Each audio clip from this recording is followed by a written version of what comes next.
Welcome everyone back to the Rebellious Noise Pro Wrestling channel. My name is Scott and we are here for the WWE SmackDown in London watch along experience. We're going to be breaking down the card. We're going to be talking about what happened on Raw, and we're also going to touch on some of the festivities around the European Tour in this stream, as well as we talk about the WWE shop at the O2 Arena. But we are here to watch the show as well. If you're live with us, we're about 90 minutes away, essentially an hour and a half away from the show beginning itself. So in this time, again, we're just going to kind of preview it and get in the mood, essentially. And then from that point, we'll be watching it live. So get your streams ready an hour and a half away from now. And if you're watching on demand, well, you know when we're starting as well. So we'll be back right after this.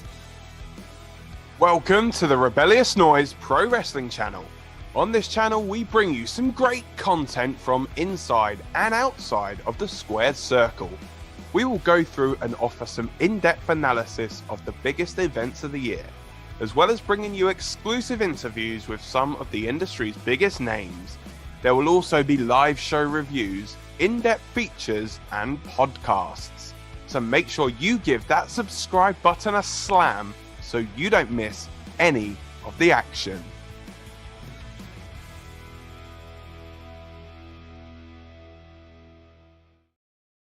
All right, once again, welcome back to the channel, guys. So great to have you with us again, whether you're watching live or on demand. We are here for the SmackDown watch along, but again, we're just under an hour and a half away now, so let's get in the mood. Let's talk about it. Let's talk predictions and things like that. Casper's in the house already, says, I wonder what we'll see on SmackDown tonight. Not too fancy, probably more storyline progression stuff. Yeah, I think it will be a little bit more of that as we've seen on the European Tour. But saying that, we have seen a few twists and turns and shocking moments as well. Will we see another title change tonight? We'll have to see. Also, we are getting closer to WrestleMania, so I think the stories are going to really start to ramp up from this point. Christopher Leclerc's in the house once again, says LA Knight. Yeah, of course, LA Knight has a big match tonight on SmackDown as well, defending the US title. So let's break down the card first of all. Let's start with the one that's been mentioned already. SmackDown US Championship on the line. As you can see, LA Knight only just won the title back, of course, going up against Braun Strowman. And he's putting it on the line, as I say, after just re-winning it from Shinsuke Nakamura, who seems to have dropped off the face of the earth, unfortunately.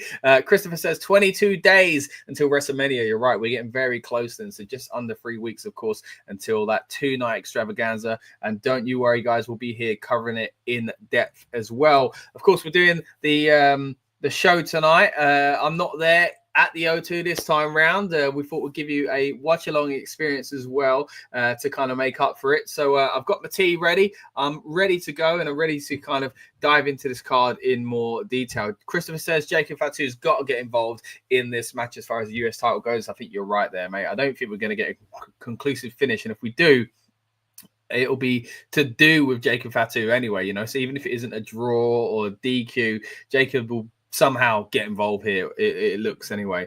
But yeah, let me know in the comments, guys, I should say, what you guys think about that match itself. Will we see a new champion tonight? Will it stay LA Knight, and will it be a kind of shenanigans finish that involves Jacob Fatu? Because surely he's got to be doing something big at WrestleMania, and it feels like it'll be related to the US Championship at the moment, if not something to do with Solo. And it feels like that story is it'll be kind of too much to squeeze in the next 22 days. Casper says, I don't see Braun taking the belt off of LA Knight tonight. Yeah, I'm the same as well. Look, we've got 2 big championship matches tonight, and I think a title change is possible in both of them, but at the same time, it feels unlikely as well. But the other one, we'll get to that in just a moment. Not that quick, says Casper as well. The other title match, of course, that has been announced is the Street Profits. Again, only just won the championships themselves, defending against Pretty Deadly. Now, if you remember when we started out these streams a few weeks back on the European Tour, myself and Lucas were talking about how Pretty Deadly could win the titles in London. And I was thinking that for quite some time until Street Profits won the titles in Barcelona, which Lucas was there for, of course. Great to get his thoughts on the kind of in-arena kind of vibe from the night. But tonight, will we get good vibes from Pretty Deadly winning? I've got to say, when they were over here for Money in the Bank, they did the same thing. They had the title match on the SmackDown. I actually thought then, I think they might do this. They didn't do it. They haven't really been used amazingly since, but the past few months, to their credit, started to pick back up. And I've been thinking, is it because they're coming over here to just do that again, like they did with, the women's tag titles changing in Glasgow, for example? Or is it because they are being used more long term and they're going into WrestleMania? So it's a bit hard to tell. Maybe they won't win it tonight, but maybe they would win it at WrestleMania. Either way, it might be too soon to take it off of the Street Profits. After not holding tag gold for so long, it'd be weird to take it off them. And I think even weirder tonight. I mean, they only won these titles, again, 2 weeks ago. And last week came out with a new theme song and stuff like that. So to take the titles off, like, you win the titles, the next week you got a new theme song, and a week after that, you don't have the titles anymore. Just seems like a bit of a weird rush. So, yeah, for me, I don't think it's going to happen, but I would be saying yes, boy, quite a bit if they do manage to put it off. Casper says, I said a pretty deadly face turn is coming. It's well overdue. I think that would be great faces. I really do. I think they'd be quite funny. But at the same time, they work perfectly as heels. So you kind of want to hold on to it, right, while you can. And this tag division that they've got going on SmackDown is very impressive at the moment. The other thing announced for tonight is CM Punk, Roman Reigns, and Seth Rollins signing the contract for their WrestleMania triple threat match. Now, we don't know what night it will be on yet. We don't know where it will be on the card, but it will be a big part of WrestleMania weekend. I think we can be assured of that. Now, tonight on SmackDown itself, what we're going to see, let's be honest, it's going to be mayhem, right? A WWE contract signing famously never ends peacefully. So we're going to get some sort of interaction between them. And of course, a little while ago, we saw that kind of mad pull apart between Seth and CM Punk. And then a similar thing adding Roman to the mix a while ago as well. So we'll see how that goes. Christopher says, WWE said they're bringing back Evolution 2. An announcement apparently is coming just before WrestleMania 41. Yeah, I've heard those rumors as well, Christopher. Big fan of that idea. Really liked Evolution, the first one, and I was surprised they didn't do another one straight away, pretty much, or a year after. But yes, I'm really looking forward to it myself. Let's hope it is true. Casper says, not another contract signing. Yeah, we had a few of those lately, haven't we? But I guess we're in the season for it, mate. We are in the season for contract signings because of WrestleMania. Now, as I say, on this portion of the show, before we get to the watch along period, portion itself, I should say, which is an hour and 21 minutes away now from when the show actually starts. We're going to preview the show in more detail. We're also going to throw over to some other content from this very channel based around what's going on in London at the moment surrounding the WWE and what the European experience has been like. There's a lot of talk going on at the moment about ticket prices. But there was also a lot to talk about when it came to Monday Night Raw. So what we're going to do now is throw over to our instant reaction review from Monday Night Raw. And in a moment, I'll be back live reacting to your comments and things like that. So keep them coming in the background. And as always, I'll be in the background typing away, responding to them. And again, once I'm back live, I will dive in deeper on the best ones. So keep your comments coming, guys. Here are my thoughts on Monday Night Raw. Welcome back to the Rebellious Noise Pro Wrestling channel. My name is Scott, and we are here for the instant reaction review of Monday Night Raw, the 24th of March, 2025, which came from Glasgow, Scotland. It was quite a fun show. It was a noteworthy show. There are a few things kind of lead into next Monday Night Raw in London to dive into. But generally speaking, as I say, quite an enjoyable one. It didn't quite go to the 3 hours, about 2 hours and 25 minutes, I believe, but still quite an enjoyable show overall. Want to know in the comments, though, guys, what did you think of the show tonight? If I'm honest, I think the main event kind of was misplaced. It was a title match and it therefore deserved to be in that spot. I think it was a kind of cool what we saw with Finn Balor at the end, but I'm not a big fan of the kind of DQ finish and kind of, doing what they did essentially to Penta just there. Casper says it was a fun show. Good to have Casper in the house for the instant reaction review as well. But guys, let me know in the comments what you thought of the show overall. Where does it rank as well when, we kind of compare it to what else we've seen here from the European Tour. We've still got 2 more shows, of course. Next week we'll have, or later this week I should say, SmackDown from the O2 in London, and then Monday Night Raw this time next week would have just wrapped up from London as well, and we'll cover those in depth on this very channel. But I want to know what you think of tonight's show in Glasgow. Look, it was quite a stacked card as far as kind of championship matches go. We had 2 title matches, both Intercontinental Championships on the line. We had the mystery partner to kind of get excited about as well. And then we were also promised a CM Punk promo and a Cody Rhodes and John Cena interaction, which we once again got as well. But it was also a extremely fun match between Dragon Lee and El Grande Americano, who in the end took the mask off of Dragon Lee in a very, very naughty way. Of course, the luchador should not be doing that. But I got to say, it was a very fun match. Probably the most enjoyable thing from this show. Casper says 7 out of 10 as far as a ranking goes. I'd probably be around there as well. Again, I think a big part of it for me is that luchador match between El Grande Americano and Dragon Lee. But before we get there, let's start at the very beginning of the show. It was kicked off, of course, by John Cena and Cody Rhodes. And it was pretty much the same thing that we saw last week. And I've got to be honest, it was disappointing because there wasn't much progress. Again, much like last week, I kind of get where they're going with this. It seems like they are playing off of things from the past, from a long, long time ago, where Cena basically said, look, you saw me winning the title and turning it into the spinner as turning it into a toy. Well, I'm actually going to win the title and you're going to be the one left with the toy because I'm going to take the real championship away and retire with it. Now, I'm going to make a mockery of the business, basically. I'm going to make a mockery of you guys and, you know, destroy the history and the tradition of the business by overtaking Ric Flair and basically being a kind of bad champion and retiring with it. I kind of get where they're going with it. I feel like that's the kind of thing people felt 15 years ago. Could be people argued this. Oh, he only does 5 moves. Oh, he wears shorts, jorts in the ring, and he just. That's the kind of thing people were saying before. So again, I can kind of get, like, his detractors were saying that back in the day when he was a babyface. So I kind of get where they're going with it, but I'm not sure if it's working.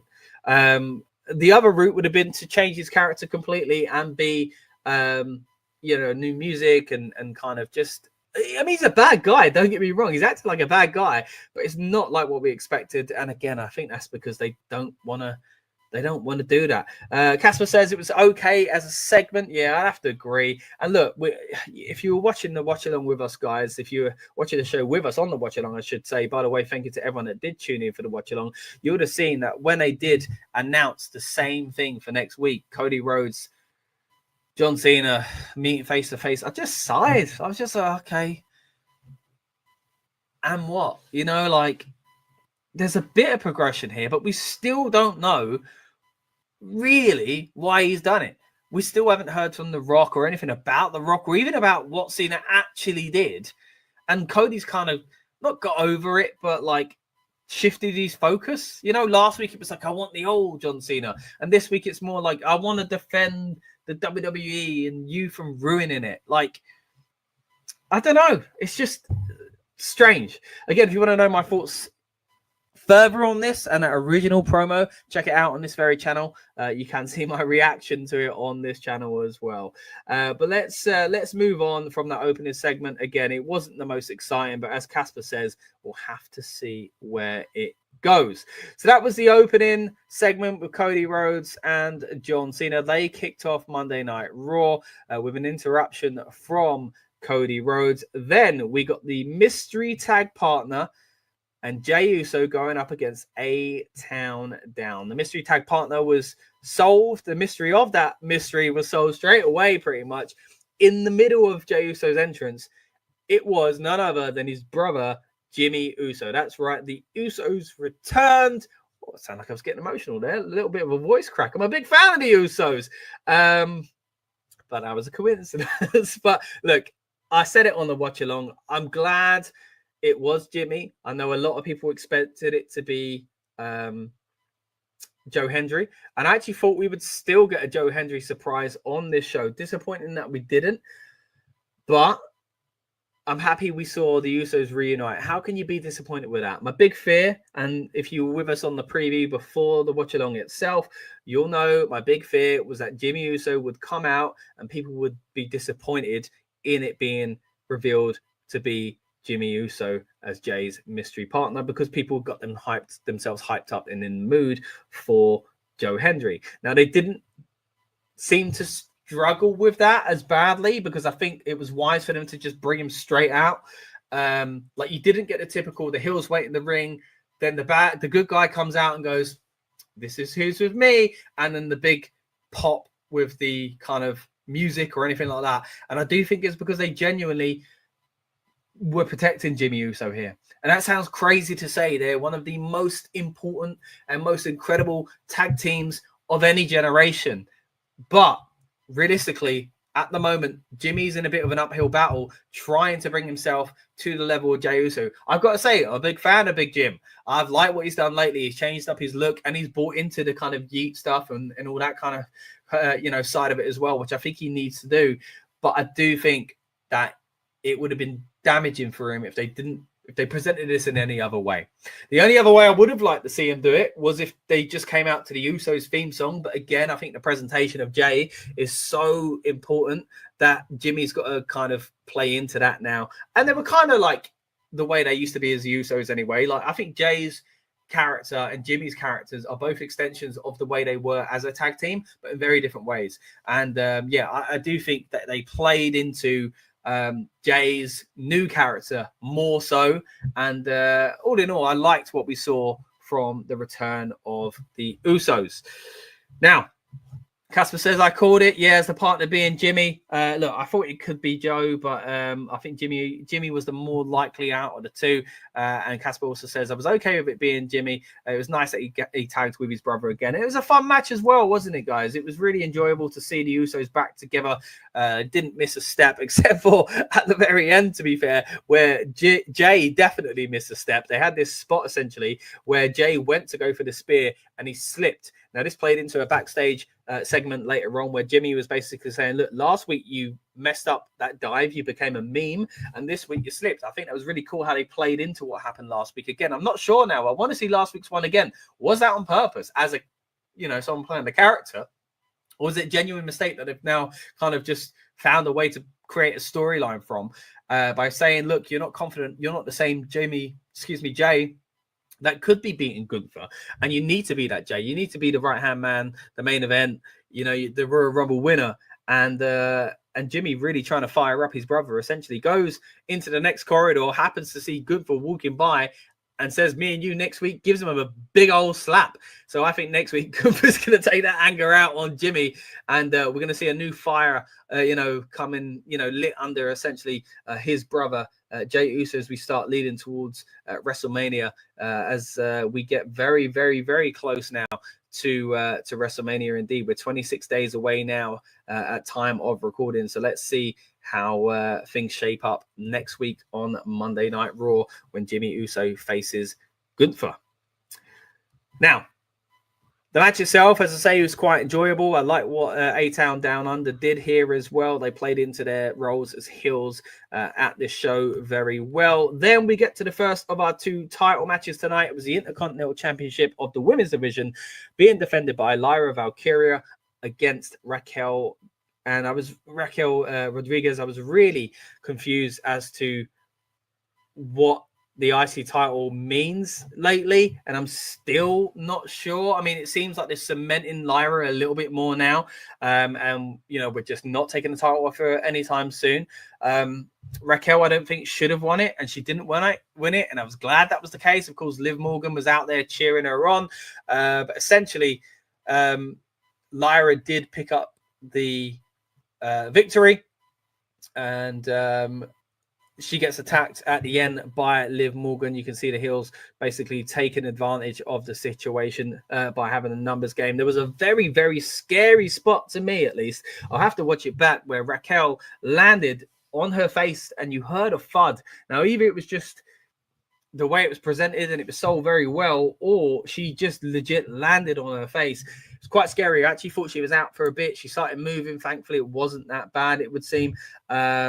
At time of recording, haven't really seen any reports surrounding it or anything like that. But yeah, scary spot. Maybe it just was something sold incredibly that I just kind of was, hook, line, and sinker on, really. But yeah, credit where it's due. Still, they managed to finish the match. If there was an injury or something like that, or a nasty kind of bump essentially for Raquel, they finished the match quite well. And they wrapped it up with a successful defense for Lyra. No title change for us here with the Women's Intercontinental Championship. Would we see it in the men's division? We'll be getting to that again very soon, of course. Next up, we did get that backstage segment that we mentioned a moment ago as well from Jimmy and Jay. Actually, no, just before that, we had Pat McAfee in his kilt standing up on the announce table and praising Scotland. That was nice to see, wasn't it?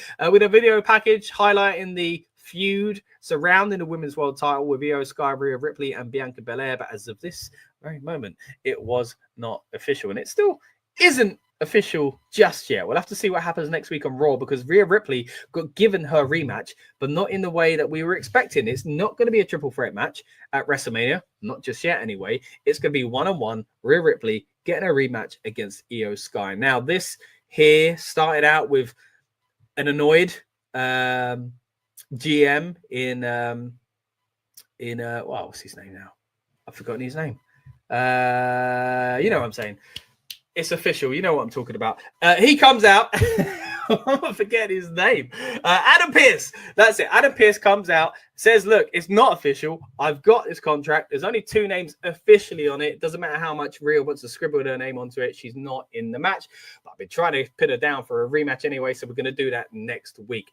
Just like we've seen the past few weeks, we saw Rhea and Bianca going face to face, and Io basically trying to get involved. And Io saying, look, I don't care if it's a triple threat. It's Bianca saying, no. I've earned this match. Rhea don't deserve to be in this. Now, again, I understand where she's coming from, but it feels a bit heelish to me. That's not the kind of thing a babyface usually says. So I feel that this is, again, leading towards Bianca fully twisting and turning into a heel.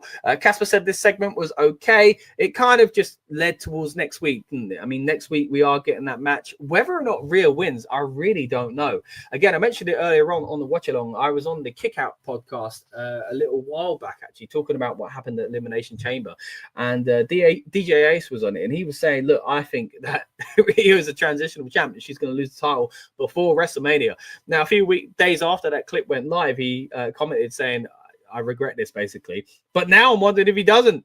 If he's thinking, you know what, this might actually happen. Io Sky could be out of the match completely come WrestleMania. And if that's the case, that would be a shame. But when we first saw Bianca win the Chamber match, I thought, why is she winning this? She's in a feud surely involved with Naomi and Jade. No, I think she's been held off that. She's going to go back into that later on. So I thought, okay, fair enough. Rhea Ripley versus Bianca, that makes sense. And at the time, Io Sky was going after the title, and I thought, well, she ain't winning it. But she did. So now I'm like, what's going on? Is it going to be a triple threat, or is she going to be kicked out of this feud next week? Again, it would be a real shame for her and for fans of her if that was the case, because she, again, although isn't really that marquee match that we're all expecting, to see Rhea versus Bianca, 2 faces of the women's division these days, of their generation, Io deserves to be in that spot as well at the moment. So it's a bit like the triple threat with Seth, Roman, and you might expect Dean Ambrose, but instead against Seth, CM Punk, who does have history of both Seth and Roman Reigns, and of course their formation of the Shield in the first place anyway. So kind of reminds me of that, but we'll see. This time next week, we could be talking about a completely different match. Now, next up, it wasn't on the main feed, but we did get a promo from the New Day, who basically said, we're going to win the tag titles at WrestleMania. Now, you would imagine that means they're going to be facing off against the War Raiders. And then we did see officially, backstage, unofficially, them demand a match. And Mr. Official himself says, no, I think. It doesn't look like it's there officially just yet, but Adam Pearce looks like he needs to get control of this roster. He seems a little bit annoyed that everybody's trying to give themselves title matches at WrestleMania that haven't been officially given by the company.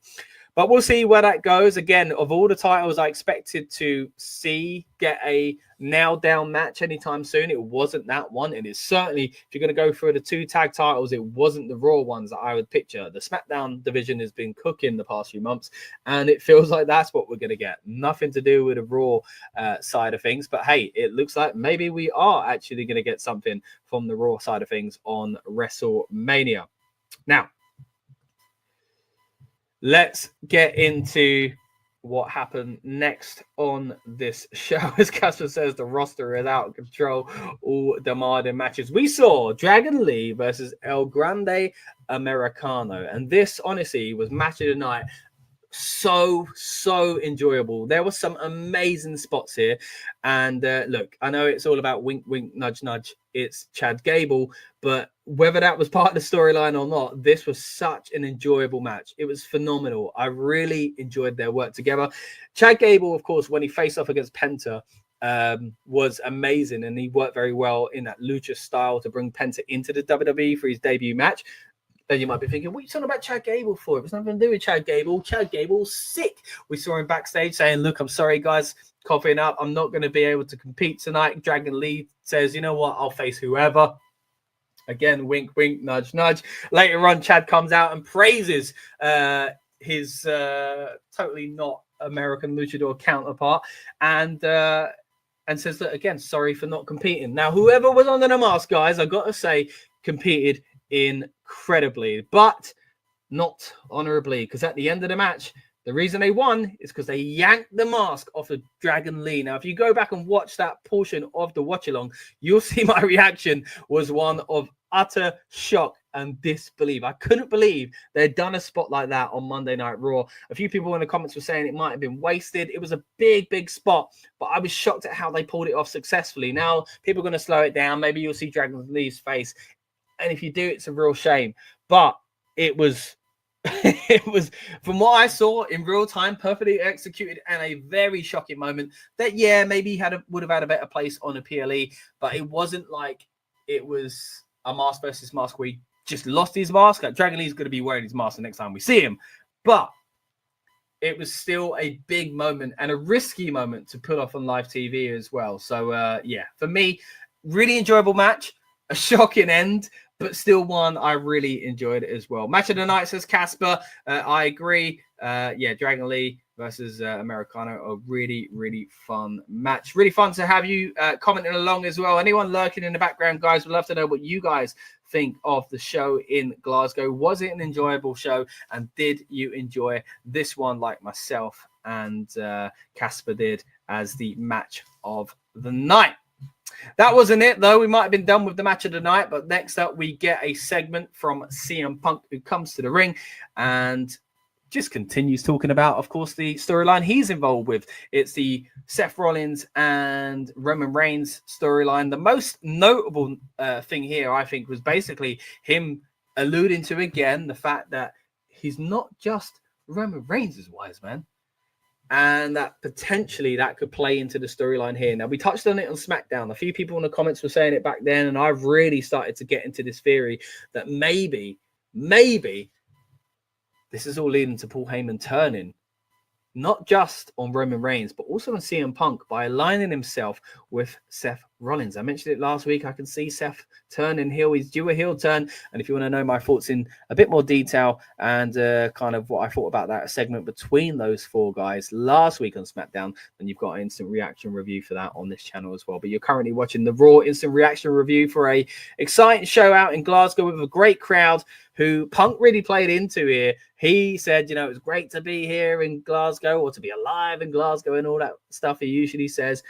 Says, I love coming here, great to see my friends, but I'm annoyed because, you know, next week in London, there's going to be a contract signing, but there could have been one tonight. I was here to progress this situation, but Roman Reigns hasn't shown up. And again, we talked about this earlier on in the European Tour when Lucas was out there in Barcelona. He said the fans did not respond well to Heyman basically saying, hey, here's a promo for Roman Reigns being in the game. He's not here, by the way, but he'll be here on SmackDown next week. Didn't go down well, and they've done it a few times on this tour, and I think this is a wise way to kind of work around it from CM Punk. So, yeah, very clever there from CM Punk to basically play into the fans by saying, look, hey, I'm here. Casper says CM Punk segment was okay. It was good to see the Punk. Yeah, good to see him. And again, good for the fans to see him in person as well. No Seth Rollins, no Roman Reigns, but CM Punk doing the heavy lifting this week as far as promoting that feud. And it is official, by the way, guys. They've announced it. That is a match to take place at WrestleMania. Not like we didn't expect it, don't get me wrong, but again, it is now official. Next up came the main event. It was Braun Breaker versus Penta in the second Intercontinental title match of the night. Of course, now for the men's version of that championship. And I was thinking, look, one of them might change hands here. And we didn't see it with the women's. Where are we going to see it with the men's? And I kept thinking all along, why is this match happening? Is it because they are putting so much in Penta that they already want to give him a title? And I started to think, you would have seen it, guys, if you joined us for the preview of the show as well. Yeah, I think that's what they're doing. No, it's not yet anyway. And it became clearer as the night went on, because they played into this kind of Judgment Day part of the story where they are basically trying to get, I say they, Dominic mainly is trying to get Penta to join the Judgment Day, and it backfired on him. But it was okay because Finn Balor was here to kind of calm things down and take order once again in the Judgment Day at the end of the match. And it's because the match ended in a DQ, which is a bit of a shame. But again, as far as the storyline progressing, it kind of made sense because we saw, you know, what was ultimately the goal of this match, having Penta turn down the Judgment Day and Finn Balor take control, as I say again, of that stable, and clearly having a bit of an issue with Dominic over his attempts at trying to bring Penta into the fold of the group.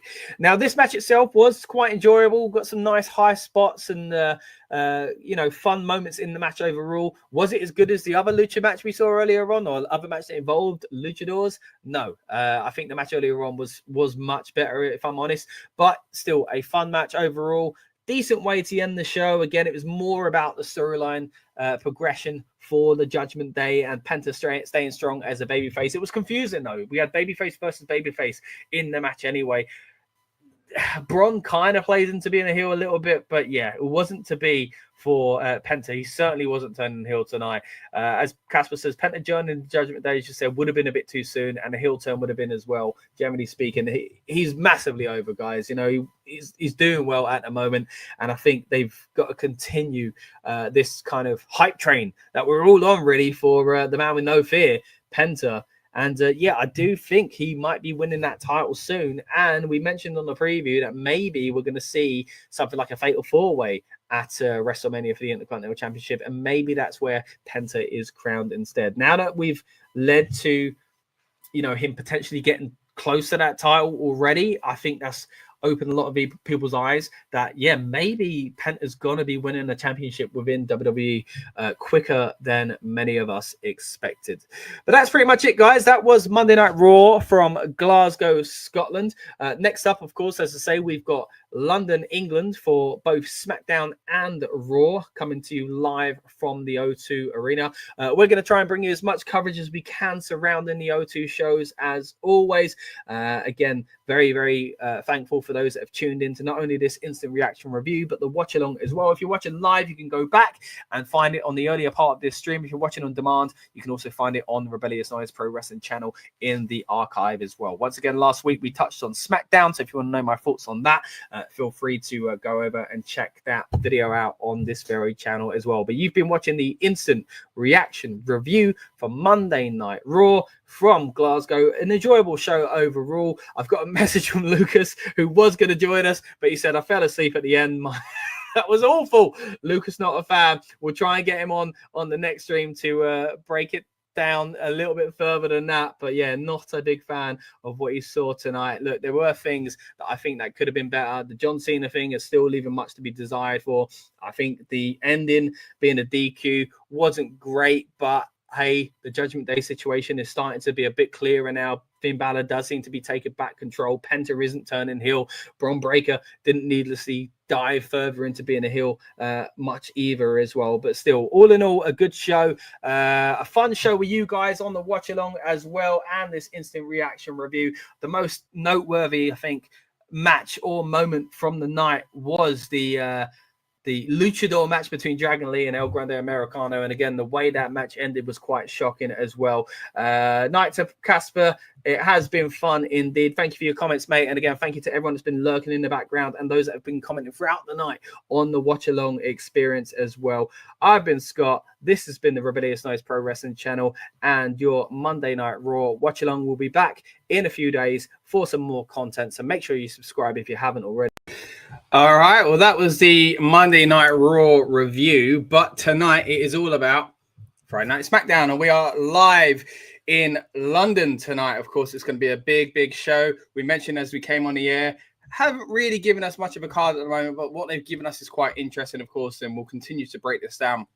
And again, any other news that comes in, we'll kind of discuss that as well. But again, those were my thoughts on Monday Night Raw. But SmackDown tonight, we've got, again, some big talking points surrounding it anyway. We saw CM Punk on Raw, of course, but we didn't see Seth Rollins and Roman Reigns. Tonight, of course, as they announced on Raw, is going to be the contract signing. As we said earlier on when we came on the air, contract signings in WWE, well, they never go smoothly, do they? So some sort of shenanigans will take place. It'd be interesting to see what closes the show tonight. Will it be the contract signing? Because it is arguably one of the biggest matches on the WrestleMania weekend. And, of course, some of the biggest stars, not just of this era, but any. Or do you go with a title match? I mean, there is a title match here with LA Knight and Braun Strowman. We were talking earlier on in the comments about the possibility of Jacob Fatu getting involved. So if you want to kind of end the show with a kind of big twist and Jacob Fatu kind of sticking his nose in could help there. Or if you want to end it with the hometown boys, yes, boy, you could end it with the tag team title match. Now, again, I mentioned earlier on, I don't really think Pretty Deadly are going to win it. But I know throughout the watch along, they're going to get me. They're going to get me a few times, and I'm going to be hopeful, of course. But look, let me know, guys, what do you think is going to happen on SmackDown? Also, what did you think of Monday Night Raw this past week in Glasgow? It'd be interesting to see how the fans in London try to one up the fans from the Scottish show. Of course, we've seen a fun European tour so far with a lot of great crowds and a great crowd of you that have been joining us the past few weeks as well. So let's break down some of the comments that you've been sending in as well. Let's have a little look here. We were talking earlier on about Evolution. Casper said, I wonder who will be part of Evolution 2, who's on the current roster, or a couple of surprises. I think they should do current WWE 2K25 story, My Rise, with a group called Muti Group, and also talking about making a kind of new version of the Hurt Business on 2K as well. Yeah, big fans of the Hurt Business on this channel. If you joined us in that era, you'll know just how much we enjoyed their work. Before we started the Rebellious Noise Pro Wrestling channel, we were on the main Rebellious Noise channel, and yeah, if you go back and watch those videos, you'll know exactly what I mean. We were big fans of what they were doing, and it's good to see them back together, generally speaking, in AEW. Who knows, maybe Cedric Alexander will join them as well. So yeah, a lot of love for the Hurt Business. I also said to Casper, look, there's a lot they can do essentially with the women's roster. Not only do they have the main roster, but NXT stars as well that they rely on a little bit when it comes to the Royal Rumble. So if they needed to stack a whole PLE, then you've got a whole extra roster there. And, they've famously been one of the kind of best women's rosters of the past few years. I would say a lot of people are quite high on the NXT women's roster. So yeah, and it'd be so many guys, as I said in the comment, replying to Casper during the replay stream there.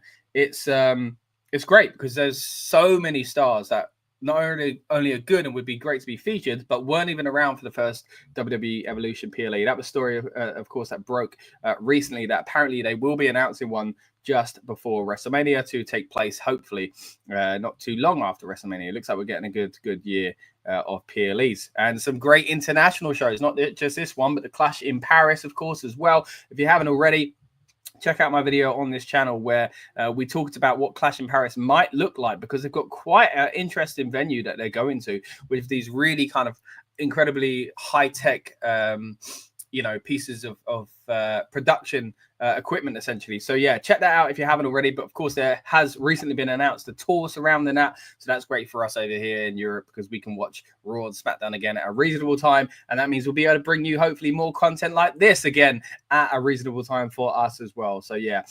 But it's all about tonight's SmackDown, guys. Let me know in the comments what you think is going to happen. Let's break down some more of these comments here as well.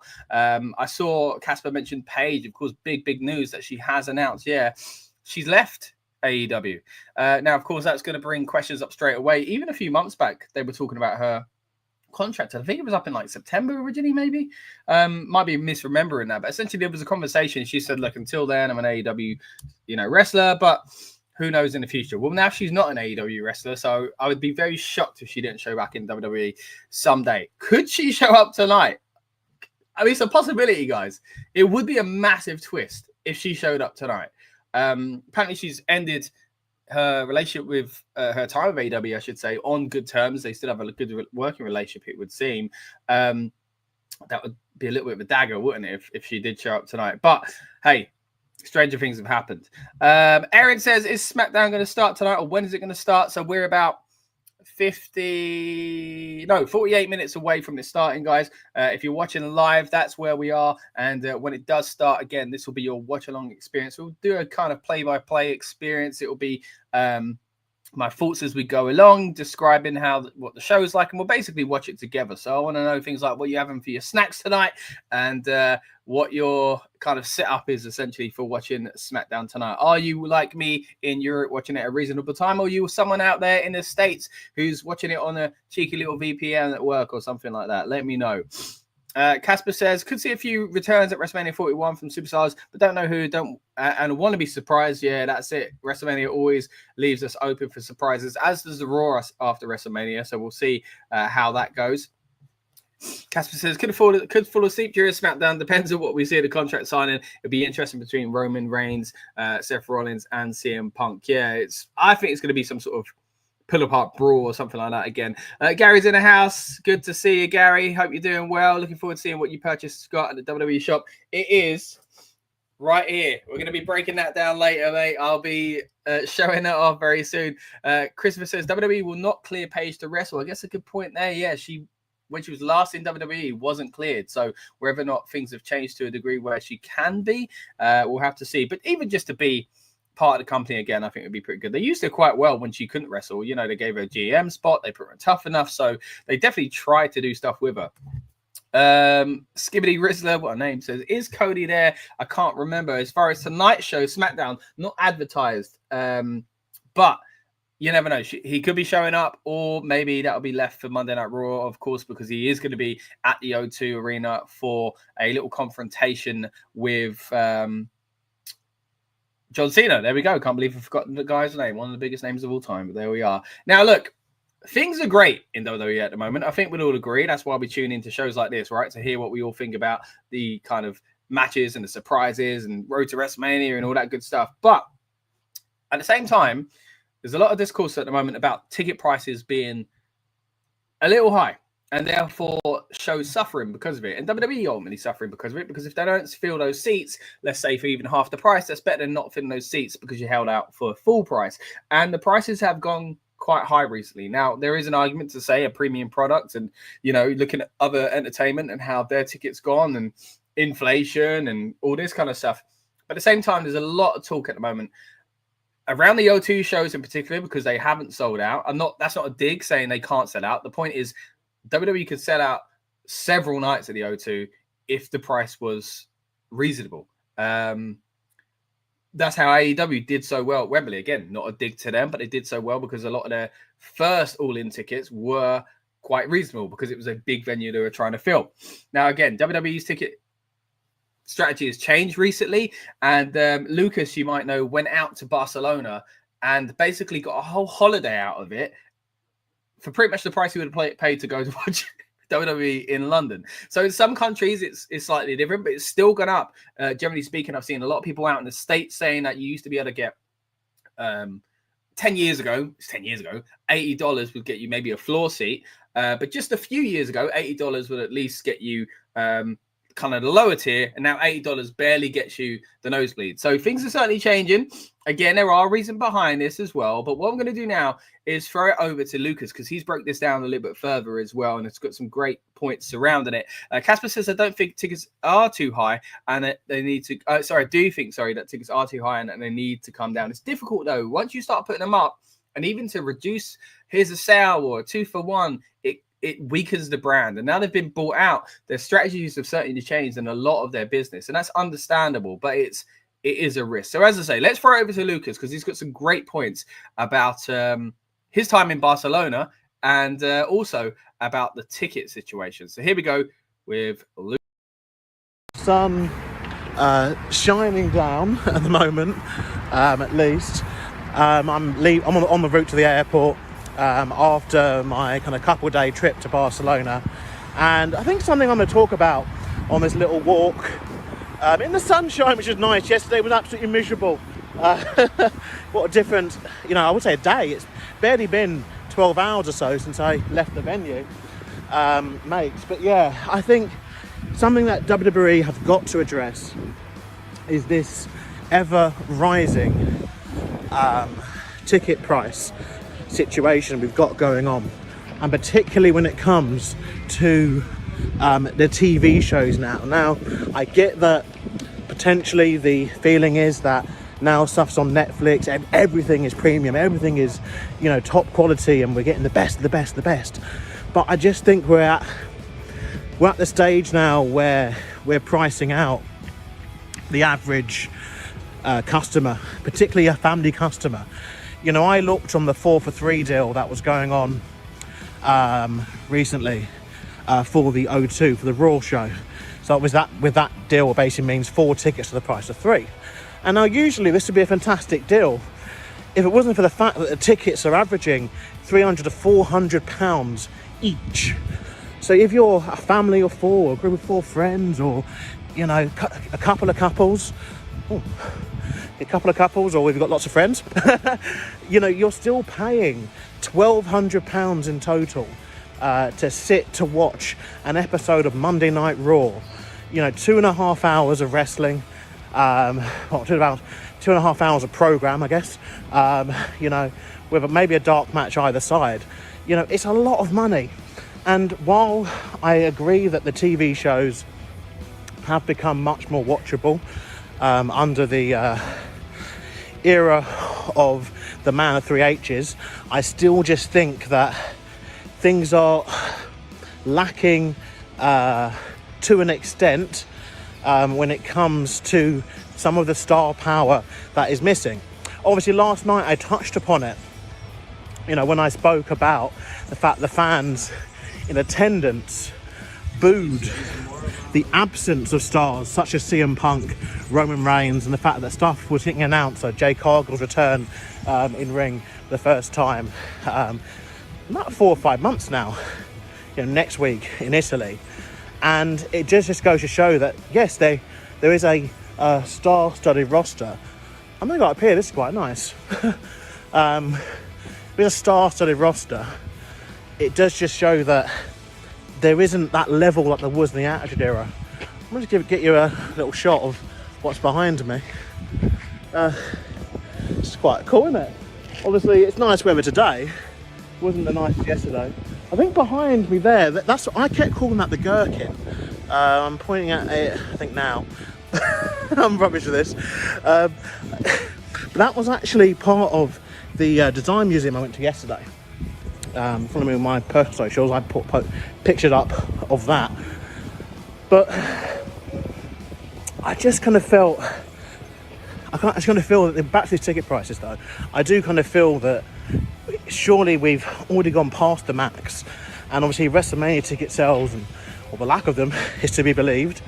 It does seem that even in America, people are cottoning on and wisening up to the fact that WWE now is pricing out people. And something I got speaking to about someone I spoke to on the stream last night, my first section, a guy from Chile, he had explained that there had been a sale last week that was notified to local residents in, I guess, Barcelona, maybe some of the neighbouring towns, that was sent out. that obviously I guess as an international guest like myself, didn't have access to. And I did see, and I'm happy to send the screenshot, that tickets in the more expensive section were actually reduced to less than the cheapest tickets were previously. And this was mere days before the event. And, I think that's something which, fair enough, I'm going to be up front here, and I said, I paid 88 euros in total, including the fees to Ticketmaster, for my ticket. Oh, this is really nice. Sorry. In the summer, this would be really bloody nice, wouldn't it? Park with benches and all sorts. But I paid 88 euros for my ticket, which was further up in the heavens.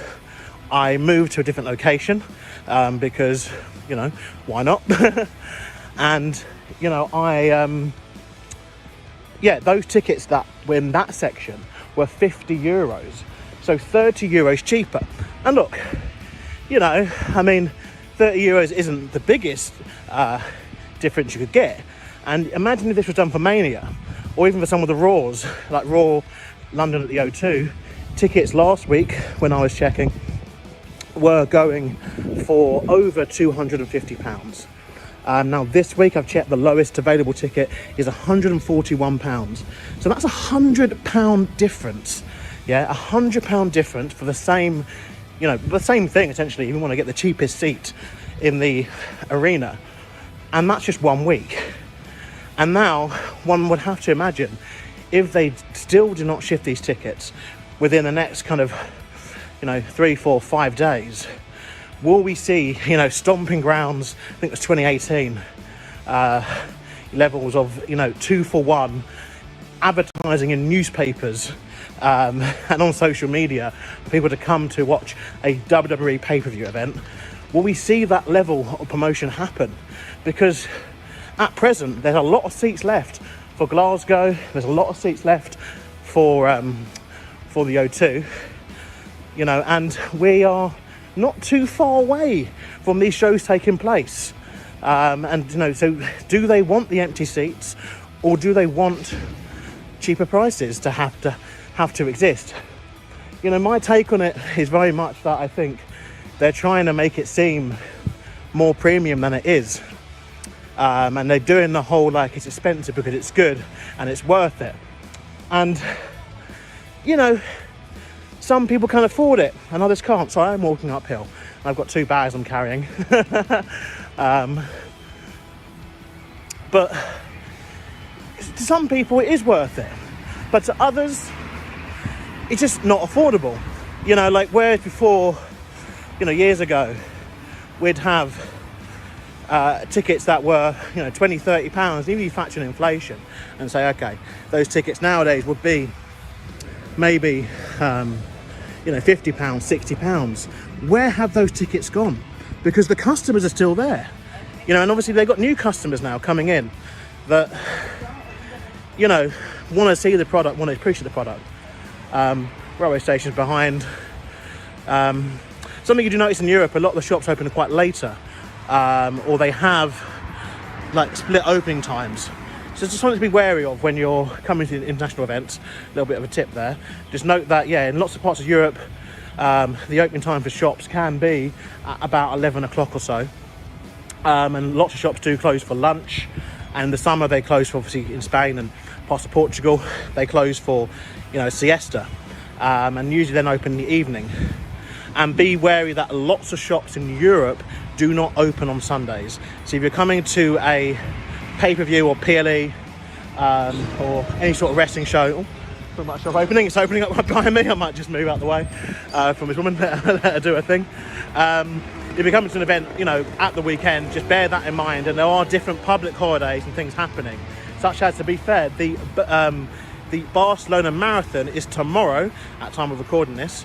So if there was to be an event tomorrow or on Monday, I think it would be quite busy and quite hard to get around the city. The city's lovely, by the way. I would really recommend it. But to finalise my points on the ticket prices, I think they're going to have to bite the bullet somehow and decide that, look, you know, we don't want empty seats. We want butts in seats, and let's come up with a better ticket pricing strategy. And some of this is obviously, you know, in with the broader, you know, ticket areas where obviously, you know, all the big artists and big acts are working with Ticketmaster doing this dynamic pricing. But this dynamic pricing is pricing out people. It's pricing out the genuine fans who want to come and see, you know, an afternoon and evening of entertainment, and, you know, just can't afford all the prices. Because remember, you've got to add the hotel, the transportation, food, you know, drink, obviously, for a lot of people, you know, comes into it. But yeah, that's just my take. But I've had a great time here in Barcelona, and I look forward to coming to another international event very, very soon. Until then, I've been Lucas. Subscribe, like, share, and all that kind of stuff to Rebellious Noise Pro Wrestling. We do fantastic content all the time throughout the year. I'm in a public space now, so I'm going to stop recording. All right, so Lucas had to cut it there, being in public, but it's so great to get his insight. As Casper says there, always good to hear. All there to bear in mind. It's always great, to see Lucas and kind of get his thoughts as well, which, by the way, he's hoping to join us later on throughout the stream. Of course, you'll know these international shows we've been doing the preview, we're doing a watch along, and then we do an instant reaction review. So hopefully Lucas will be able to join us for some of that later on. But again, he makes some great points there. It's a tricky situation at the moment when it comes to you know, spending money. It's, you know, it's a tough world out there, you know, at the moment. So hopefully that can align a little bit better, because we don't want to see empty seats, right? So I completely understand it. You're a business. You want to make as much money as you can, but I do feel like sometimes empty seats are worse, surely, than 70%, you know, 50% off, or a ticket at 70% of the price. So as Gary said, yeah, crazy. A whole holiday pretty much for the price of one ticket. He certainly had a cheaper option out there in Barcelona and got a holiday out of it. So there we are. But as I say, it's the same in the States. It's very expensive in the States at the moment, it would seem. But hey, let's not get too bogged down by the negatives. Of course, tonight is a show that I'm sure many fans are happy they've paid what they've paid to go and see. They're going to have a good time. Let's get to another comment here from Casper. Says, UK not in a great place at the moment, money-wise. Yeah, exactly. So I think it's hitting a lot of people over here quite badly. Look, there are a lot of fans, though, as I say, out in London tonight for the O2. I'm actually going to show you a video from a friend of mine. Hold on. I tried to get up on the thing, but it didn't work. So look here, they're in one of the bars in the O2, and I'll play it quickly because you know, I don't want to play too much music. But they're playing theme songs, and you probably can tell whose theme song it is, even if I don't play it, by the actions of the fans. Look, oh, the fans are in a good mood, and the ones are in the air. Big thank you to Danny for sending that through. But look, like I say, fans are looking forward to tonight. It's a big show. It's a big occasion still when WWE comes to town, and coming to town for a television show. You know, it's not going to get old anytime soon. Look, we've had it here in the UK for some time, but what I've seeing the fans out in Bologna and places like that, you know, Barcelona, Brussels, of course, as well. Once again, let's break down tonight's card. We're going to see a triple threat WrestleMania contract signing, not the match tonight, of course, but the contract signing for this match here. And we are also going to see Braun Strowman try and take the US title away from the hands of LA Knight.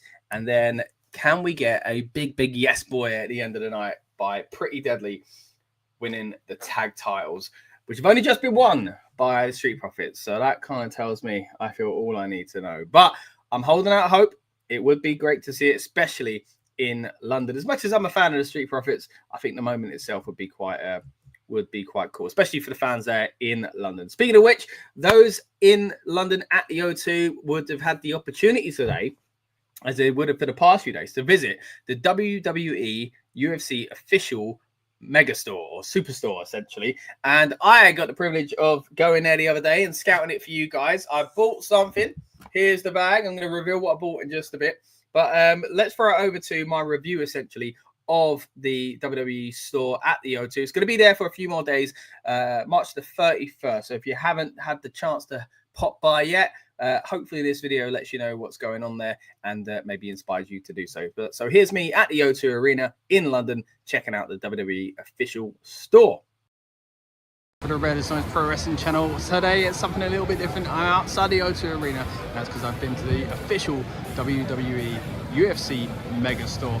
Got myself a little goodie as well. That's the UFC sound effect. There we go, WWE as well. We are here at the O2. There's another event on tonight, but I've come here a few days before the two O2 Arena shows, Raw and SmackDown, of course, coming live from London once again. Really excited to see what they bring here to the capital of the country again. But today it was all about, again, going to see what they had in the store. Now, there were a lot of great items. At the same time, I think it could have had more. It depends what you're here for, right? If you're into wrestling figures, you didn't have any of that there. If you're into pop vinyls, you had a fair few. If you're into t-shirts, then you had loads. Some nice little kind of trinkets here and there as well.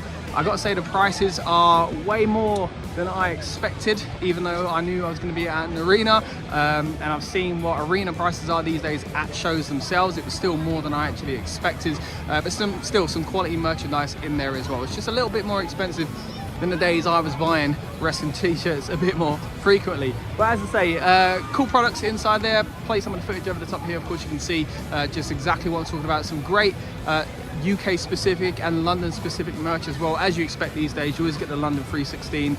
Now when Cody goes anywhere, there's a specific Cody Rhodes shirt, you know, flavored in that country's colors as well. And this time around with the John Cena final tour, you are getting some specific John Cena merch as well. We've seen it in Brussels, we've seen it in Glasgow, and let me tell you, we've got it here in London as well. This is what the London merchandise looks like for John Cena. Still quite interesting that he's wearing this sort of merch at the moment. It'd be interesting to see if he wears this at Raw in London. I'm sure he will, because again, he's done it in Brussels and in Glasgow so far. But hey, that's another conversation for another day. I actually did buy something, as you can see here. I'm gonna reveal that on the stream. We did a watch along for SmackDown from this very venue. So stay tuned and you'll see what I bought. Now, what this does make me think of is the fact that WWE have never had a permanent store in a place like London. It would be great to see something like that. I thought this for a long time, and when you come here and you see something like this, you think, you know what, they could put even more into this, kit it out, and it would be a kind of fan destination all year round. Look, you've got the UFC stuff to kind of push it a little bit further as well. Of course, this time around, it's because they've got the UFC having shows here in London as well. But you don't even need that stuff. If I'm honest, I think a WWE store on its own could do really well. Now, what we saw here as far as variety, again, a lot of cool products, but at the same time, I don't know how much more it is in comparison to what you just see at a normal show when there's like a big merch stand, for example.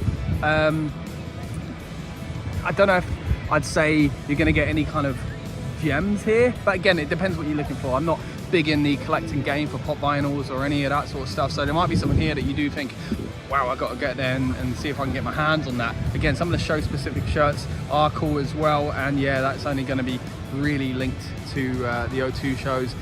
I also noticed as well, it was suspiciously dark.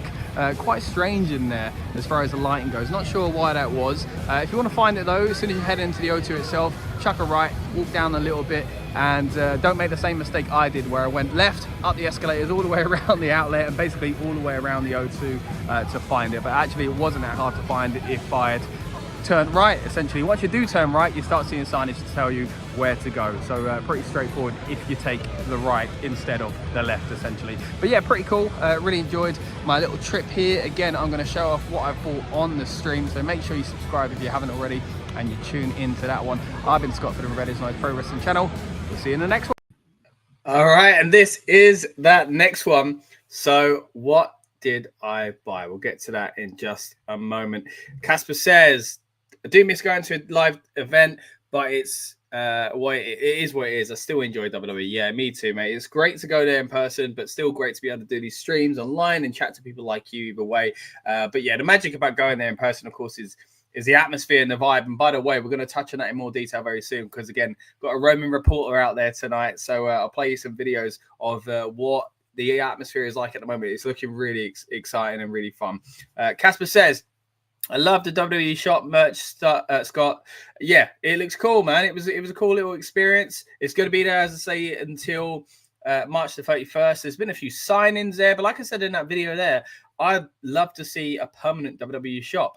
And look, if you need to kind of use another aspect to get people in, you've got the UFC as well. You got not only their stock, but the appeal there of just bringing UFC fans to get official merch, as this shop would have done as well. Of course, both the UFC and WWE under the same group now, TKO, and both had shows in London this week, essentially. So really, really cool to see them take advantage of this opportunity. And again, I liked a lot of the stuff I saw there, but the prices are a little steep. But I did buy something, and I promised to reveal what that was on the stream. So are we ready? Drum roll. Ready? Let's get the bag up, actually. I got from the WWE official store. Yeah, the last time is now. A little towel. I had to get one simply because I thought, you know what, I've said quite a lot on these streams that I was always a big fan of Cena when he first came in. Ruthless Aggression, Dr. Thugonomics, liked him when he became a babyface and all that kind of stuff. But then, yes, I felt like he got shoved down our throats. Then it became a nostalgia act that I just really appreciated. Always appreciated his hard work and ethics, of course. Just the character ended up not being for me, and it felt like it was at the expense of a lot of guys that I felt should have been in a certain spotlight. But hey, that was the past. And then I started to just enjoy him for what he was, and that we still had him around. Then he announced he was going to leave. And I was, man, maybe I'll even buy some John Cena merch. You know, I thought, wow, I've not thought that since, you know, the Dr. Thugonomic days. But I was in the shop and something just came over me, guys. I thought, this is it. This is the last time. And yes, the final tour. And I thought I wanted to get something to commemorate that. And yeah, I've always thought it's funny how he uses the towel and even managed to kind of get extra kind of merch money out of things like that as well. So there we go. The last time is now. I thought it'd be a nice little addition to my backdrop. So that was my excuse, really. But I am genuinely surprised I bought a piece of John Cena merchandise. But I guess it makes sense because he's now a heel anyway. You know, it felt like, I guess things are a little different. But I was actually buying it for the nostalgia babyface run, which has kind of quickly changed straight away. So there we go. Again, I'll try and find a way to stick it up there. But anyway, for now. Hope you guys enjoyed that.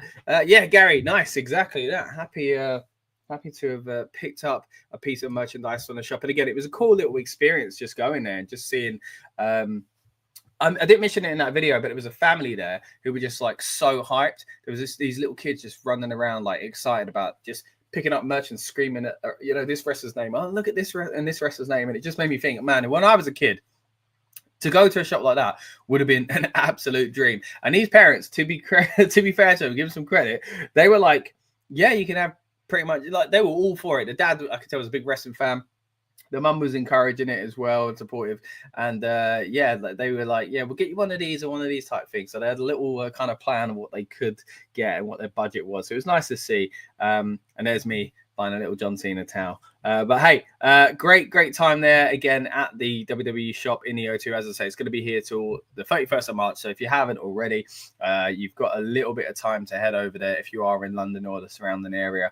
I would say it's worth a visit. Again, if you're a fan of WWE and you're a fan of the merch that they kind of put out there, then I would say it's worth going to have a look and see if there's anything for you. But I mean, I did highlight everything in stock there, so you basically know what's there, right? So speaking of knowing what's there, it's great to know what's going on at the venue tonight, right? And not just in the arena, but at the O2 and the kind of surrounding areas, the bars and stuff like that. And what we're going to do now is throw it over to a clip that I've been sent by our friend Danny, who's got a great clip of fans enjoying, like we saw just a moment ago, some of the entrance themes in one of the bars there. So here we go. Yes. Wow, look at that. The fans are... I mean, look, Jey Uso is over. You can't deny it. You cannot deny it. Jey Uso is, look, people are excited. They're hyped to see what he does at WrestleMania. Look, it was great to see him reunite with Jimmy, of course, on Monday Night Raw. I know a lot of people expected Joe Hendry. I kind of expected it as well, but I was still happy it was going to be, if it was going to be Jimmy as well. I was just a bit concerned that the reaction might not have been a great one, because people might have expected more. But hey, thankfully it was a great reaction for the Usos. I think they played it quite well. Again, you would have seen in our Raw review earlier on, but if you just joined us live now, head back and watch the Raw review and you'll see my thoughts on that as well. Casper says, I do love this heel run of John Cena. I have to appreciate him, as you said, being rammed down our throats, but I love him now. It's the last time is now, and I want him to stay now. Yeah, I mean, this is it. This is it. We got to appreciate him while he's here. So, yeah, I'm, again, genuinely shocked I bought that. But, you know, it's for Rebellious Noise, right? Rather than me. Let's say that, okay? But, hey, I always appreciate John Cena's work as well. Right. Let's throw it over to another video now. This is from inside the venue itself. So much like what we had in Barcelona, here is what the kind of vibe is like within the arena in London tonight.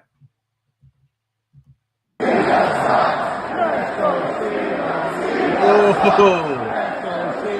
Cena sucks! We were talking Cena.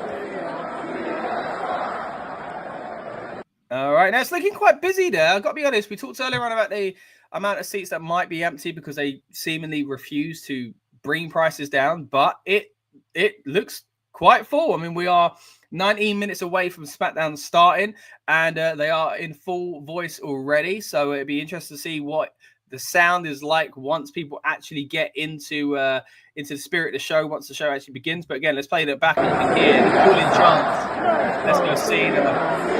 Cena sucks.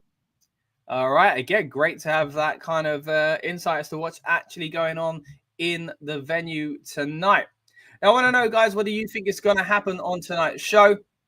It will be a shock, I'll be honest, if there are any kind of title changes or anything like that. But we still don't know the full card. I mean, there's surely going to be more to discuss. It's not going to be just the two matches, or, you know, of course. So we'll see what they end up coming up with. Yeah, okay.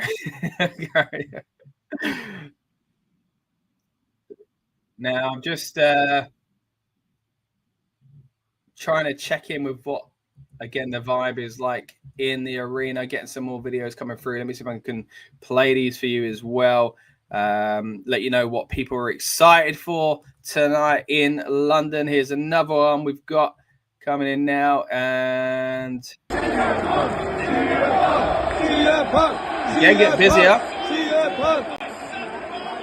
All right, so they're showing some of the highlights essentially from the past few weeks between these guys, where this feud is building up. And as you heard, as soon as CM Punk came on the screen, big chance for him, as there always are. Gary says, I so wish I was there. I know, Gary, mate, but let's look at this. Look at it this way. We got the next best thing, right? We got each other as company. We're going to have this watch-along experience tonight. And we're at least getting these kind of behind-the-scenes videos as well to kind of show us what the atmosphere is like as well. But I know what you mean. It makes you feel like you're kind of missing out somewhat, right? Casper says, I know this heel run isn't what I thought it would be of John Cena. It's different, but let's just see where it goes. Yeah, that's a great point. I mean, we've been saying it, haven't we? It's not set the world on fire so far. It's not what we've expected. And I think that's on purpose. They've tried to kind of not please us in some ways because they don't want him to be the cool heel. But at the same time, I think they have missed the trick on some of these things as well. Just trying to look into the latest news, just to see if there's any kind of updates to bring you, just browsing through social media and things like that. At the moment, doesn't seem to be anything new with regards to this show. It doesn't seem like WWE have announced anything extra. So again, just going through the card at the moment of what's been announced so far. We've got the triple threat match with CM Punk. Well, I say match, triple threat segment with CM Punk, Seth Rollins, and Roman Reigns. They're going to be signing their contracts, hopefully at least, for WrestleMania. Then you've also got Braun Strowman going up against LA Knight in an attempt to capture the US title. I really don't see that happening. But hey, I've been shocked before. And you know where I'd like to be shocked? It's in this match here. The Street Profits, very happy for them to be the tag team champions. And I'd actually feel bad if they did lose the titles. But look, I can't deny that seeing my fellow countrymen win the tag team titles in London wouldn't be something incredible to see. Talking about something incredible to see, we've had a great chat with the boys from Pretty Deadly on this very channel. So if you haven't already, please subscribe, because you will find content like this on the Rebellious Noise Pro Wrestling channel, where again we get the opportunity to interview the likes of Pretty Deadly. We asked them the story about their call up to the WWE main roster, and you'll hear just kind of how surprised they were at the time and how the news was broke to them, essentially. Also on tonight's show, of course, as we mentioned, delivering a match with Braun Strowman is the US champion, LA Knight. And again, we've had the pleasure of interviewing him on this very channel as well. So again, if you haven't already, subscribe, because you'll find more content like that. Now, as the videos start coming in and we see what the atmosphere is like in the O2, I got to say, like you guys are saying as well, I wish I was there. So you know what? I'm going to pretend I am. I'm swapping out my cup of tea for a pint of beer. How about that? And I'm spilling it as well. I'm already acting like people are bumping into me. So there you go. Right. Let's get to some more comments here. Casper says, I see Pretty Deadly as baby faces of this match. Yeah, in London. Oh, mate. There is no way people aren't going to be cheering for him. Look, when they were here a few years back, and again, at Money in the Bank, it was pretty much the day of that, the day we filmed that interview that we just kind of mentioned there. They were obviously hometown boys. They had a title match then. I actually thought they were going to do it, and they were getting a great reception, but they were still new enough on the roster that a lot of the people were booing them and just playing into them being heels.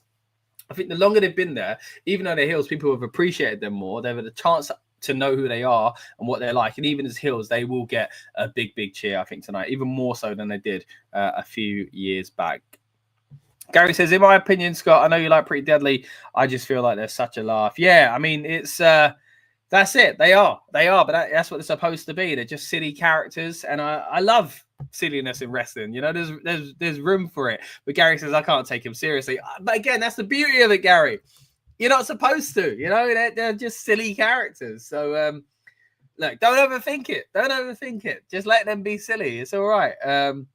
But look, I don't think they're going to win tonight. But look, it'd be a great, great shock if they did come away with a victory.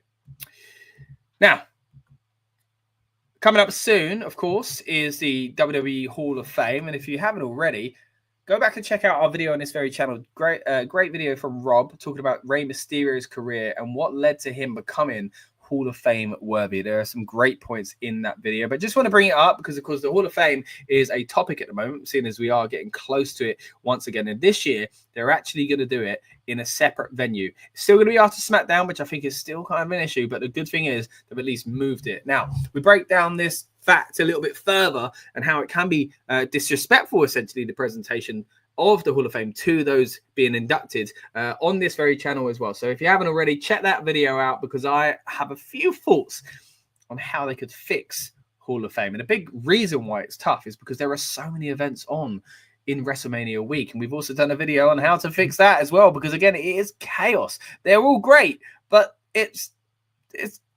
clogged up, essentially. It's too difficult. So again, if you haven't already, check out those features on this very channel. And if you're new here, please subscribe because you'll find more content like that. Gary says, I've got my beer in the fridge. It's getting ice cold. Good for you, Gary. Looking forward to you cracking open a few there and getting a little bit wild in your comments, hopefully. Casper says, Lex Luger in the Hall of Fame and Triple H well deserved. Yeah, great points, Casper. I think Lex Luger is someone that is definitely deserving, but people are still shocked because of, you know, some things that have happened, I guess, in his personal life and his connection with the WWE has been strained over the years. But yeah, at the same time, he's well deserving as far as his kind of impact on the business. And I mean, talking of impact on the business, Triple H, yes, a lot of people are going to go, oh, you know, the boss puts himself in. Who knows? Maybe he was part of the decision. They pretended it wasn't. That whole kind of surprise thing. But let's be real. He's more than deserving of going into the Hall of Fame. So I'm really looking forward to the Hall of Fame this year because I'm excited to see Triple H's induction. Gary says Lex Luger sounds like a Marvel superhero name. Yeah, I mean, because you're probably thinking of Lex Luthor, the bad guy in, well, not quite Marvel, but DC, of course. Superman, that's his arch nemesis, right? So I'm sure that is a play on words, and that's where the name probably came from and was inspired by. Now, tonight on SmackDown, will we see more from that mysterious character that we've seen vignettes showing up on screen for? Now, a lot of people think it's Rey Fenix. I am one of the people that think that, and I think we will see more of a revelation tonight. Whether or not he shows up, I don't know, but I do think it's going to become even clearer tonight, because they did it on the last one, didn't they? They showed off his gear a little bit more and stuff like that, made it a little bit more kind of clear. This one, though, hasn't got much clearer, has it? The number 4, what does it mean? Well, because it's spooky and dark and mysterious, most people have naturally started to assume it's Aleister Black. And I am, again, in that camp as well. I think it probably is Aleister Black. Again, will we see more of that tonight? I would imagine so. It seemed like 2 weeks in a row we've had it on SmackDown. Seems like we're going to have a third as well, because we're on the road to WrestleMania. Would it be something that we see revealed before WrestleMania? I don't know. Again, would it be something we see revealed tonight? We're talking about surprises and, you know, big moments on these European shows. If we're not going to change the title tonight, guys, maybe what we do is have a surprise return. You know, imagine that, Aleister. I mean, then I really will be upset that I'm not there. But hey, I'm enjoying it with you guys here on the watch along. It's all about the content, baby. House of Black stable team. Yeah, I mean, they've continued, haven't they, in AEW without him? So, yeah, but looking forward to seeing him come back to WWE if that is the case. Skibbity Rizza says, when it starts, are you going to show this show on the stream? Unfortunately not, mate. Won't be able to put it on here just for copyright reasons. So, of course, if you are watching on Netflix, we are here to be your watch along companions. So that's how that'll work. Basically, keep us side by side. We'll keep you company. We'll let you know what's going on and let you know our thoughts as well. And we'll just keep the party going all night, essentially. The comments will keep coming in. We'll debate what we see on screen. We'll talk about what we do like and what we don't like about tonight's SmackDown. But I'm hoping it's going to be more of the former. Now, at the end of the watch along, we're also going to hit you with a review for the show, our instant reaction review. And again, you would have seen our Raw review earlier on when we first started this stream. But if you haven't seen it already, if you've only just joined us, you would see our thoughts essentially on the Usos reuniting and Dragon Lee getting unmasked in an incredible match against a mystery luchador. Okay, Skibbity can't watch. Oh, sorry about that, mate. Yeah, hope you see enough from the highlights and things like that. WWE put a lot. I noticed the other day they put highlights up of, I think it was Raw, and they were like an hour long. So to WWE's credit, they are putting up a lot on their YouTube page these days. But I know what you mean. It's great to watch it live, isn't it? If you want to kind of stay in the loop, mate, of course, you're welcome to stay with us on this channel, and I'll let you know what's going on anyway. But yeah, hopefully a good show tonight and a good one to discuss. Again, keep your comments coming, guys. I want to know what you think is going to happen tonight in London. It's, again, a privilege to be able to do these watch-along shows alongside you guys while we have the opportunity, while they're in Europe, and we can watch them at a reasonable time. Had the privilege of going to many shows at the O2 for WWE and working alongside them there, essentially. But today, we're not there. Well, I'm not there, I should say. We do have a roaming reporter, as you would see, but I'm here giving you the kind of watch-along experience again, because, you know, I mean, they've been great, haven't they? I've really enjoyed doing these. It's a shame we can't continue when it heads back to the States. But special occasions, guys, we'll hit them at special occasions. Did it get more in the end, Gary? What are you referring to, mate? In the shop or beer? Oh, beer, because I said yeah, I only had one beer. I think this is it for me tonight, mate. I might have to sip it slowly. Well, I do have some spirits. If I'm feeling frisky, I'll get some spirits maybe. Right. Let's again focus on tonight. We are 6 minutes away from SmackDown beginning, so I'm just going to start getting things loaded up in the background as well. Otherwise, if I'm not watching the show, it's no good, right? Because I can't explain what's going on. I can't give you my thoughts. So let me make sure we've got that set up. And again, amazing, man. Just love it being on Netflix for us over here in the UK. It's just so easy.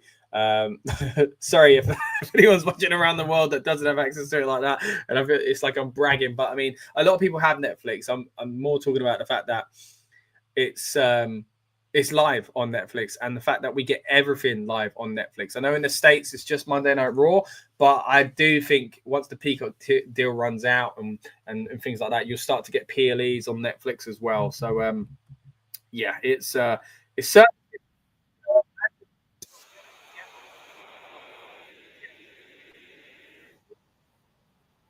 match, and it's not boring parts of the match either. Like, it's not just rest holds. They do kind of important action, essentially storyline, match progression, I should say. Then you also get the commentary team continuing as well. There are exclusive promos in between. So I've really enjoyed the presentation on Netflix. And again, for those watching globally, if you don't have that and you get actual adverts, or if you're watching on demand, this to be your companion piece when you watch it at the regular time in the States on the USA network, then you might again not see some of this action. So I'll describe it as best as I can to kind of fill you in with what's going on those breaks as well. Gary says not long now, and he says not. Yeah, get a VPN if you are out in the land of Uncle Sam. Then look, if you've got a VPN, just load it up, go on Netflix, and in 3 minutes and 20 seconds, you can watch live just like we can over here in the UK. Now, again, we're just over 3 minutes away from SmackDown beginning. We'll keep you in the loop with what's going on. We'll have a nice little debate, nice little discussion about each and every one of the matches and each and every one of the segments.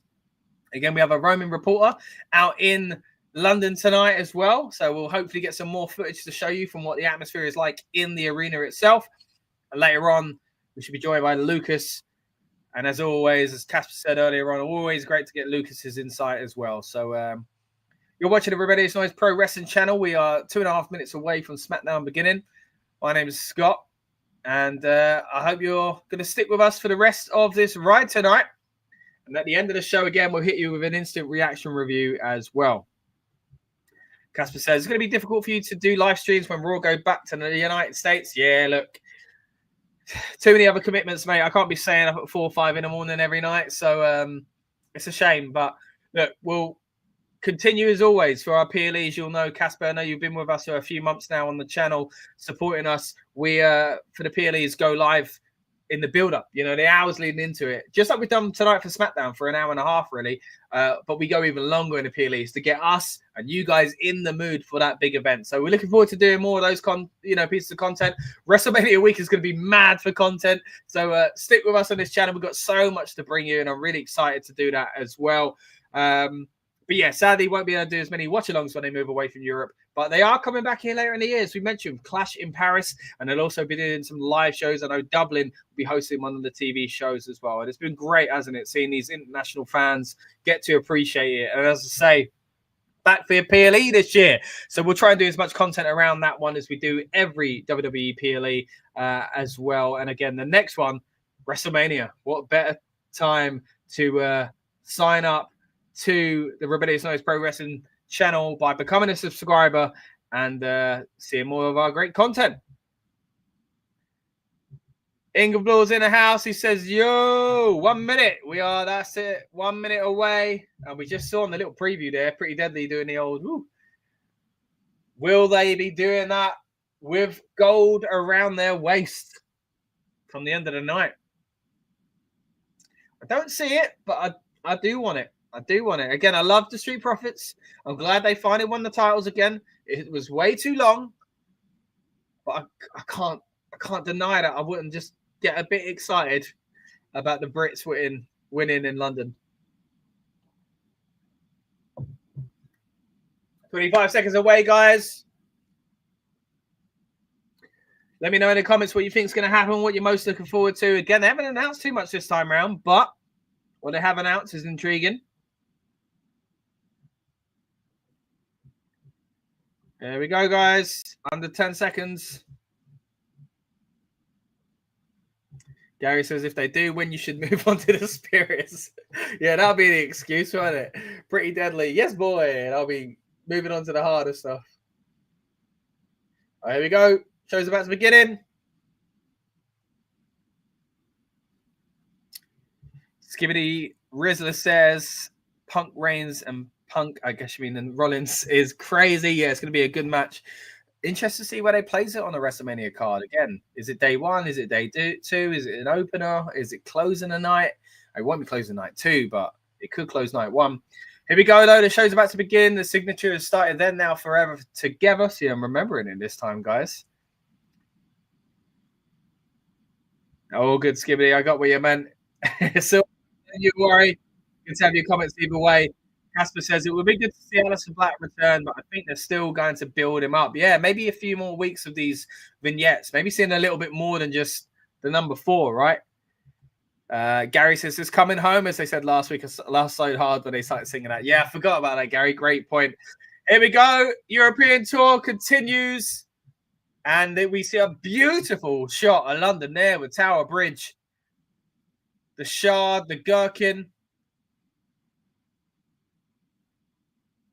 But now we're looking at Allegiant Stadium in Las Vegas. That's not where they are tonight, guys. They are at the O2 Arena.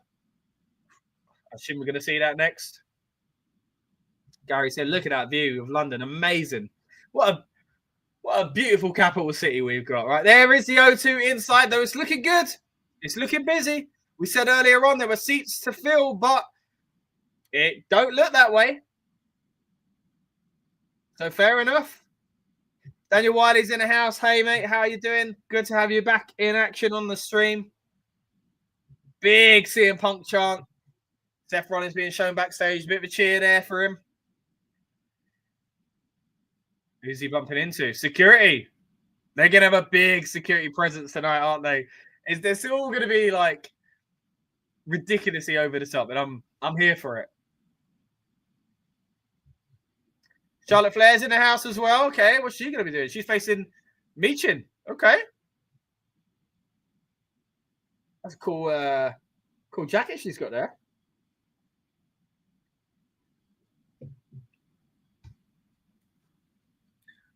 Michin walking in with B-Fab. The megastars are now walking through the ocean itself. I actually know what door he's going in there. Big Braun Strowman, as they've said on commentary, is the #1 contender backstage as well. Whoa, Cody Rhodes is there. Okay. Didn't expect that. We got a comment earlier on asking if he would be, but yes, he's not just on Raw. He's going to be there for SmackDown tonight as well. So great to see him. Casper says Rock has to be at WrestleMania 41. Yeah, there's no way he's not. No way he's not. Oh, look, Cody's starting the show. Here we go, guys. Cody's in the house and he's starting off Friday Night SmackDown as champion. I love when they do that little shot there. Cool jacket Cody's got on there.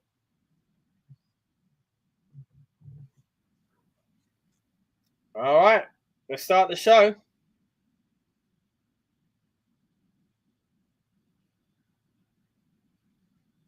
All the fans are in full effect with their voices. They are loud. As expected. I gotta be honest. I'm biased, but London fans. There we go. Whoa. Great reception for the champion. I got some footage. I never uploaded it. I should do it of when we were there for Money in the Bank, and the fans singing his song. Then it was so good. I might try and upload that at some point, guys. If you want to see that, you might hear me singing in the background as well. Daniel Wiley with this Saki comment. Look at that. I'm good because Liverpool winning the title and Arsenal lose it 2 years in a row. 3 years in a row. Look, I don't see it, mate. It's 3 years in a row that we'll come second. Yeah,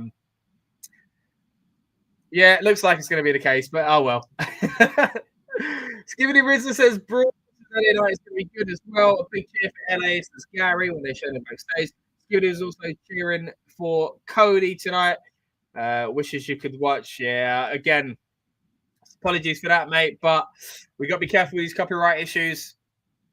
Big woe there again. I hope me describing it is doing it some justice for you. Daniel Wiley says, I think Cena wins the title Mania And a few weeks after Mania, Cody turns heel. And a few months later, Cody wins, costs Cena the title. I see it going the other way around. I see Cena not winning, turning babyface because of it, and then eventually winning. Cody turning heel would be massive whenever it happens. But I think because they've turned him heel, Cena, and because they're going to lose him, they're going to need a big name like Cody Rhodes to be a babyface for a while, I think. So I don't think he's going to be turning in anytime soon. But I like this. I like the theory. I like the prediction. Casper says Cody Rhodes looks if his title grip is losing. I don't know. I think he's going to win. And it helps us, Skibbity. Glad to be of help, mate. And Gary says, yeah, we're not quiet, are we? Yeah. That's it. The fans in London are very loud tonight. And you're all loud in the comments, guys. I appreciate it. Keep them coming. Those lurking in the background, we appreciate you as well. But we'd love to know your thoughts on the show.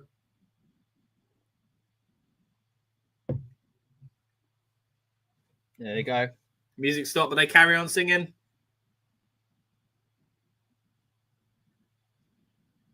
That was great.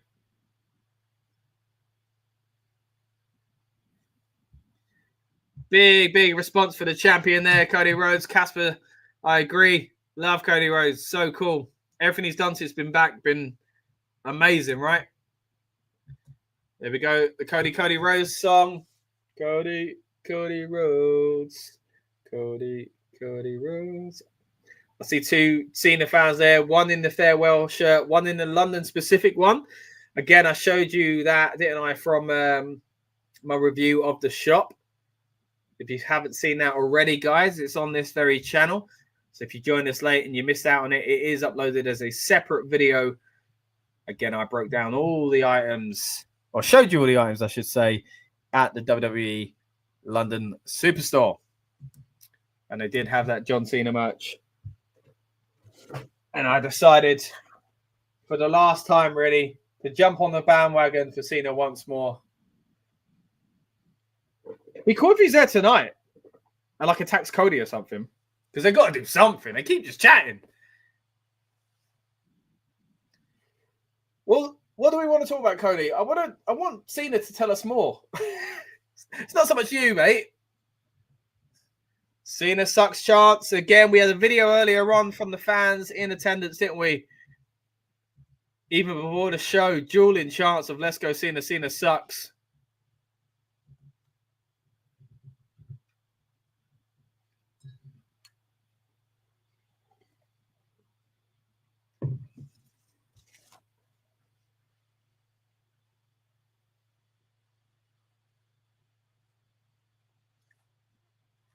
Cody waiting now, not really giving us much to talk about just yet.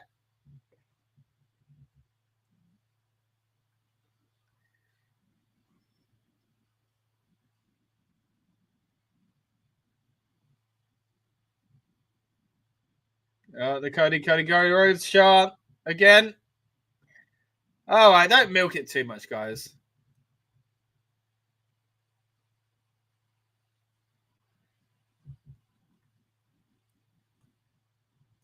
Big reception here for Cody Rhodes.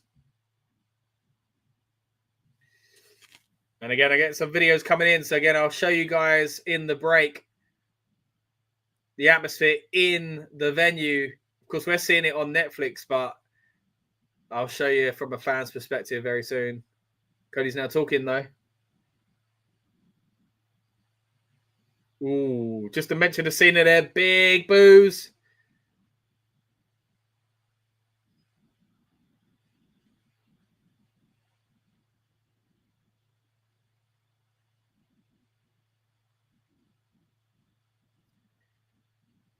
So as Cody says, he's going to face Cena as he goes to try and break the records.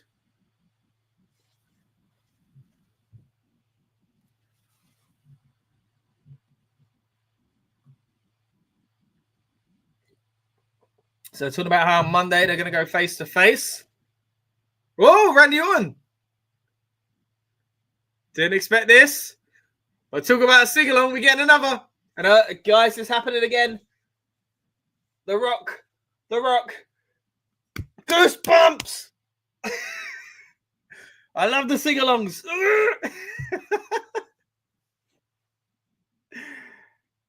There we go. If you thought they were allowed for Cody.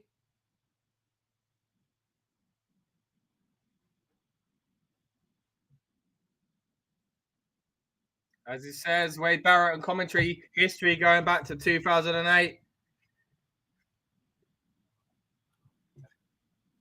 I'm not going to talk too much because let's just hear the fans singing. Let's appreciate it.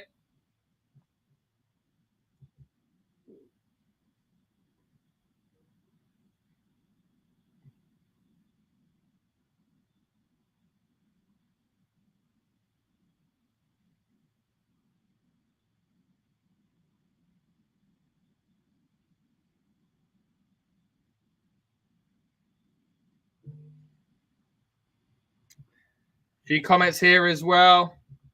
Casper says, we want Cena to show up on SmackDown.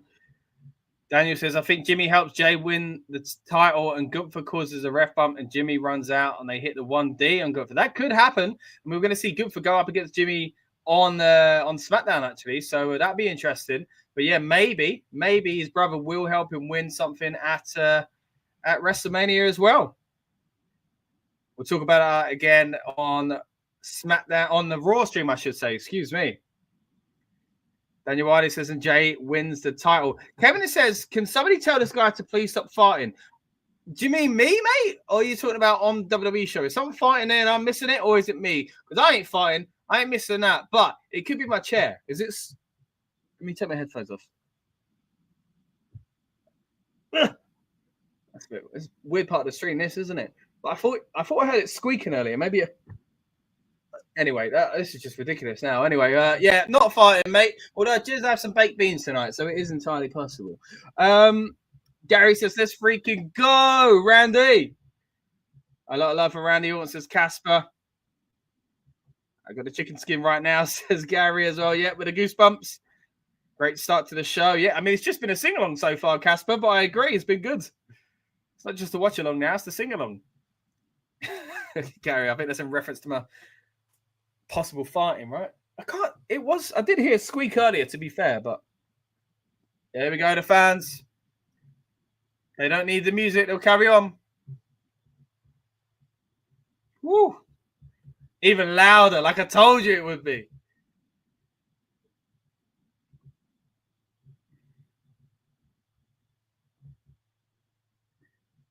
This girl's so excited, he's farting. Maybe I am, Gary. Maybe I am. Who knows?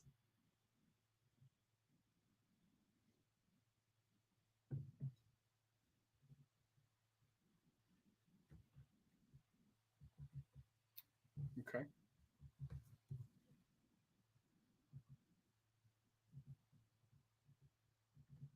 Said he's not a sentimental type, but for him and for London, screw it. What's he going to bring out? Ted Jr.? We're getting a legacy reunion. Where's Manu?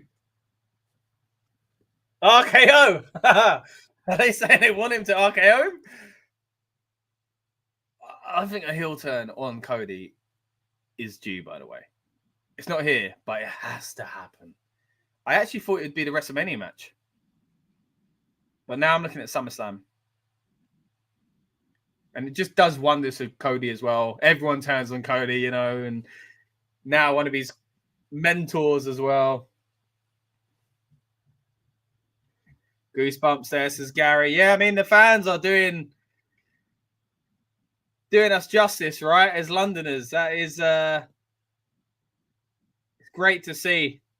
And again, I'm getting some videos coming in, guys. As I say, we've got a roaming reporter out there tonight sending us videos of the fan reactions, and we'll be playing those in the break.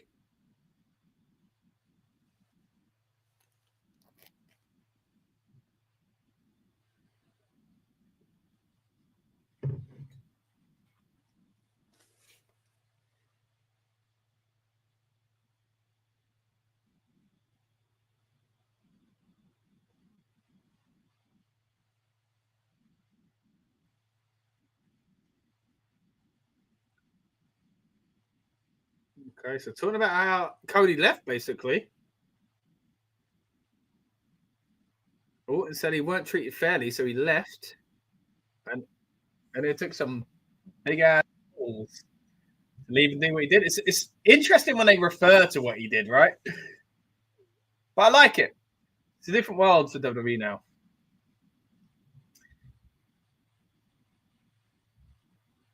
Gary said, when is Aiden there? Yeah, was Aiden there for Raw or for SmackDown? I can't remember now. I thought it was for Raw. Maybe it is SmackDown. I'll have to check because he said he was going to send us some stuff. For those that have joined us tonight and haven't watched us before, Aiden's been one of the great people in the comments sending us his thoughts on these watch-alongs, and he's from Scotland, but he's travelled to London for one of these O2 shows. Casper says, I forgot these two were part of Legacy. Yeah. Randy said, I'd sing along with you the Cody Rhodes song, but you might leave. Now he's just letting him sing. And Gary says, it looks like Cody's going to cry. He's always got that look about him, though, and he always puts that little face on.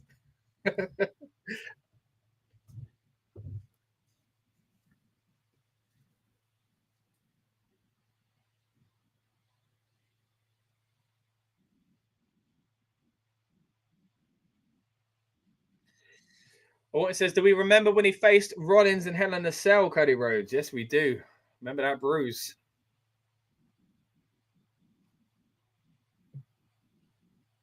Yeah, not just a bruise, a partially torn pec, which caused the bruise.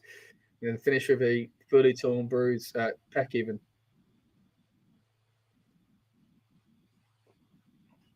Yeah, that was crazy. I felt so uncomfortable. But you can see why I did it, right? Everybody brings it up. It's a great highlight reel piece.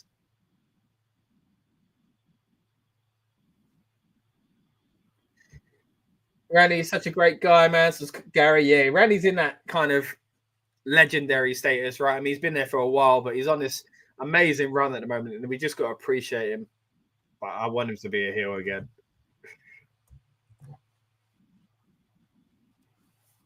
Well, you're in charge of your legacy. Interesting use of words there.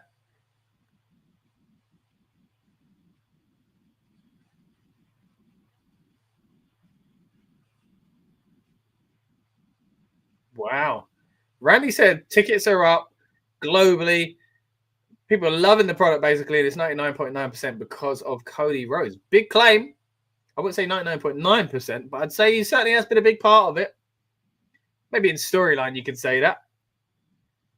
Big fan of Randy with his tattoos, eh?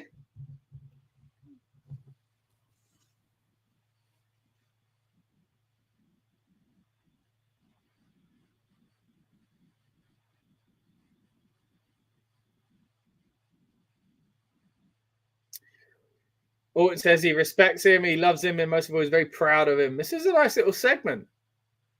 Oh, but man, if anyone could tell you about facing John Cena, right? Arguably one of his biggest rivals ever, Randy Orton. So this is a very clever way to use Orton here, and also get Cody to kind of not just drag things out on his own.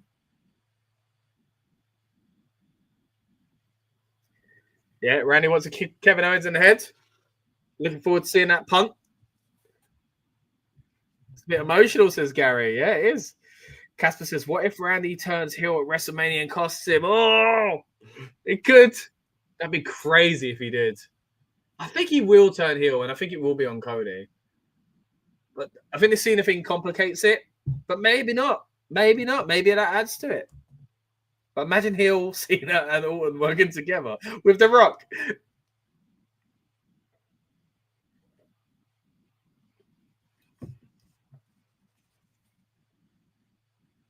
Oh. Orton says, just like Cena's going after number 17, there'll be a time when I want to come after 15. Well. Made it known.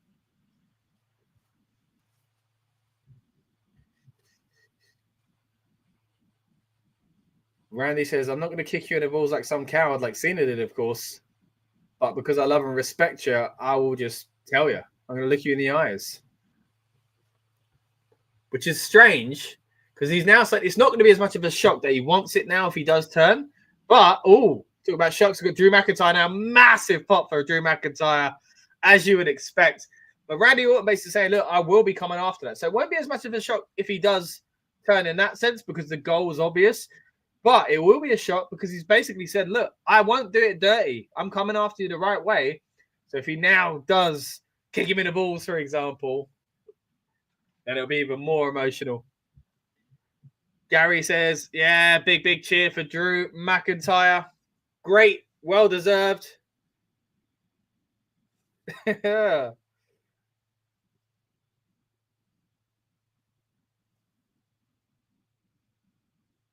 Oh, Drew McIntyre. Good chant going.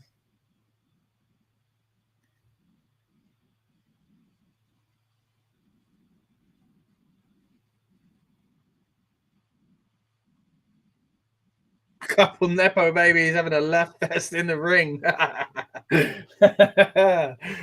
Great comment.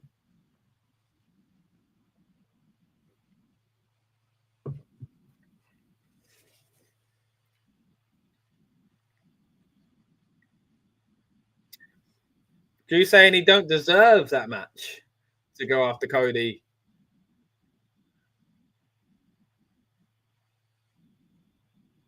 As Drew definitely deserves it.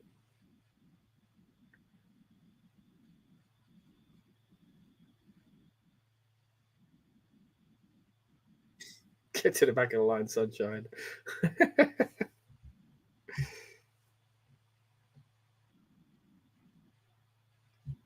Oh, CM Punk chant now. Nothing to do with Drew at the moment, but he always gets the Punk chants because of that incredible feud they had. I mean, it should really be Priest that comes out, right?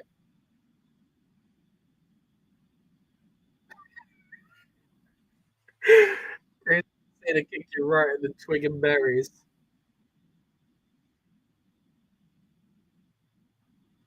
Oh, playing up to the fans there. Should be Cody versus the UK's only ever world champion, Drew McIntyre.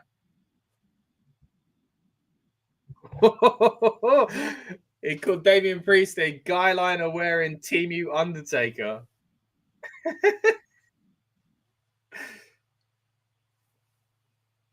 And now he's getting in the ring. Fans are massively behind Drew here. It's a shame he didn't show up in Glasgow, but of course he is a SmackDown superstar now. But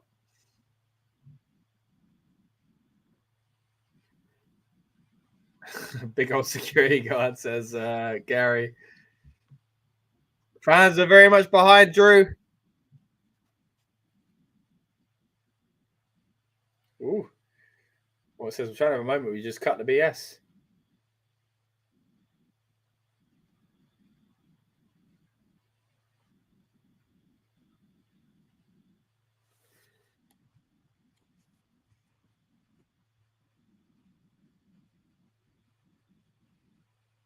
Is he going to ask Drew? Or are they just going to have a match tonight?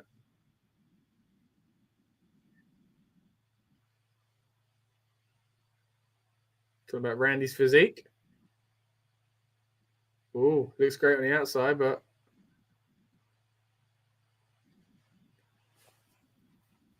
ooh.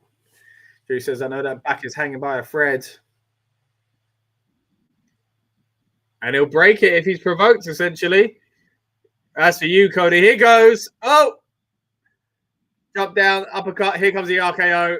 Oh, no, he fights out of it. Oh. Ooh. He got away. Clever.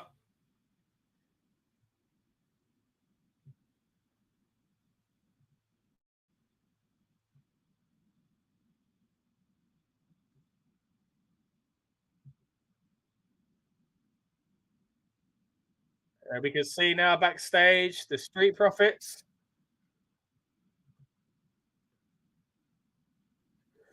First title defense tonight. It'd be crazy if they lost it, but I mean, again, it is in London. It is in London. Nearly, says Gary, and yeah, a great start to Monday Night Raw. Oh, look what they're wearing! Oh, look at the Union Jacks on and everything. Right, anyway, it's the break now. We're getting an ad for WWE World at WrestleMania. So in the meantime, why don't we watch something a little bit more interesting?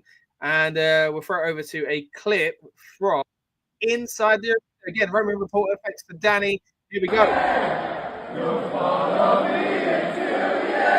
And sing along to Cody's theme song as it ends. Again, people massively behind him. Look at that.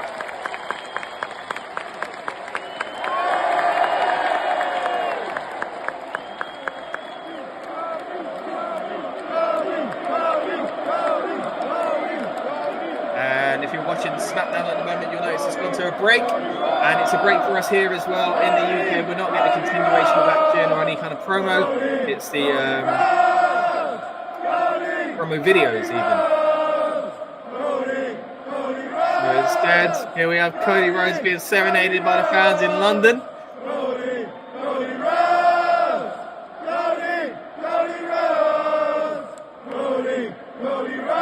Great reaction for the champion. And again, it's good to see it on the show itself, but great to get this perspective. And just see what it's actually like in the venue tonight.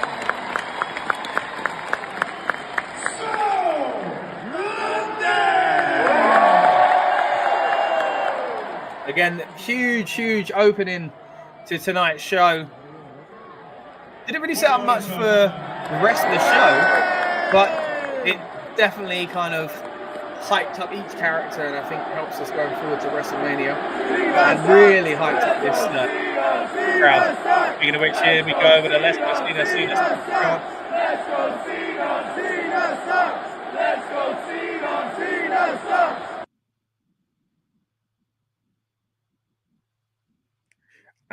Let's go with another video we've got here of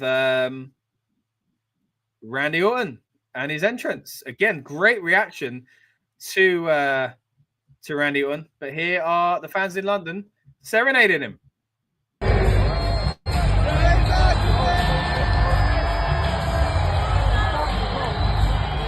Look at all the fans rushing over to the top of the stage to try and see him. Oh man, they're loud.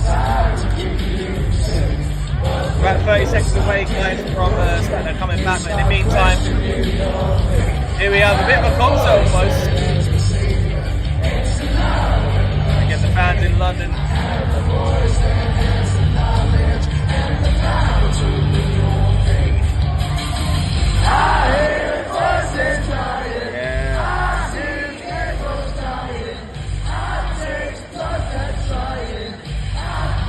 Loving it. Coming back on there on SmackDown though.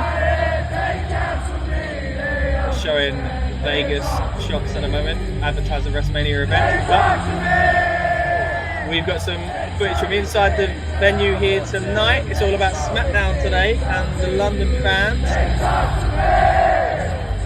Great entrance there. I'm sure you'd agree from the O2 tonight. Breaking news. What's this? Randy Orton's going to face Drew McIntyre. Okay. Big cheer there.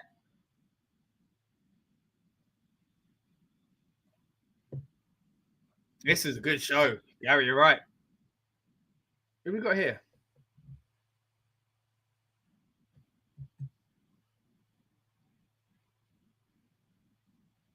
Oh, it's the Street Profits. See, this is the point. I don't recognize it. Oh, why have they done this? They should have changed their theme when they turned heel 15 times ago, because you know they went back and back and back and back. So confusing.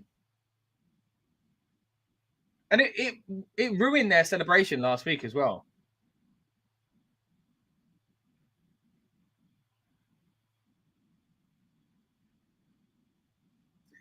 Here's a new SmackDown ring announcer, by the way, Mark Nash. Like his voice so far.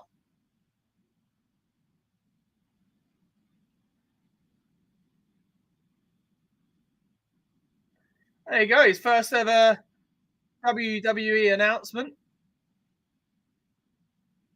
Okay. Gary's happy they got rid of the cups. Well, I like the cups. I did. But yeah, I mean, they've changed their... Somewhat, they've changed their character, right? So, you know, the presentation's changed. They're all in black now. different graphics, different music. So it kind of makes sense, right? And what happened to Samantha? Well, she's long gone. She decided to leave to pursue music. So who knows? Maybe she'll come back someday, but she's not around anymore. Who is around, though? Pretty Deadly. And what an outfit they are wearing tonight.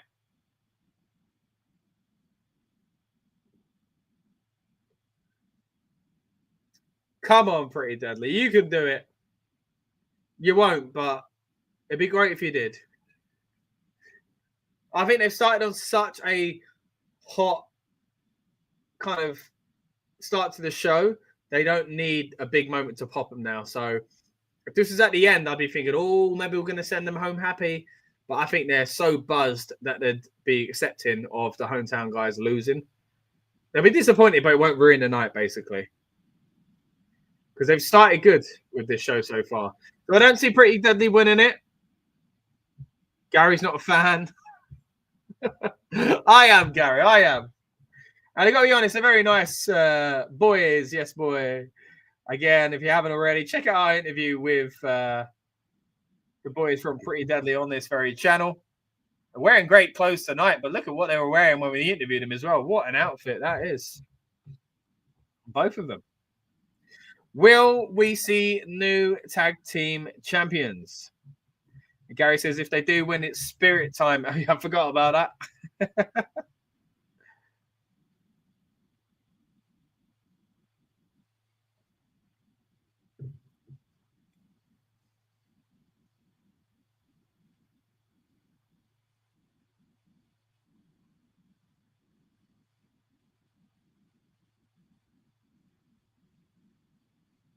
There we go. Fans are definitely behind Pretty Deadly, but it's a risky move. I'll be honest, it's risky. With a team like Street Profits who have gone back and forth, it seems, as babyface and heel, confusingly, and have just become champions, seemingly as babyfaces, I feel like it's a risky move to put them in there with hometown guys like this. But at the same time, they've done a lot of that recently, haven't they, on the European Tour? They've tried to get the most out of the local talent. Axiom, of course, having his main roster debut against Gunther in Barcelona, which was amazing. Gary says, should be a good match, even though I'm not a fan. Yeah, they're great. They are great.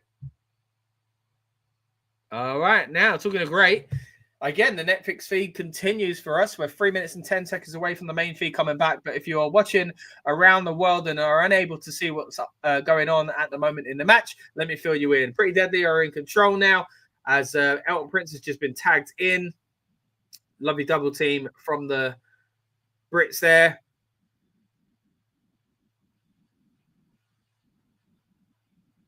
Angelo Dawkins, I was going to say trouble, but he's reversed there. And okay, now got a smash in his face himself. Oh, no. Angelo has taken out Elton Prince.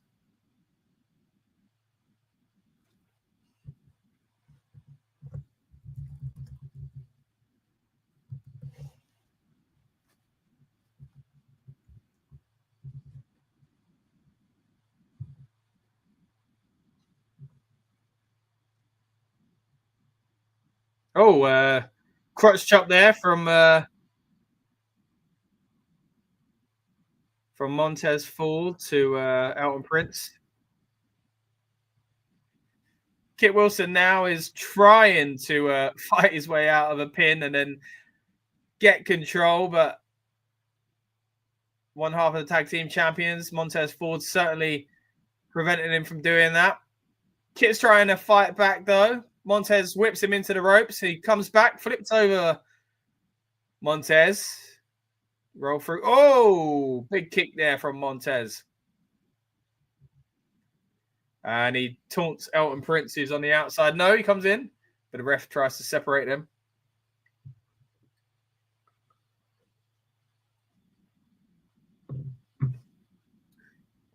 About a minute and 15 seconds away from SmackDown coming back live. But again, we're still continuing the feed here on the UK version of Netflix.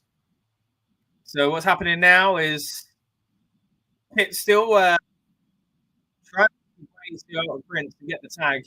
Montez has making sure that doesn't happen. Picks him up for a suplex, reversed by Kit, lands on his feet, ducks a clothesline, and finally dives and gets the big tag for Elton Prince, who are basically acting like baby faces here. That's the baby face kind of, I've reached my tag team partner and he's coming in. But they might be playing up to this more because it's not on TV at the moment. I mean, we're seeing it, but mainly this is for the fans in attendance and anyone that watches a stream like this. I guess those in the States wouldn't see this anyway. Montez trying to get out of that lift there from Elton Prince. Doesn't work. Elton is playing up to the fans as well.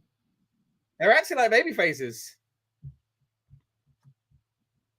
Gary says Montez's athleticism, I said last week, he's out of this world. Yeah, he's amazing, isn't he? 10 seconds to go, but there's a pin going on, only a 2. I mean, could you imagine if the titles changed hands in a break? I mean, again, I know we're seeing it, but still. Now they're back on the main feed. Go to the arena from above, looking good.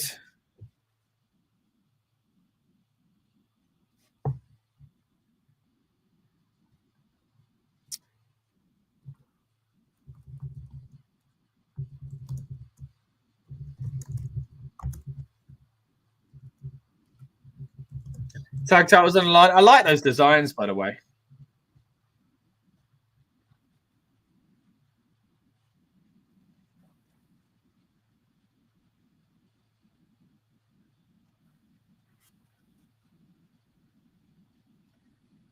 England expects what's going to happen. Oh, it could do.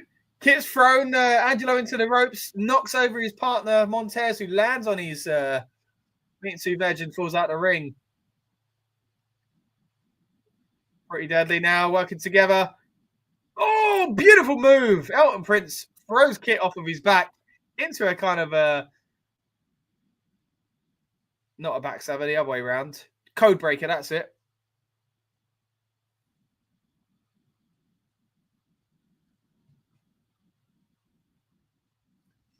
Gary says, Scott, when I was with you and Dan in school, we went to see Raw. I can't remember if it was if he was there. Yeah, I was there. Hey, don't forget me, mate. I was there. Yeah, it was Raw in 2005. I remember it well. Yeah, we stayed at Dan's that night. I remember. Whoa! Oh! It's pin 2. Whoa! Montez hit the frog splash on Elton Prince. No, excuse me, Kit Wilson. Elton Prince then rolled him up instead quickly. Lion tag. Elton doesn't know what's going on. He's thrown into Montez. 1, 2. Oh, Kit breaks it up to a big cheer. Casper says, where is it? As I said, Scott, pretty deadly baby faces are coming. I mean, they're massively over tonight, aren't they? Of course, being in their home country is going to help that, but it just shows they can work that way. Years ago, yeah, it was a long time ago, Gary. Love Pretty Deadly's attires. Me too, Casper.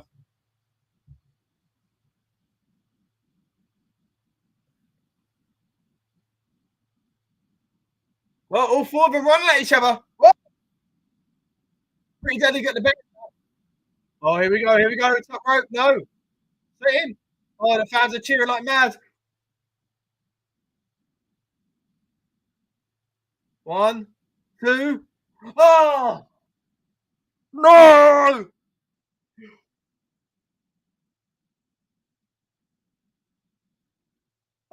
Boos as Montez breaks it up. And I feel bad because, again, I like Street Profits. I'm glad they're chaps again. But, oh, Montez goes flying out the ring there. Come on, go again. Again, I love this move. Going off, but this time, no. Dawkins catches him. Oh, he throws him over the top rope. Oh, still a 2-1, but you got to think Montez will be back soon. Yeah, he's climbing up. Oh, no. Kit's on the top of the shoulders of Dawkins. Montez jives off. Doomsday Blockbuster. Boos from the crowd. And a successful first title defense from the Street Profits. You have to give it to him. And Montez is playing it to the crowd as a heel. Like, I get it. It's because you're in London, but it's just so confusing. Ah! Poor old Orton on the outside.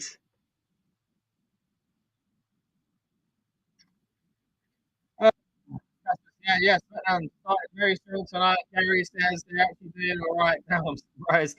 Yeah, it didn't work out though. No, didn't win it. Didn't win it. It was good fun though. Good match. What a great way to start the show, as Casper says.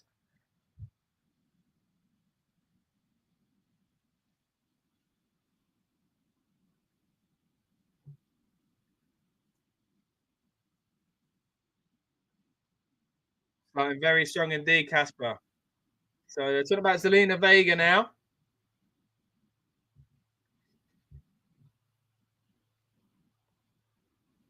Throwing it over to a clip backstage.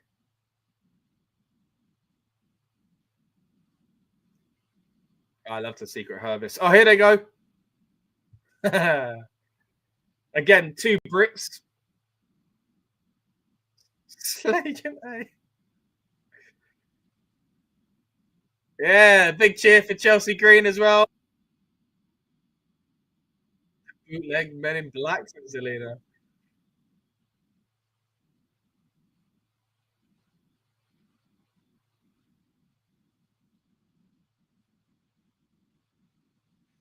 Oh.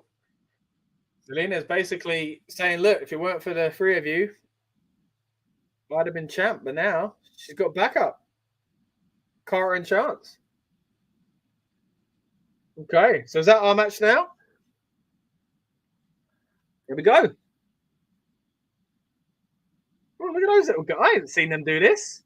What are they, like smoke machine guns? Carter and Chance making their ways to the ring. Good to see them being used a bit more.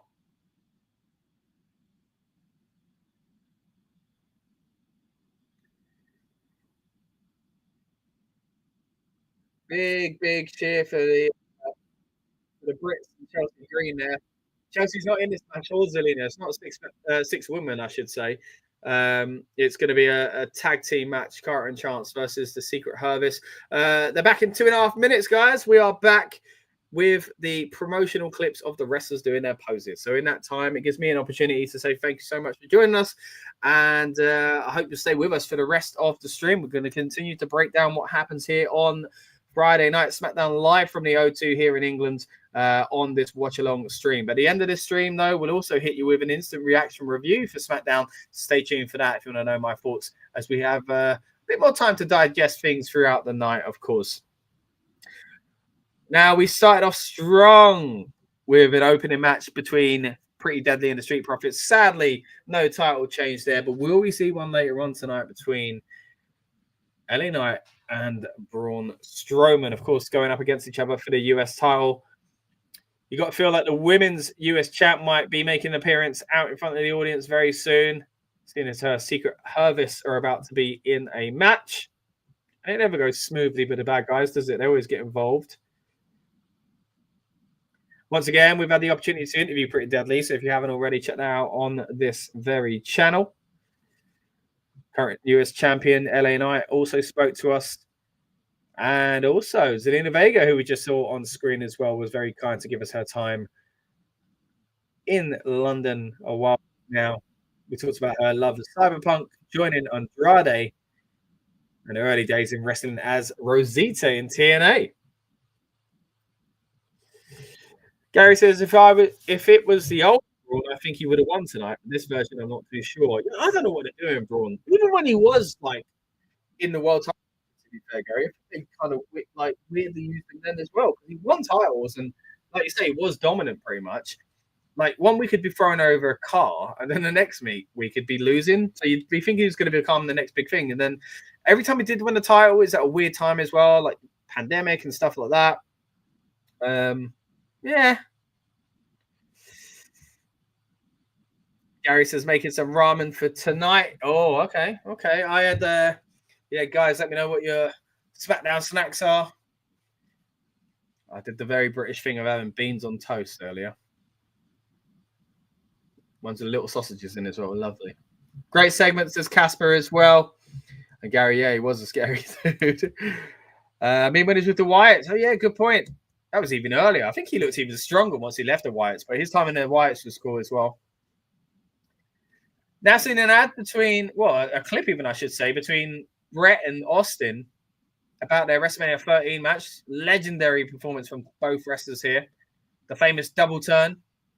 Why are we seeing this, though? What are they promoting? Are they just randomly showing old WrestleMania matches or something like that? That might be what they're doing. We are 22 days away, as Christopher said earlier on. Gary says, good old classic beans on toast. Yeah, of course. And a bit of cheese with it as well, Gary, you know. Classic match here. They used to blur this or make it black and white because of the blood. Like when they showed it on like TV and stuff. Not anymore. The PG era is over. A little bit of Ken Shamrock action there as well. Is this just simply to promote WrestleMania? Oh, what's this? What? WWE now inducting matches, immortal moments. So they're going to induct the match between Stone Cold and Bret Hart. I mean, this will give the Hall of Fame life for a long, long while, right? This is going to give it legs. How many matches can they put in the Hall of Fame? Now we've got to start debating what matches deserve to be in the Hall of Fame and what moments. So, like the obvious stuff, DX invading WCW that they want to play every, few months, it seems, when they want to talk about nostalgic things. The Rock's birthday celebration with Mankind. Mankind winning the title. Randy Savage versus Ricky Steamboat. Hogan and Andre at WrestleMania 3 as well. Is that what we're going to do? We're just going to start. I mean, to be honest, it's a great money spinner because you get all those stars back to have another moment, sell more tickets, and get another moment in the sun. I mean, how many times could you become a Hall of Famer with this? If you've got a career like Austin's or Brett's, you could become like a 25-time Hall of Famer. Okay, well, there we go. The Hall of Fame has got a new format added to it, guys. It's not just the main induction. It's not just the celebrity wing anymore, or the Warrior Award, or the Legacy inductions. We're now getting Immortal Moment inductions. Oh, wow. All right, really looking forward to covering this year's Hall of Fame. So I got to be honest, it's hyped me up for it. So, wow, what do you guys think? Let me know in the comments. But yeah, I'm even more excited about the Hall of Fame now. And I think it's something they needed. It's a shot in the arm that the Hall of Fame needed. I keep saying, moving it away from the same venue as SmackDown is a great idea. Moving it away from the same night as SmackDown would be even better. And again, we've got a video on this very channel on how we believe you can fix the Hall of Fame. But I never thought they'd be starting to induct matches and moments. So, wow, there we have it. Immortal Moments, very interesting, says Gary. YTC. Casper says Caden Carter, Katana Chance, and Zelina Vega versus Alba Fire, Chelsea Green, and Piper Niven. Yeah, so no Green and Vega. It did look like that, though, didn't it? But they're there at least. So maybe it will turn into a 3-on-3. One of those kind of, this is going over the top. It needs to become bigger. How cool is this entrance with Team Chelsea Green? Yeah, I love it. I've got to say it, Casper. Secret Hervis. I'm a big, big fan. Again, both of them are great. We've interviewed both of them again. Cheap plug once again. But I would like to see different things from them. I'd like to be seeing Piper Niven and, maybe even as Kaylee Ray again and the way they were presented before. But they're getting opportunities and they're doing great stuff. So we've got to appreciate it. Oh, okay. Piper diving over the top rope and then hitting the front flip on top of Chance and Carter.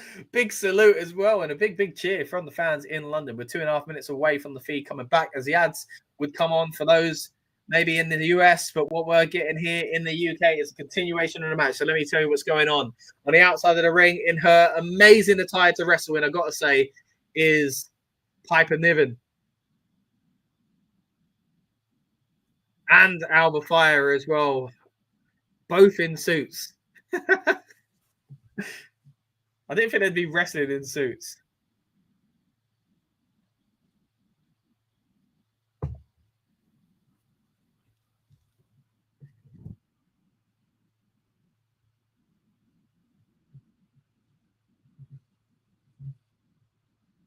Again, we love you, Chelsea, or is it a Piper? We do. Oh, Chelsea, we love you. There we go. I guess it works because of the football team as well. It would have been the chant already, but you know, we don't like Chelsea in this household, guys. Not the Gunners.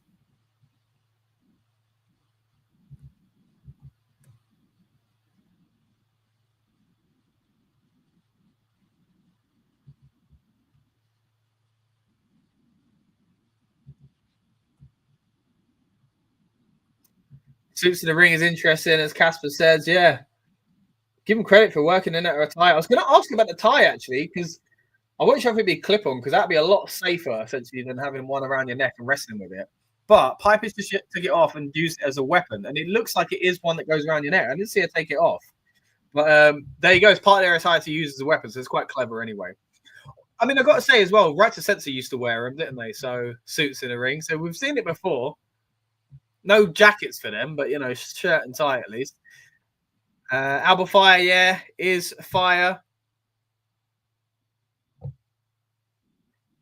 Chelsea Green on the outside, trying to pump a bit of life back into our Secret Harvest. Everything I like about these guys, I like.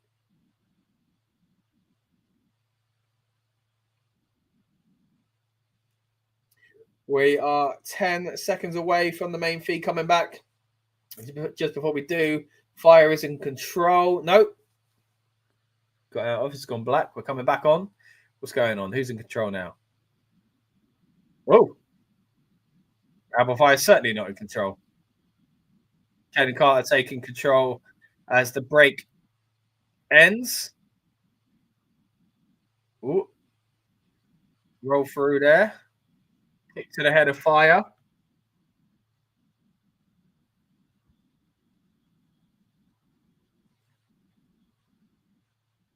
Woo! Big kick there from Caden, who tries to kick away Chelsea as well.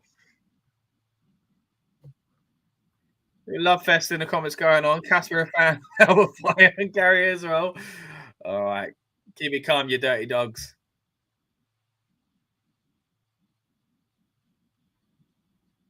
But I'm sure people will be flattered at saying they're pretty. Oh yeah, what chance? What do you think of Tottenham? Yeah, gotta love the British fans. If you're unfamiliar with the chant, I won't repeat it. As much as I believe it, I won't be using those words on the stream. Stand up if you hate Tottenham. Yes. If you hate Tottenham, stand up. Can't get on the stream standing up there, can I? If you hate Tottenham, stand up. If you hate Tottenham, we're going to do a sit down, so I can sit down. Stand up. If you hate Tottenham, stand up. There we go. I didn't expect to do that on the stream, guys. Typical English fans, says Gary. I mean, look, we're in London. They are a London team, but look how many teams hate Tottenham, eh?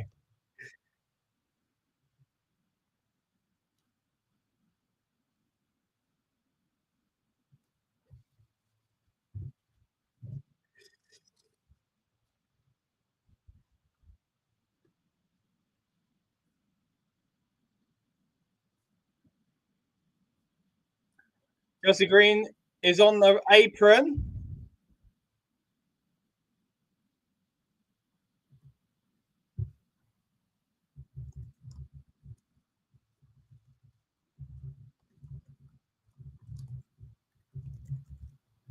Whoa, Piper Driver, and it's over.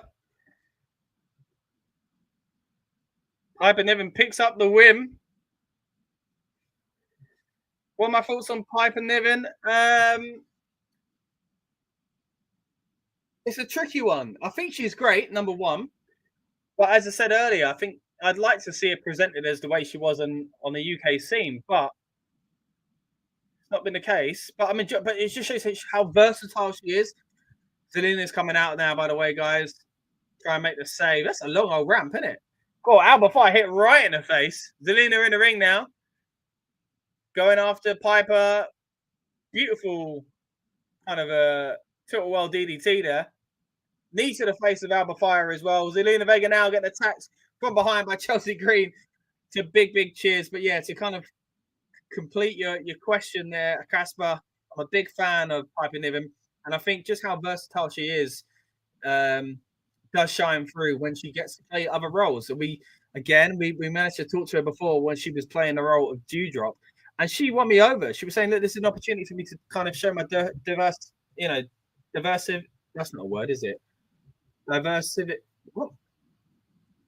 She's diverse. And I agree. I think she has showed that, and I think Alba Fire's getting that opportunity now as well. Diversity. Why was that hard to say that? I was trying to think it like an American thing. Diversity. No, I don't know what I'm trying to say. Point is, she's diverse, mate. All right.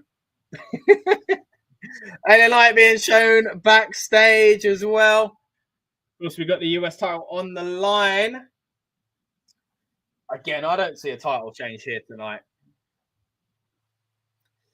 We're heading into the break now. 2.5 minutes to go. So I'm going to use this opportunity to give you another video from live in the venue. And it's one I was hoping we were going to receive, guys. It's more fan behavior, and it's the best chant of the night. If you ain't gonna stand up, if you ain't gonna stand up, Oh, man. if you ain't gonna stand There we go. up, if you ain't gonna stand up, Yep. if you ain't gonna stand up, if you ain't gonna stand up. I would stand up again, but I don't want to knock everything over. But yeah. Stand up. If you ain't gonna. Great to get that clip again. Our roaming reporter out there in London tonight for the O2 has sent that in. Yeah, British fans are great. I got to be honest. I'm biased. If you're watching this abroad, you might be what the heck's that chant all about. Basically, there's a team in Tottenham that are universally hated, it seems. Yeah, there you go. Poor Spurs fans can't even watch SmackDown in peace, and so they shouldn't, mate. So they shouldn't.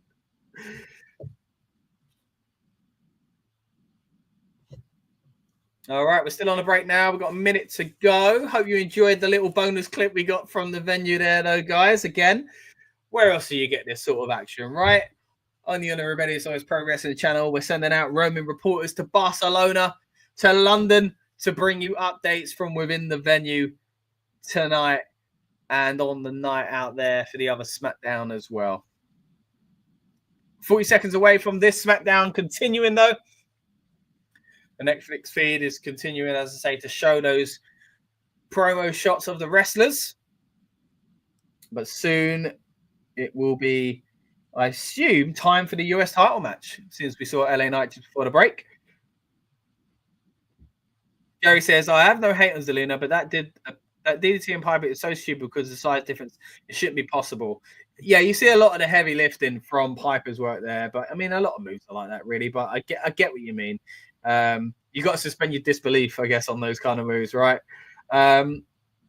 Chelsea Green, Piper Niven, and Alba Fire team name. The Secret Hervis. Yeah, it's Hervis, isn't it? Yeah, like Secret Service, of course. Scott, did you see my comment, Zelina? Oh, yeah, I got to it now, Gary. But yeah, thank you. Footage now of Stephanie McMahon's new show the other day, by the way, of the CM Punk episode. What's watching these now, actually? Stephanie's Places. Yeah, we'll see how it goes.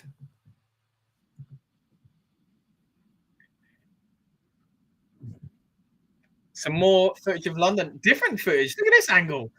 Basically some houses, some flats, and then why am I moving my head like I'm going to see around the flats? Like, waiting for the drone to move. There's the shot. Oh, there we go. The same old footage we get there. Big Ben, I froze there because I realized I didn't say the shaft. I said the shaft, and that was a slip. I only had one beer. I didn't even move on to the spirits like Gary suggested because Pretty Deadly didn't win. There's nothing to celebrate. And there's me calling buildings things like that. All right, Gary says it's a shame we don't get to see Stephanie anymore. Yeah, she's not usually on WWE TV. Is all there for special occasions. But nice that she's back in the fold and doing the show. Yeah, sorry about that, Gary. Whoops. Is that oh wait, there's Lewis Capaldi. Yeah. Big cheer for him. Ah, that's nice. Nice bit of love him. What a great voice on him. Very funny man as well. There you go. Ah, that's pretty cool. They also I've got Elliot, welterweight champion in the UFC. Welterweight fighter, actually. No, not a champion. Of course, I mentioned earlier on the WWE and the UFC have come together to have a mega store in the O2. It's there till the 31st of March. So if you're heading to the O2 anytime over this weekend, make sure you pop in. And if you want to see what kind of stuff they've got in the shop, I've got a video on this very channel where I've reviewed the shop in detail. I was going to say, though, before they showed him, they played a song and showed the WrestleMania logo. And I'm pretty sure it was The Weeknd. It sounded like him. Does that mean The Weeknd, again, has the theme song for WrestleMania? Now, I've got to be honest, a lot of them have been good and catching. I like The Weeknd. Yeah, I'm a fan of the Attitude Era. I'm a child of that era, right? So I'm all about the hard rock being linked to wrestling. But sometimes other genres work too. And I'd like to see maybe the hard rock make a comeback every now and then. But for purely soundtracks, but The Weeknd feels synonymous with WrestleMania these days. I mean, WrestleMania weekend, what more do you need to say? And some of them over the past few years, I hear them, like, because The Weeknd's obviously a massive star. You hear his songs like out in the wild, not in a wrestling environment, and I'm like, oh, WrestleMania. I'll start thinking of like match graphics and stuff like that. Oh yeah, just reminding myself of them promoting WrestleMania to his songs. Come on, Braun, says Gary. Good to see Lewis Capaldi as well. But just a very small possibility. Mickey rumors to return at WrestleMania. I assume Mickey James, right? Yeah, I mean, weird that she got pulled out of that show, the LFG. So maybe it's for good reasons. She's going to be back on screen in another way. That'd be good. Of course, her husband, Nick Aldis, is SmackDown GM. So there's a little link there, even for storyline purposes. LA Knight getting a big reception in London, as you would expect. Again, when I was there for Money in the Bank and the SmackDown that weekend, he was the most over.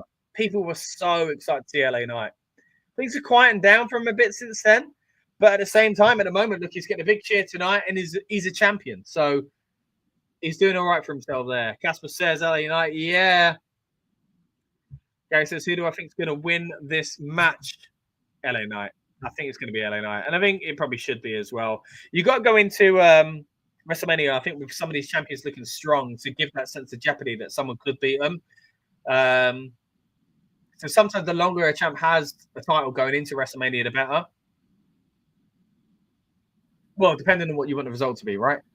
But I don't see any benefit in giving Braun the title here. But yeah, maybe Solo Sikoa, as we mentioned earlier on, could get involved as well. So if anything, maybe a DQ, so Braun wins by DQ or something like that. Not Solo Sikoa, excuse me, Jacob Fatu. I mean, it could be Solo Sikoa. I mean, he's in and around this storyline as well. Bit of tension between the two Bloodline members, of course. Harry says, I think Braun deserves something, though. Yeah, I know what you mean, man. I think the problem is a lot of guys on the roster feel like they deserve something, you know? And they got some great talent at the moment. And Braun, of course, went away, come back. And I thought he'd do more since he's been back. He hasn't done that much. He's done well, but, like, he's not been as big or as heavily featured as he was in his last run. I was massively surprised when they let him go last time round. So hey, at least they brought him back. Casper's enjoying the show so far, as am I, mate. And as always, great to have your comments on this watch along as well. It's great to watch these shows with you guys. Gary says, great point. I agree. Good point, even as far as the Braun Strowman situation.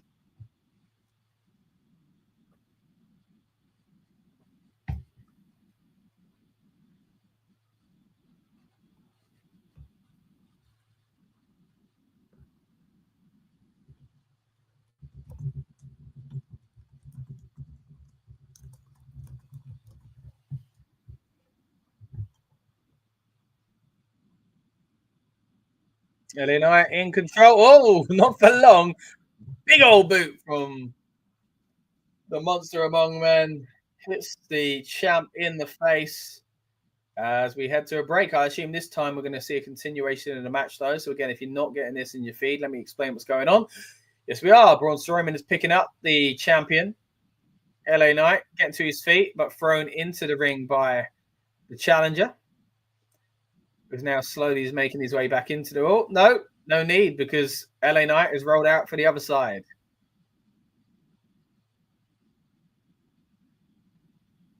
Right, saying that Joe's great at moving out of the way and wrestlers are flying at the table. Happening a lot these days because of the table not breaking. They seem to be making a big deal out of it.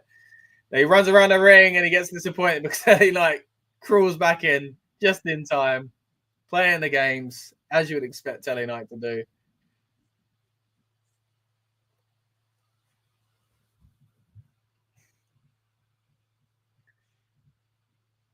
He's just a SOB. That's when he's shouting it, the big SOB. LA Knight now just takes control in the corner now after hitting Strowman's face onto the turnbuckle. He's now climbed on top of him. Got about 4 or 5 punches in there before Strowman took over.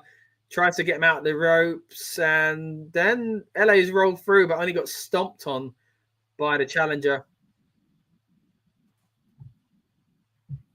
Casper says, heard a possible White 6 after WrestleMania. I think it could be a shame more. WWE says, yeah, I mean, I don't really want to think about stuff like that, right? But they're not being used much, are they? So, and WrestleMania is the season after Mania, they tend to do those kind of things. And look, I don't want to think about anyone losing their job, really. Let's just hope that's not going to be the case. I think there's a lot of legs in it for them. There's so much they can do with the White 6, but they've been hit with injuries and stuff like that. But then at the same time, the Alexa Bliss thing, it's come to nothing so far. So let's hope maybe as we get closer to WrestleMania or even at WrestleMania, we see something relating to them. Gary says, to be the size of Braun, I wonder how many calories he eats per day. Yeah, not a small amount, that's for sure. 20 seconds to go there. Braun's looking back as if he's waiting to be told something, or he was looking at the camera to see if the brakes were still on. Because they're about 10 seconds away now, and they're conveniently getting close to the ring. Braun's asked for the shush. Well, he slaps him on the chest, assumably. It's gone black, so we've missed it. Few SIB chance there. Yep, I think it happened because LA's holding his chest as he rolls into the ring. You can see Braun tell LA Knight to come towards him there. LA's hit with a kick. Tries to lift him up, doesn't work. Elbow to the head by Braun. He runs into the corner, into a kick again by LA Knight. He jumps up into the second rope and hits him with a bulldog. Gary says, do you reckon he eats 10,000 calories? I don't know, man. Let's Google it. Because I know he did that video ages ago. I think it might have been with Denise Salcedo, where he said what he eats a day, basically. Let's have a look. Braun Strowman. He might have actually said that in the interview. Calories.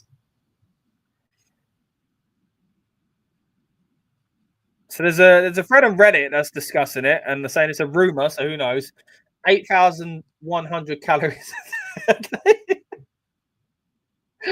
Man, what is it an average for a man? Is it 2,000 or something like that?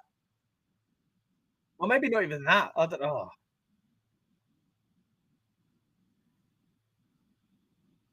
LA Knight. Yeah. Goes to the elbow. Hits it. Goes to the pin. He won't get a free count with that. Barely even a 2.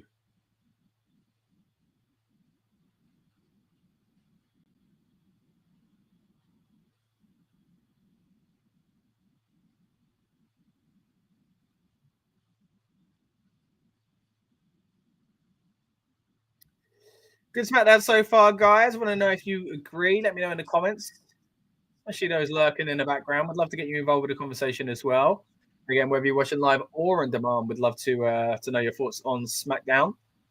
Appreciate there'll be a few of you watching this a little later than we are doing it live because of the time difference and when it's shown on TV in the States at least. So welcome to those watching on demand as well. Oh! Jacob Fatu's in the house, as expected. He's taken out Braun. He ran around the ring, and then out of nowhere, Jacob flew into him. He's attacked LA as well, but now he's going more after Braun. A few headbutts. We're going to use... Maybe this is where it breaks. Oh, no, still didn't break, but Samoan drop onto the announce table. I thought that might have been the moment. I know Lucas has been saying a lot lately that there's got to be a big moment on that announce table because they keep talking about how it's reinforced and making a point of not breaking it. We're back in the ring now. Yeah, last week he should have won it. Oh, cool chant. LA, Fatu. Again, I'm biased, but the London fans, they're great. But again, as all European shows have had great audiences, great songs, great chants, great receptions, great karaoke sessions. LA Knight now taking control over Jacob Fatu. Not anymore, though. Jacob hits him with a beautiful pop-up Samoan drop and then hits his signature little jittery dance pose. He's got to get a name now if he hasn't already. Big booty smash in the corner as well. Don't think that's the official name either, but I'm giving it. Another one to the head of Braun Strowman as he takes his jacket off and throws it out to big cheers from the fans. They're very much behind him.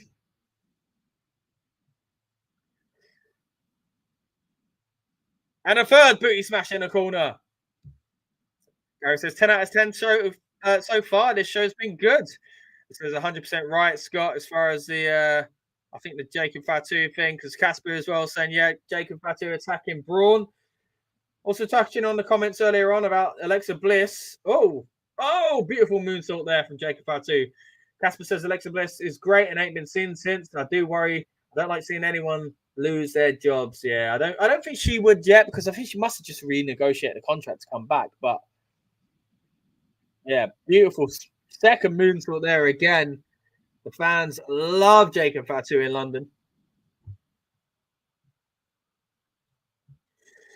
Well, did it on his own as well. No kind of appearance from the rest of the Bloodline there. I wonder if we will see him tonight. But whatever we do see tonight, guys, we'll break down further once the watch-along portion is over. We're going to hit you with the instant reaction review, so stay tuned for that. And if you're watching on demand, then you'll find it on this very channel. Rebellious Noise Pro Wrestling channel. You'll be able to find that on demand once it's been uploaded as well. Speaking of Bloodline, we got an OG member of the Bloodline backstage being shown last week. Of course, he challenged Gunther to a match, I believe, on Monday Night Raw. So I don't know we're seeing it now, unless just Jimmy's going to be there for... Woo, that slap was harsh. Okay, backstage to Jackie Redmond, who's going to be surely with Jimmy. It was a great slap. Here we go. Big Jim. Big cheer for Big Jim as well. I think he's doing well, man. I think he's picking up. Credit to him. The slap around the world.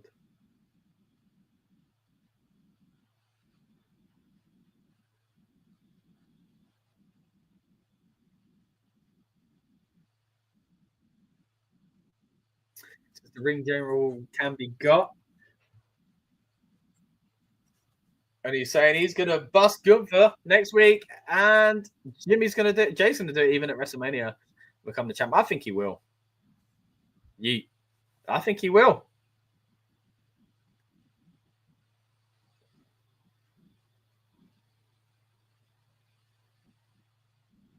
The Miz and Carmelo Hayes taking a mick. Jimmy. Oof. He's saying all of a sudden you're a tough guy, but your whole career you've been the other Uso. Surely tonight he's going to get another slap. He's going to slap.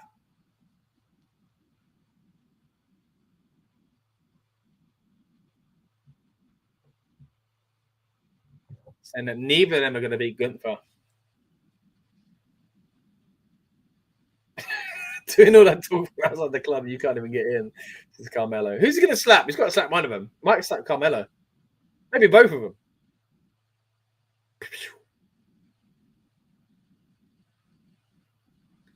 Ooh.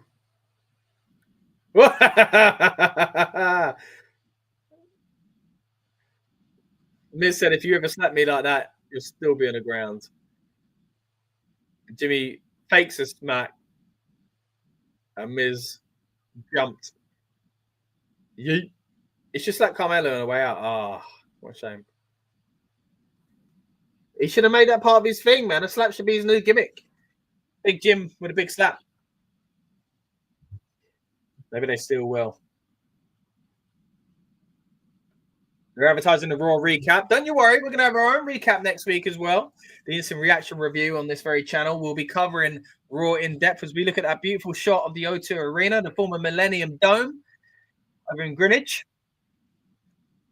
And again, I was there just a few days ago filming a video about the WWE shop in the O2 itself. So if you haven't already, guys, check it out on this very channel. I'll show you all the products that they've got in the shop there as well. Right now, though, you're watching the watch-along experience for SmackDown from the London Arena. That is the O2. We've just seen a clip there of Jade Cargill being attacked by Naomi. We're 2.5 minutes away from the feed coming back, so I assume that's who we're going to see next up. Let's get to some of these comments, though. Jacob. Gary says that slap was dirty. Casper says a 10 out of 10 show for him as well so far. I think it's been really good. I don't know about 10 though. 10 would be if pretty deadly one. But it was a great match though, wasn't it? Either way. Gary says, yeah, big slap. And Jimmy's personality is class. I think he's really starting to show kind of more of that personality, isn't he, Gary? I think it's definitely well needed. And they're piggybacking off of the success of Jay in the right way, in my opinion. Gary said, do you remember when we had that crazy storm and half of the roof of the O2 blew off and ended up somewhere in Canary Wharf? I do, yeah. The tent, like, kind of, because it's basically a tarpaulin on top, really, isn't it? A big old kind of tent. And it split, didn't it? It ripped, and then it kind of started flying away. You're right. Yeah, a few years ago now, wasn't it? It was a pretty bad storm, that. I still remember going to the Millennium Dome when it was the Dome back in 2000. I remember going on a school trip. That makes me sound old, doesn't it? We're a minute away, guys, from SmackDown continuing. We're seeing a clip there of Nia Jax and then one of Kevin Owens as they cycle through the superstars on the roster. We haven't seen them really do much for a while. I mean, Kevin Owens lately has, but not on this show. But Nia Jax hasn't done anything for a while, at least. But I do wonder if either of those will show up tonight.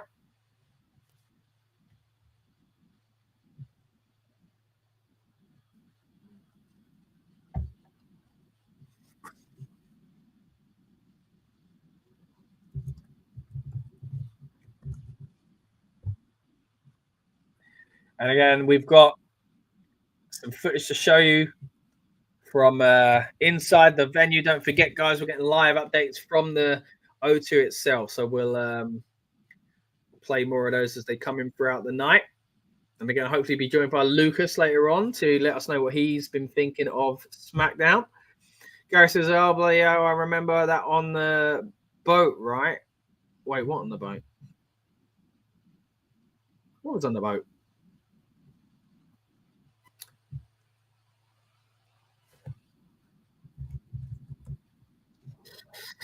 One Dead Man Show advert now.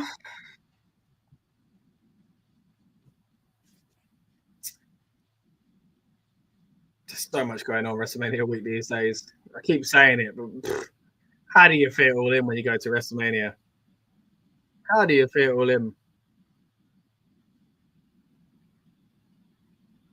Getting a replay now. Jake and Fatu interrupting the US title match. Big cheers there for someone who's breaking up a title match. Usually you would never get that. I think because people knew those title weren't changing and people hoped Jacob would be there, and he's so over at the moment. I think people just didn't care. They just cheered it. I think that's a sign of how well liked he is. You don't usually get a cheer for someone ruining a title match.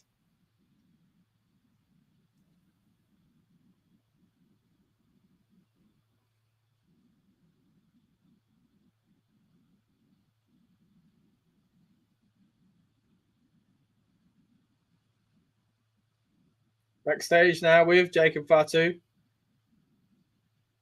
Who's calling him? Oh, Solo. Oh, he don't approve. Ooh.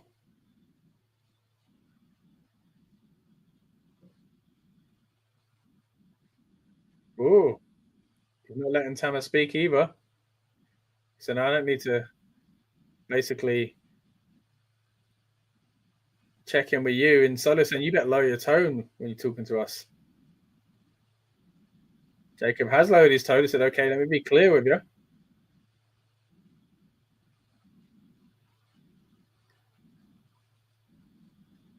Jacob says, I will be the last man standing when it comes to Braun Strowman. So is that what we're going to get?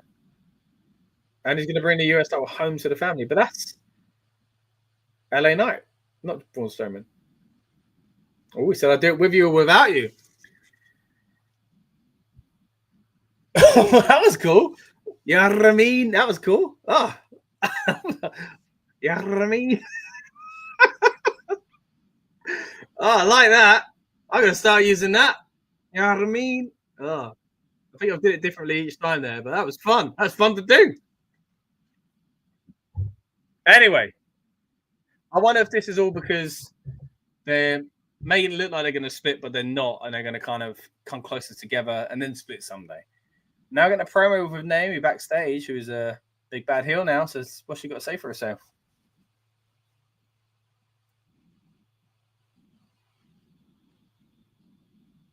In the caution tape again, like we saw last week. A little different this time. She's saying she's always been the woman to do the right thing. We're now looking at the clip of Jade laying on the car.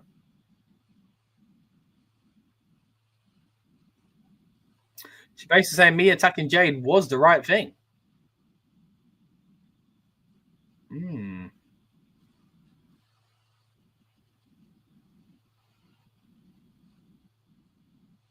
I like the fact she's changed her look and everything.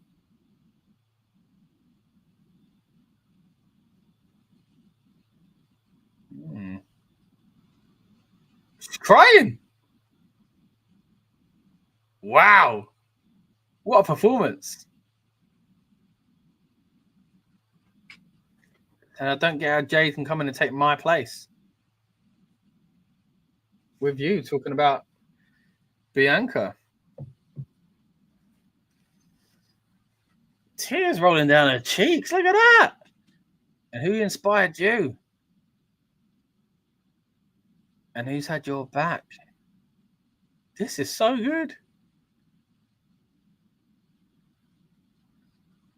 Said, I've had your back, not Jade, since day one. Man, I got chills at this promo. Even the way it's edited as well, the music. Down with being too nice and being pushed to the side, being undervalued and underutilized and underappreciated.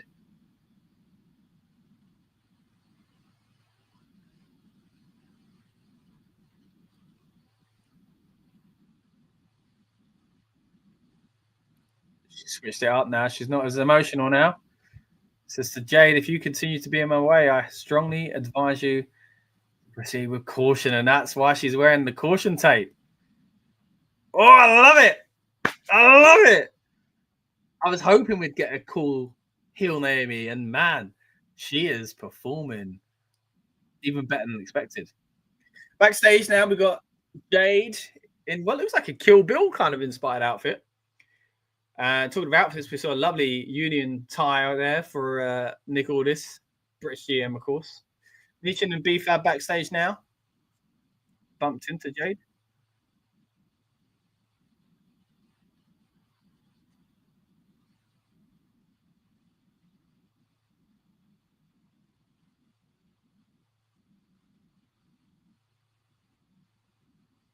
So Jade, do what you got to do. Naomi deserves what she gets. So the baby faces looking out for each other there. Wow. That was class, says Gary. That come in relating to the Jacob Fatu thing, didn't it? But I'm sure you would agree as well. The Naomi thing alone was amazing. There you go. I thought you would agree. Those two segments was actually sick. Yeah, that was great, man. So cool. Look, Pretty Deadly didn't win the tag titles tonight, which is I was going to celebrate with a spirit, but it's a great show either way. So I've had a special delivery, Gary, and after all, I'm on the Jameson and Ginger now. Very nice. Right, we are 2.5 minutes away from SmackDown coming back on. We are getting the promotional footage rather than any kind of continuation of the show. So let's just kind of break down what we've seen so far. Started out, of course, with Randy Orton, Cody Rhodes, and Drew McIntyre in a fun segment. That's going to lead to a match later on, which I'm very much looking forward to. Drew McIntyre and Randy Orton. There's still a lot to come tonight. We've seen a great tag title match. We saw a decent US title match that ended in shenanigans, but in a fun way. What else have we seen? Great women's tag match as well. Some great character work within that. And now we've just seen an amazing backstage promo pre-tape of Naomi. So impressed with that. Wow. Cheers, man. Great choice, mate. Thank you. I'm glad you approve. All right.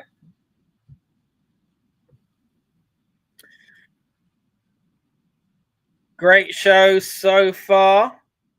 We saw before the show even started, didn't we? We got some footage from inside the venue. The fans were very, very much behind this beat here. Cena sucks, Steven. Cena sucks! Very much behind Cody Rhodes in that story at the moment. And again, we saw the entrance where they were singing along to his theme song as well. So cool. Again, great to see the fans out in London enjoying themselves. I've got to try that one day, Jameson's and ginger. Yeah, ginger ale on this one. Do ginger beer as well, I guess. But it's a nice little combo.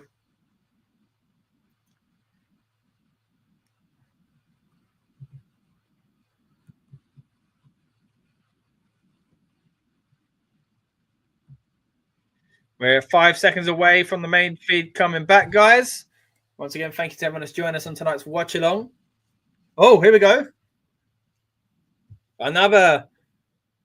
It's Aleister Black. It is Aleister Black. Look, there's candles. That's what the smoke is. Oh, there's a snake.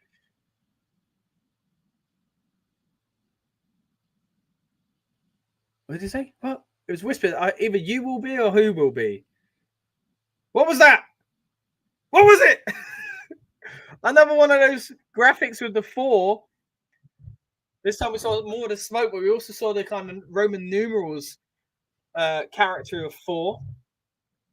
We saw a figure flash up, and it looked like Aleister Black. Or am I just reading into it? I don't know. We also saw a candle, and if you remember his old entrance for the candles, woo! What an entrance that was. It has to be Aleister Black. Let's have a look. I'm having a look online, guys, see what people were saying. What the general vibe is. Mitch is on her way to the ring now. Yeah, most people online seem to think it is Aleister Black.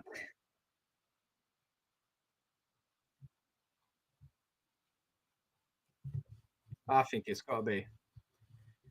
Who else could it be? Who else could it be? I'm going to get some more of these shots, actually, guys, to show me. Oh, what? Amy's there. She's just attacked Meechin. Oh. It's a finish with a with force. Wow. Yeah, I guess they just showed that they're friends with Jade. So yeah.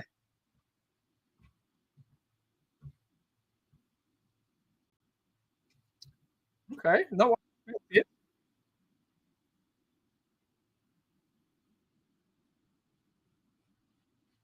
Well.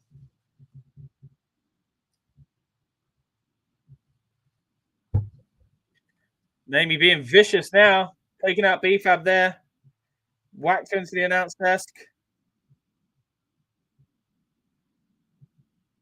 Well, here we go. Jay Cargill's coming out to make the save.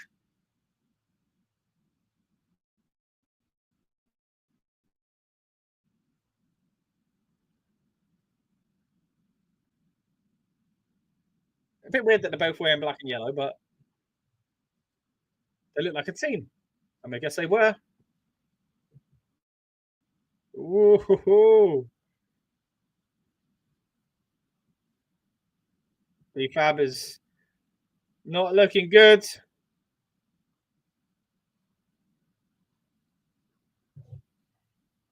I'm just looking into this vignette, guys, because I tried to slow it down, and I've seen a little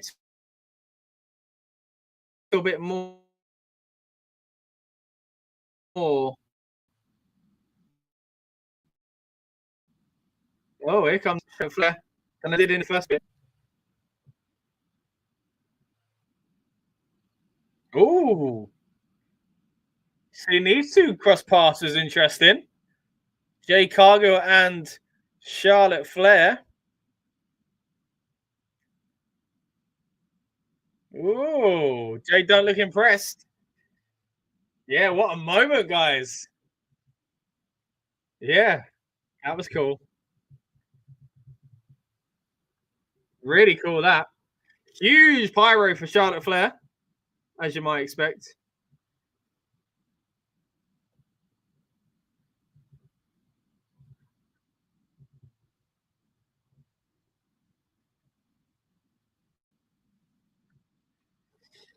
As I say, guys, I'm just trying to get some of these screenshots from that potential Alistair Black promo.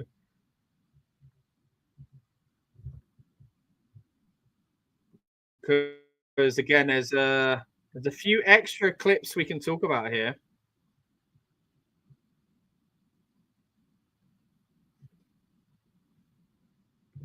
Charlotte Flair does make her way to the ring, though. See what's coming next for her.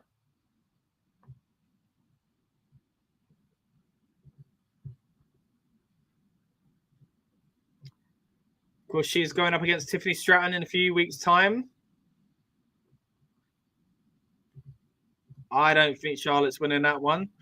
I mean, the closer we get to it, I'm sure my opinion could change. But at the moment, I think the right decision is to keep the title on Tiffany. Big thing for Meechin to try and get over here. And it looks like she's not gonna. Charlotte has taken advantage of that fact, hit with a big kick, but only got a 1 count. The match is still going ahead despite the beatdown from Naomi. We're on a break now, but the match is going to continue, I assume. Again, for those not watching with this feed, let me explain what's going on. Charlotte is taking control as expected very quickly. She's ramming Meechin's head into the mat.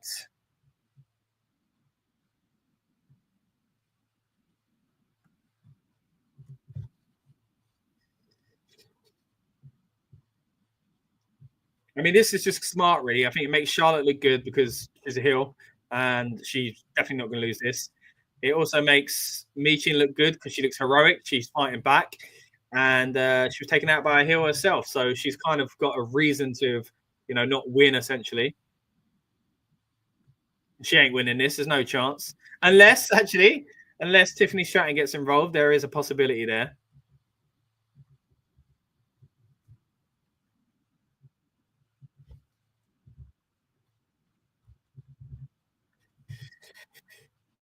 Doesn't look like it's happening for Meechin here, though.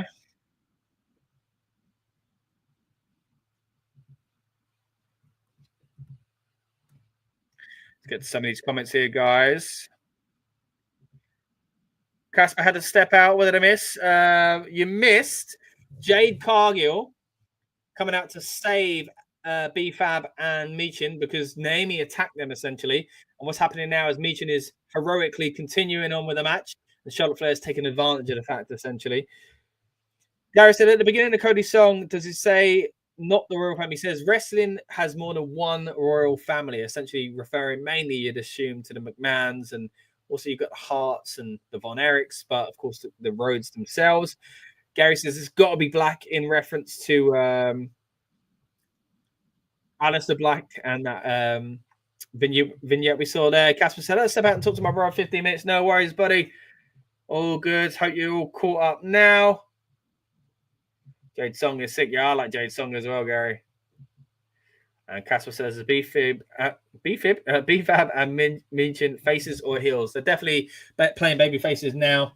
I mean, B-Fab herself faced off against Charlotte, who's definitely kind of propelling herself, I should say, not preparing herself, propelling herself to be the heel in the storyline with Tiffany Stratton now, it would seem. Coming back a little bit like a babyface, but surely the heel now. So, yeah, Michin and B-Fab, the good guys. I don't know if you saw it, Casper. We did see another vignette with those smoky number 4s. This time we saw a little bit more. We saw some figures, we saw snakes, and we saw some candles as well. Again, I'm just trying to get some pictures ready so I can bring them up on stream for you guys.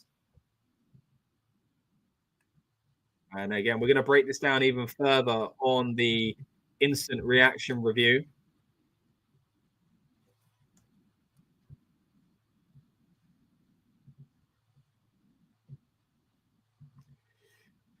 Michin looks like she's very much fighting an uphill battle here. And you got to imagine Charlotte be picking up the win very soon if it's not for some sort of involvement from Tiffany. Charlotte flies through the ropes to go for the pin, but Michin fights out and kicks her in the face.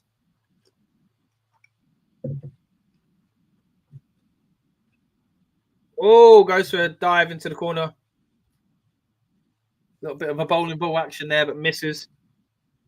Crowd's getting a little quieter now, can't deny it. I think they're just a little tired, let's be honest. SmackDown being a 3-hour show.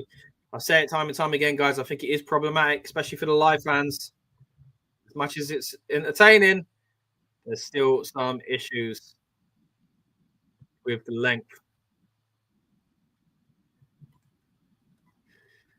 Michin looks like she's going to hit Charlotte with a powerbomb, but I reckon Charlotte might get out of this. No! Ooh, nice hit that powerbomb. Michin looking good, considering.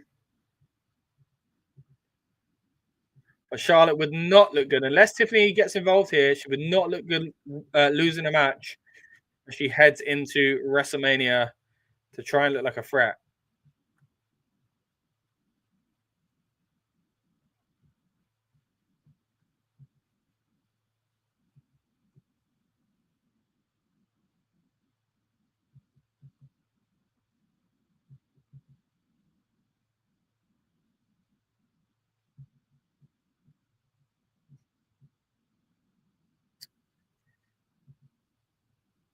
Charlotte still looking like she's likely to win this one.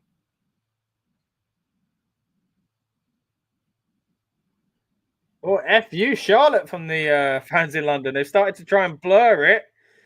Michin seems to be laughing along to that.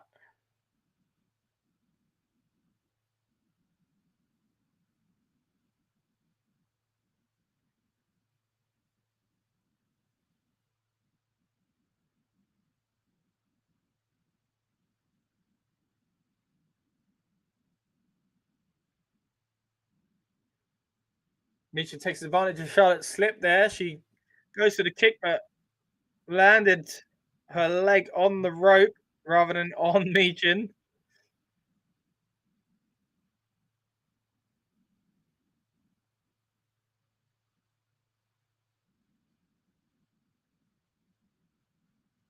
Oh. Charlotte reverses. Michin now trying to reverse of her own.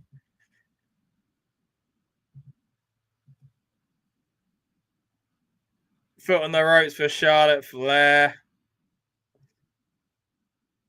As expected.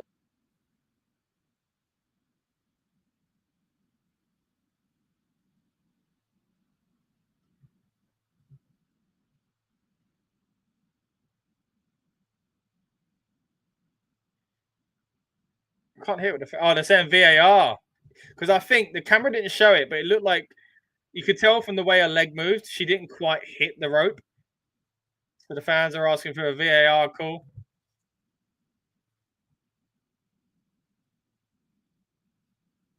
So they could play into that, but I don't think they will.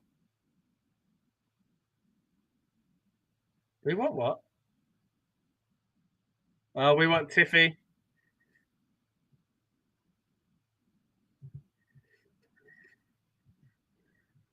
Doesn't look like we're getting Tiffany. Looks like Michin's tap in. There we go. The match is over. Decent match, decent showing for Michin, despite the loss. I think, again, it made her look strong. She's beaten by one of the greatest of all time, essentially, and by someone who took advantage of her being attacked. So, decent match. Good showing, as I say, for Michin. And it keeps Charlotte looking strong as well. Speaking of which, Tiffany's backstage being interviewed.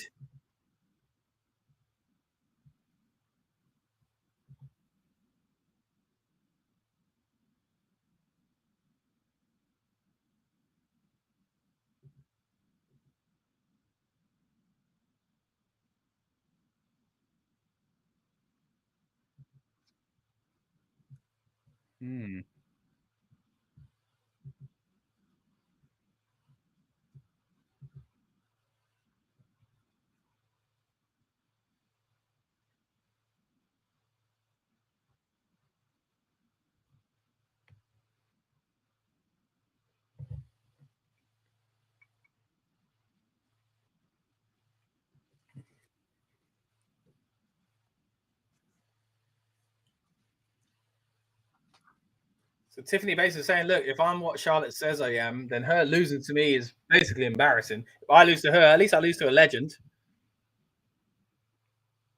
Tiffy time chant again. I wonder if she's even there, if this is pre-recorded.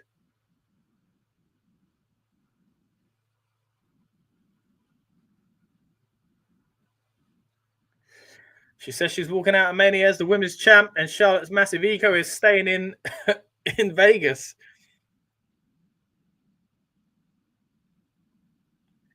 Some more of these comments here. Casper saw the end of it. Does think it is Aleister Black as well. Gary says Charlotte putting up the middle finger. Says, do you think they're trying to ram Charlotte down our throats again? I don't know. I think she makes sense to be in a big title picture and a big match at WrestleMania. I think if it was a different storyline, I would feel like that. But because it's Tiffany Stratton, I think it's a match that I think makes sense, right? It's a match that you just look on paper, you're like, oh, that's fine. If it's a kind of not a passing the torch moment, because I don't think Charlotte's done or anywhere near done, but a kind of bringing someone up to her level, essentially, I think it'd be great to put Tiffany over. Gary, happy to see Tiffany as well. I'm sure we'd all be happy to see this triple threat match finally signed for WrestleMania. The contract signing is coming up tonight as well. But we're also going to get The Miz versus Jimmy Uso. Decent matches on this card. Only 2 announced, and yet got quite a lot.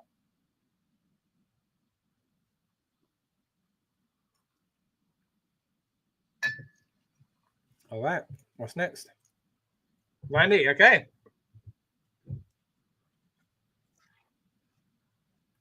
Little encore. They're getting to sing Randy Orton's theme song again.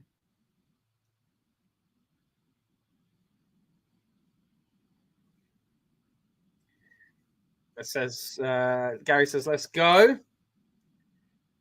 Randy Orton versus Drew McIntyre.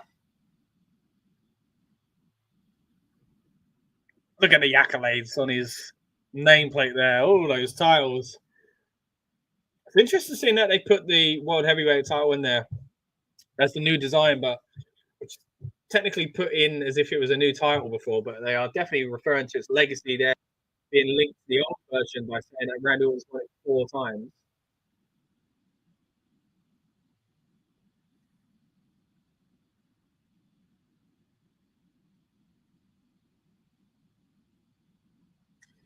Casper says, I only said about Charlotte Flair because of the fans' reaction. I do like her. She did win the Royal Rumble. Yeah, look, I think the fans will always feel like, to some degree, that she's being shoved down our throats because she has been in the past. But that's not to say, like you say, Casper, you know, she's not like I like her. There's a lot of things she's got.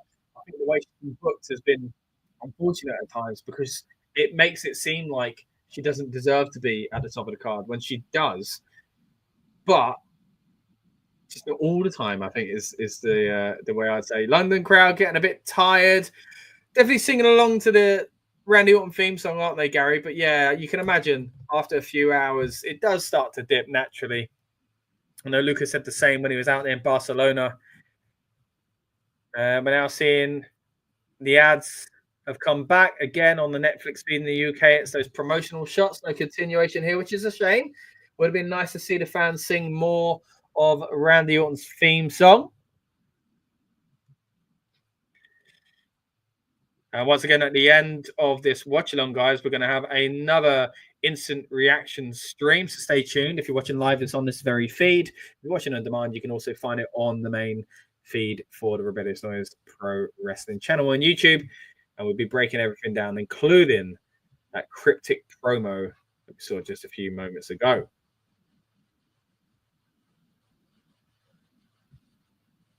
About a minute and a half away from the show coming back on air. But decent show so far. Starting to feel a little tired though, because you know, again, these shows do drag when they're 3 hours. It's even worse for SmackDown because they've got to have them 3 hours because in the UK it's still on the TV network out in the States, and they've got to kind of hit certain marks for the advertisements and stuff like that. So you'll be watching it for 3 hours because of these little breaks in between and stuff like that. So yeah, as much as I've enjoyed it, but hey, it could be worse, right? It could be 4 a.m. like it usually is for us here in the UK.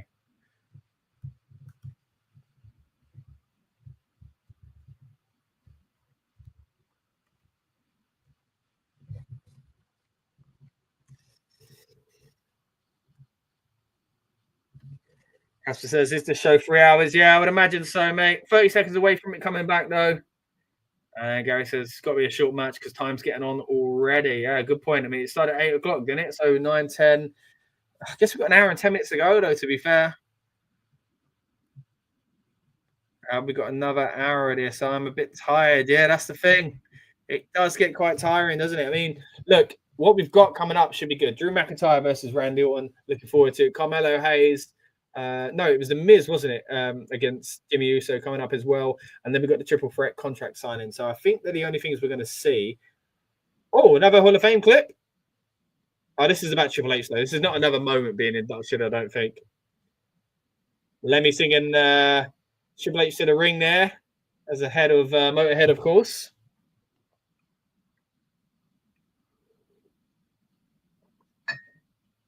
Yeah, showing off all some of Triple H's great entrances.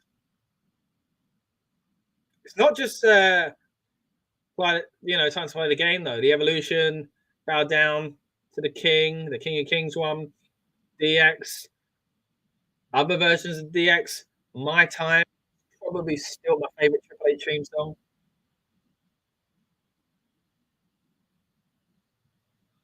There we go.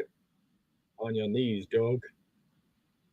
Oh, that entrance was great with Triple H and Stephanie coming out together. I wonder if he'll have like a big WrestleMania again because of the Hall of Fame entrance, induction, because they usually get a little bit of an entrance there, don't they, on the main stage. I love that one as well, WrestleMania 31 with Arnold Schwarzenegger giving him a little intro. Another great one there featuring Stephanie.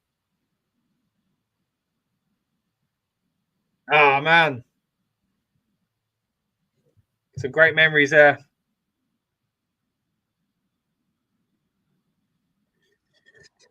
You see it there, guys. Friday, April the 18th. Triple H will be inducted into the Hall of Fame.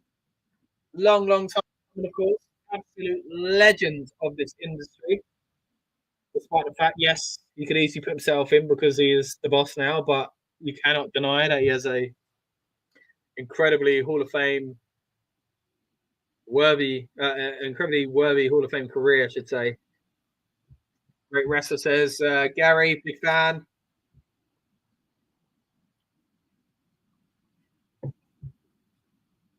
Great shots again of London on the Thames. 16th SmackDown in London.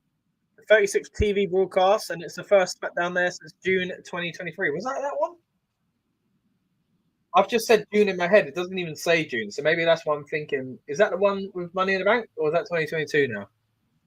Oh, was that one? Been to a few of them, thankfully. I think 2009, 2017. I'm trying to remember what ones I've been to. Mainly SmackDowns, actually. I think more than Raws. I think I've been to SmackDown.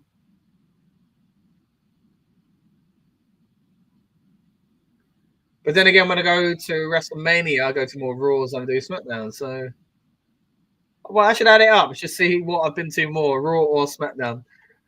Casper says they'll probably make a big deal of WrestleMania again because Triple H is in the Hall of Fame. Yeah, I mean, there's so much going on this year. But that induction alone is a big, big story on WrestleMania weekend. So I'm looking forward to seeing how much you say, they'll make a big deal out of it. Good reception for Drew McIntyre, but as Gary said, you can tell the fans are getting a bit tired now. I mean, they have seen him already, so, the first pop's always going to be bigger. But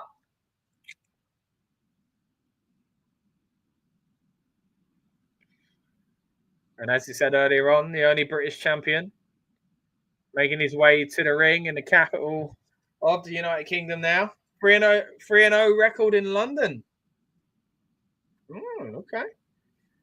I think that show I mentioned earlier on, 2009, I saw him. That can't be his only. Kind of only done 3 matches on TV. I guess it's different. They've done loads of house shows and loads of non-WWE shows. But yeah, great to see WWE playing into the history of televised shows here in London. We are very lucky. We've got to see quite a lot of them over the years. It's the city and the country that tend to get most of the TV tapings. But once again, as much as I love the London shows because I'm from London, I also love seeing these other international shows as well, giving those fans a chance to kind of see what mainly North American fans get. And again, even when they do come to Europe for TV shows, it tends to be London. So to see him in Bologna, see him in Brussels, Barcelona, and even Glasgow the other day as well, just great.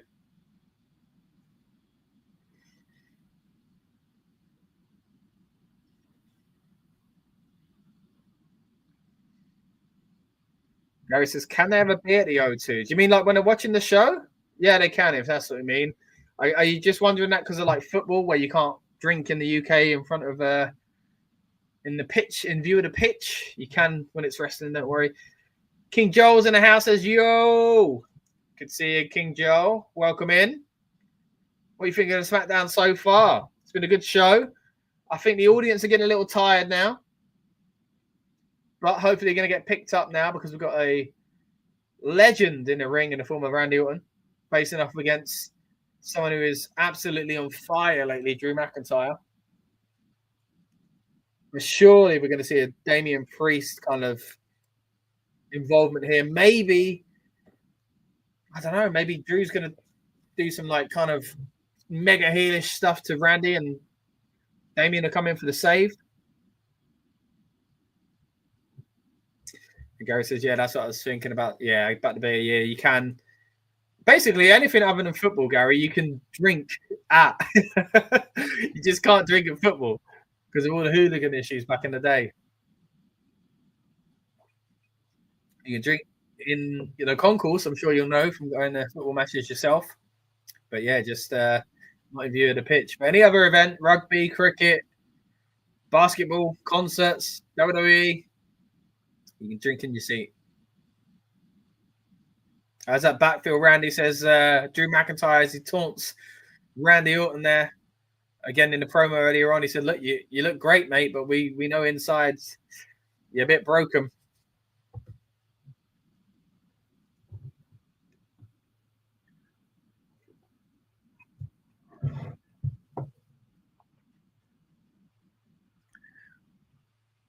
So we're hearing this 9th time they've met. First time since 2021. They had a decent feud, didn't they, back in 2021? I remember when we were covering wrestling on the main Rebellious Noise channel at the time, and we were talking a lot about this feud in 2021, that strange period of the Thunderdome and stuff like that. Want to know our thoughts on those, some of those classic matches these guys had together? Go and check out our wrestling videos on the main Rebellious Noise channel. But you're here on the Rebellious Noise Pro Wrestling channel. Of course, the new home of wrestling from Rebellious Noise. Casper says, next Friday, SmackDown is back on City of Raw is in London. The show and they head back to the States for City o'clock in the morning. Yeah, it's been a good run, hasn't it, Casper? Watching these shows at a reasonable time. But as you say, we've got one more left. We're going to be covering it in depth next Monday. So it'd be great to see all you regulars back in the house commenting away and all our newcomers to hopefully join us once again as well. Randy Orton counters that and backbreaker. Not backbreaker. Back suplex to Drew onto the reinforced announce table. The show has just gone into its kind of bonus feed now. Again, just over 3 minutes to go. So if you are getting ads on your stream, let me fill you in what's going on. Randy Orton's gone in to break the count, but he's now made his way back outside the ring. He's moving parts of the announce table away so they can get to Drew McIntyre, who starts walking away from him on the outside of the ring. European uppercut to Drew from Randy, who goes again. And the back bounces off of the announce table. And Drew sells it well. 2 minutes and 5 seconds until the main feed comes back. But Randy Orton seems to be having fun on the outside of the ring. And the fans are asking one more time. So Randy is going to oblige, it seems. He's rolled in the ring, rolled back out to break the count. Big cheer from the fans. But Drew McIntyre plays those heelish games and doesn't give the fans what they want because he has poked Randy Orton in the eye, taken control, and thrown him into the steel post. Randy now leaning over the barrier as the fans try and cheer him on. But speaking of the barrier, we're getting a Russian leg sweep into it by Drew McIntyre. You don't get to see a Russian leg sweep that often these days. 2 minutes to go until the main feed comes back on. How's your back feel, Randy? Says Drew. Not letting that go. Basically like the same storyline we had Seth, wasn't it, a few years back. So it looks like that's the new thing we're going to get with Randy Orton. The old Drew McIntyre song. Even though he's the bad guy. A minute and a half till the main feed comes back, but Drew is still very much in control of Randy Orton in the middle of the ring at London's O2 Arena. He's saying one more time, wait for Randy to get up as he's going to use his thighs to stomp essentially down onto his back. Does it again. It's all about damaging that back, as Drew said earlier on. He's brought attention to it now, so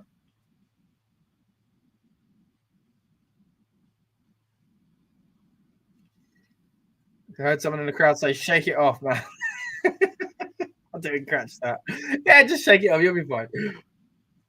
Goes for a third, but Randy Orton turns around this time, sticks his knee up into the crutch, and then poke to the eye. So literally 2 disqualifiable moves there. I think that's a word.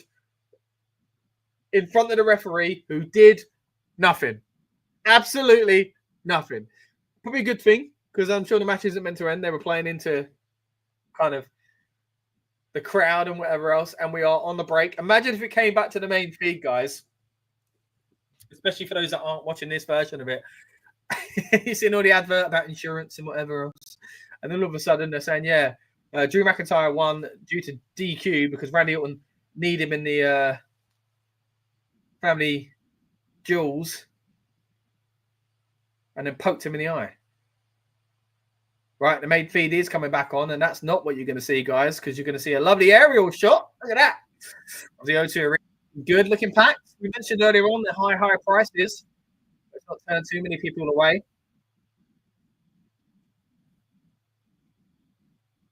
A good show they've enjoyed so far.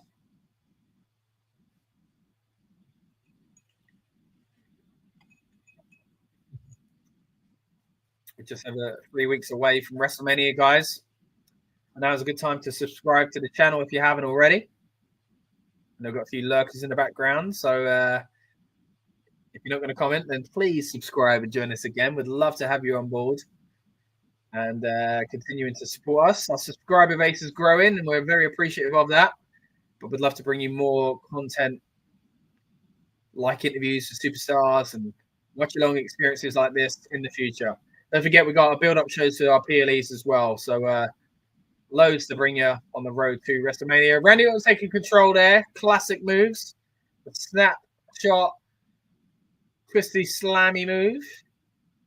Gary's giving it a new rating now, 7.5. You've gone down, haven't you, Gary? So this is the thing, as the show goes on, as much as this has been a decent match,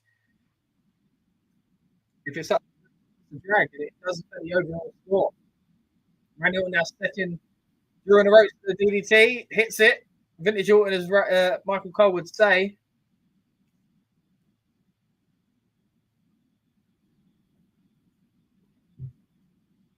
Gary says it's been a bit too long. This is the thing, it's at the 2-hour mark now. And we got an hour to go, you'd imagine. And I think Raw and SmackDown should only be 2 hours. Oh, we mentioned it earlier on. Kevin Owens, he is there.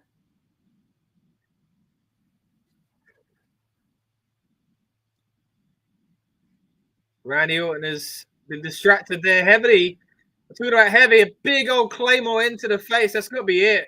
Drew McIntyre takes advantage, as a good heel does, and picks up the victory over the legend that is Randy Orton. And Kevin Owens struts around the ring with a smug look on his face. Kevin Owens is now going to surely try and take control here and maybe attack Randy Orton as well. Maybe we'll get another Cody Rhodes appearance here if he makes a save. Kevin's pulled Randy out the side of the ring. He doesn't really seem to know where he is. Running onto that announce desk. Maybe this is where it breaks, guys.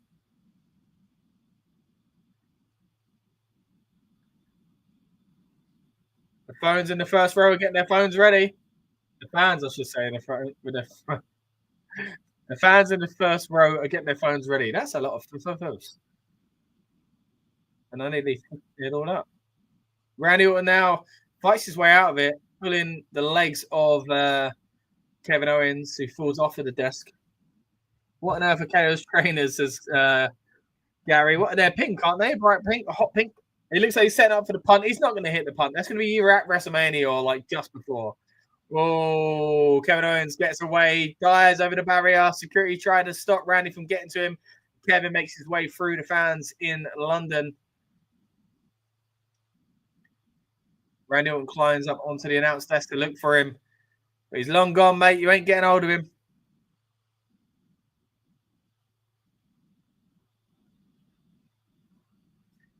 For the third time tonight, the fans are singing to the tune of Randy Orton's theme song.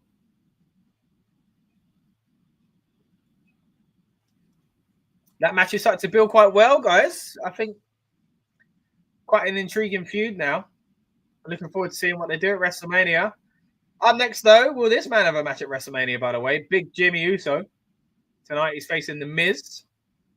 I really did think that Jimmy would be facing Drew at WrestleMania, but no, that's been reserved for Damian Priest. So an ad now for LFG. I haven't even got around to watching LFG, by the way, guys. I was a big fan of Tough Enough, so pretty much the same thing, right? Casper says the tiredness is making me say the show's now an 8 after 10. Gonna have to go to bed after this. Yeah, it's a shame. Again, I don't think it's even bad what we're seeing, is it, guys? Like, that was a good match, but it's just that feeling of, I don't think you do it all in one go. 3 hours is a long time. I'm going to do it in one go. Like, guys, I'm staying with you. We got a watch along to do here, so I won't be tuning off just yet. We're 2.5 minutes away from the main feed coming back, guys. We're now on that promotional kind of cycle again, showing the wrestlers doing their poses and stuff like that. But again, it's been a good match, good show so far. Some of the highlights, of course, 2 title matches we see Pretty Deadly sadly not pick up the victory, but have a good match against the Street Profits. Drake and Fatu ruined the US title match, but you wouldn't know it judging by the fans' reaction. Big reaction for that. a lot of reaction online relating to this mysterious figure. And again, we're going to be touching on that and diving into it a little bit more when we go into the instant reaction review, because it's starting to look like a little certain someone. Now, Gary says good matches for sure. Yeah, it's been a good show. It's been a good show. I think we're getting spoiled. You know, we've been watching all these shows at a reasonable time here in Europe. It's 6 minutes past 10, and I'm used to that now. What is it? Is this the 5th show? I think it is. At a good time for us. So, yeah, I guess we've been spoiled. Minute to go, then the main feed will be back.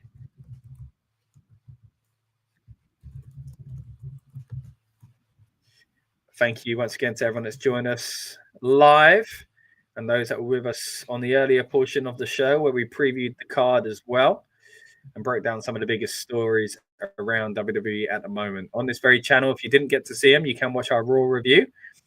You can also watch our review of the shop at the O2. There's a WWE and UFC Megastore in London at the moment.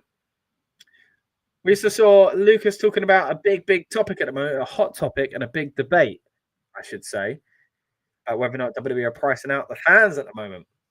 Now, judging by the attendance tonight, it looks like they've got a decent amount in the building, but there were quite a few tickets still on sale earlier tonight, and there are still some left for Raw as well. So it'll be interesting to see what approach they take there.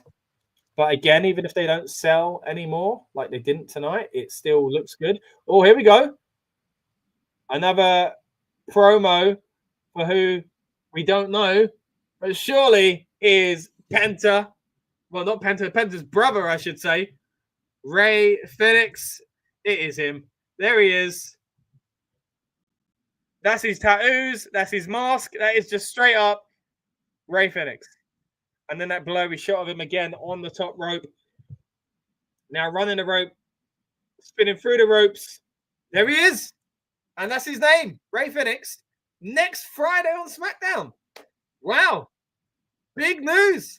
Look, we assumed that was the case, but it's official. It's announced. Rey Fenix is going to be on SmackDown next week. It's no longer a mystery, guys. Not that we weren't suspicious of who it might be already. We saw a bit more of him last week. I think some people recognize his attire and tattoos a little bit then, but we saw so much more than that just then. And then we actually saw his face, be it under his mask. But Rey Fenix is a WWE superstar, and it will be on SmackDown next week. What are your thoughts, guys? I want to know in the comments. Are you excited to see Penta's Lucha brother joining him in the WWE? Not quite joining him straight away, it would seem, because he's on Monday Night Raw, of course, and Penta's Lucha brother will be joining Friday Night SmackDown. But great to have them both in the WWE. What a big coup that is for the company. Amazing.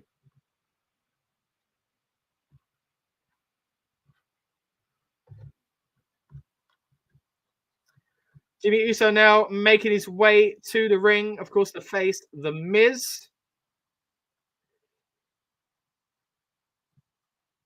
Gary says, is it really Penta's brother? Yeah, Penta is the brother of Rey Fenix. It's not just storyline, Undertaker and Kane. Nobody knows, so can't give an opinion. Okay, cool. Well, Gary, I think you'll be looking forward to get excited, mate. He's a great wrestler, just like his brother. Did some great things as a tag team against each other a few times as well. Basically was in AEW until quite recently. And of course done some great things all over Mexico and throughout the Indies and the States as well.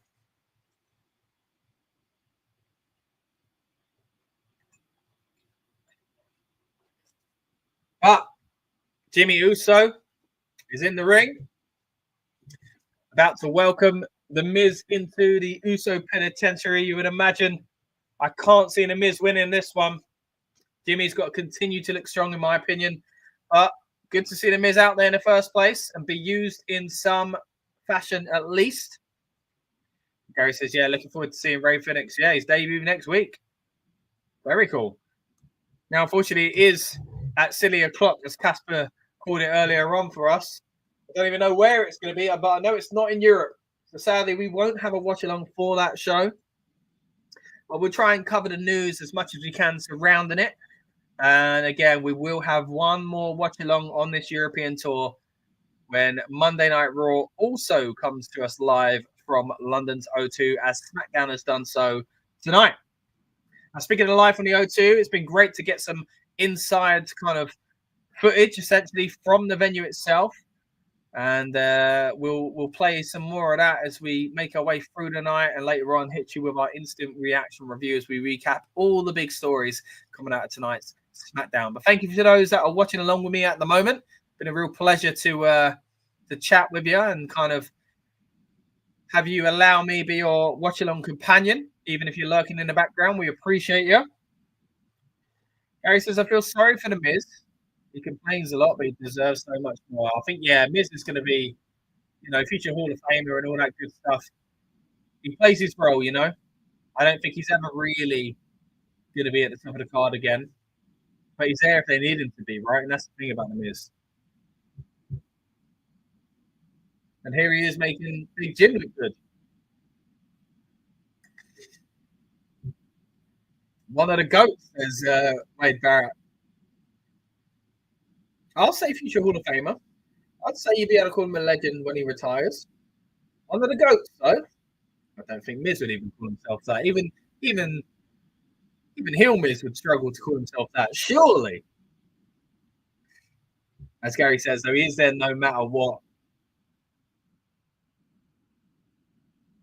But look, yeah, let's not take anything away from Miz. The Miz is great. The greatest of all time? That's a small list. And even that is a debatable one with some of the biggest names in the industry.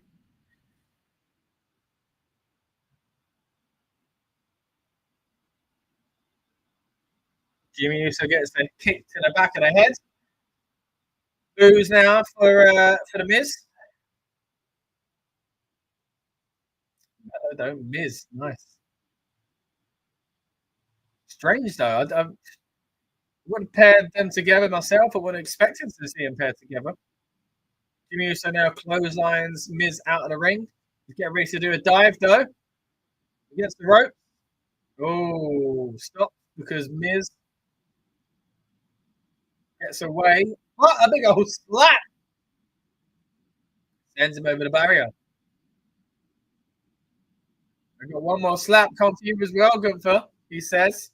Next week on Raw, of course, just past the weekend. Again, we'll be here covering that in depth. And we'll continue to cover this match in depth because we are now continuing the feed on the Netflix UK version.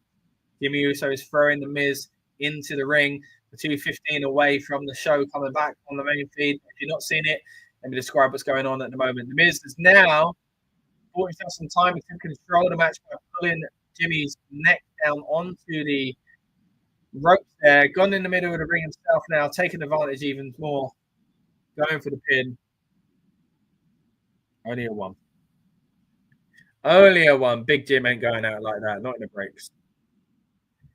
Gary says when the Miz nicked Daniel Bryan's moveset, they always had a kind of cool rivalry, didn't know those two guys. Long story between the two. Miz's awesome chant there from the Londoners. Good to give him that respect. Not the loudest chant of the night, but it's there.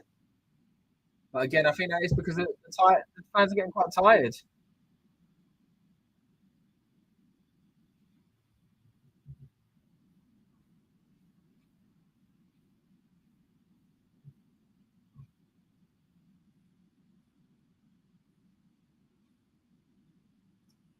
Now we are getting into kind of rest hold territory on this break. We're about a minute to go. Not much is going on in ring, guys.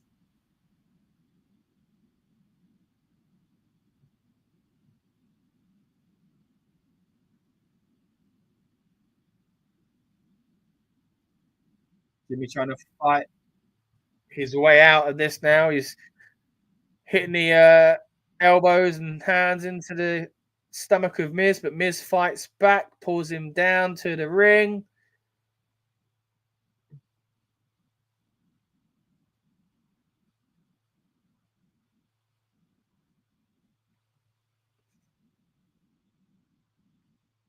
Wade says Miz was champ 14 years ago and he looks the same. He's ageless.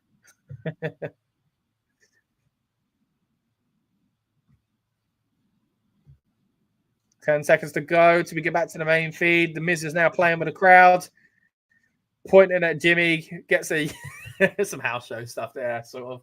Points at Jimmy, gets a cheer, puts his arms in the air, gets a boo, does it to the other way around again, back to himself, and he goes, him? The show is back on, though. Looks like in the break between the two segments there, when it faded to black, the Miz was kind of going for a run into the corner. Maybe Jimmy moves out of the way because the Miz was certainly down there. Jimmy is now taking control. Something's fell on the floor there. Can't see where it is. Jimmy picks it up, though. Is it a piece of jewelry or it's his chain?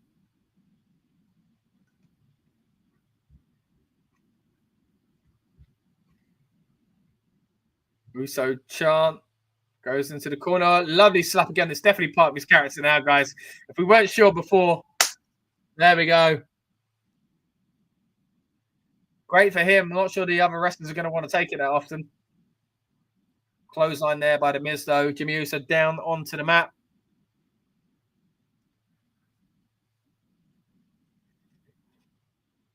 Miz is awesome, says Gary. Big fan of the Miz, I can see.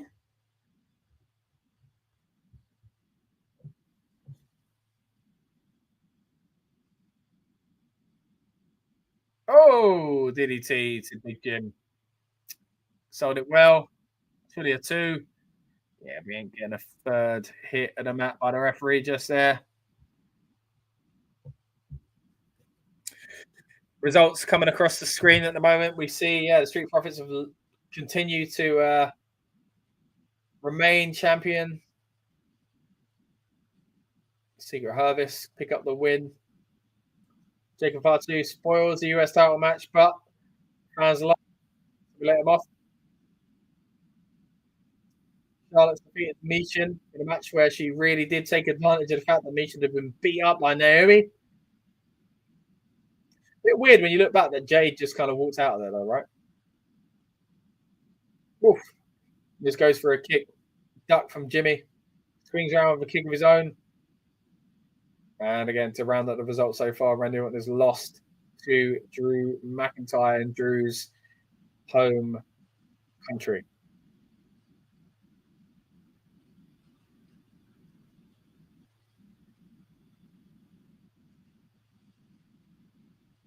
Talking about the UK, of course. I know it's not in Scotland, but you know what I'm saying. It's a tricky situation.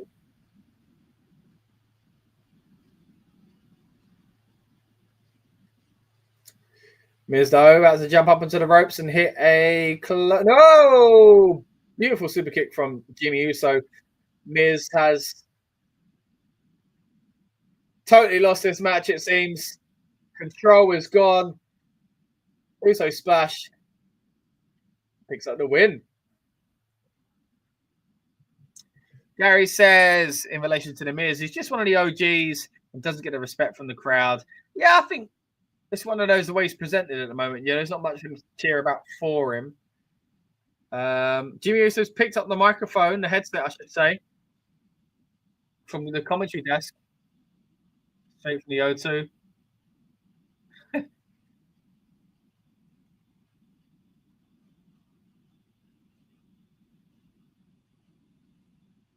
Wow, that's a cool promo. A cool way to do it. Coming to you live from the O2, he says.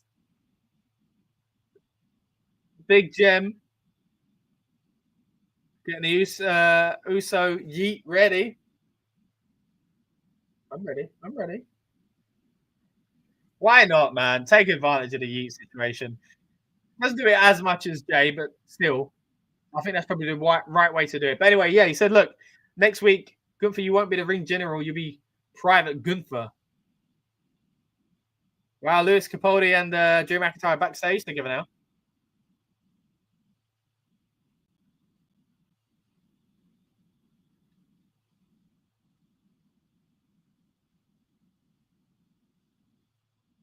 Reset, heading to the pub, he says. Getting the fans chanting an naughty chant. He's in a good mood, though. Look at him. Invited Jackie in for the interview.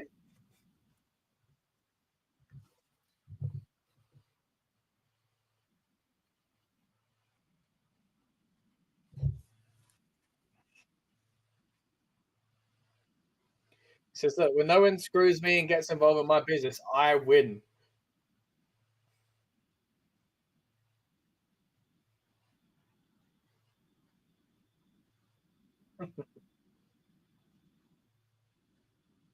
Oh, Damien's going to be there, isn't he? Yeah, there he is.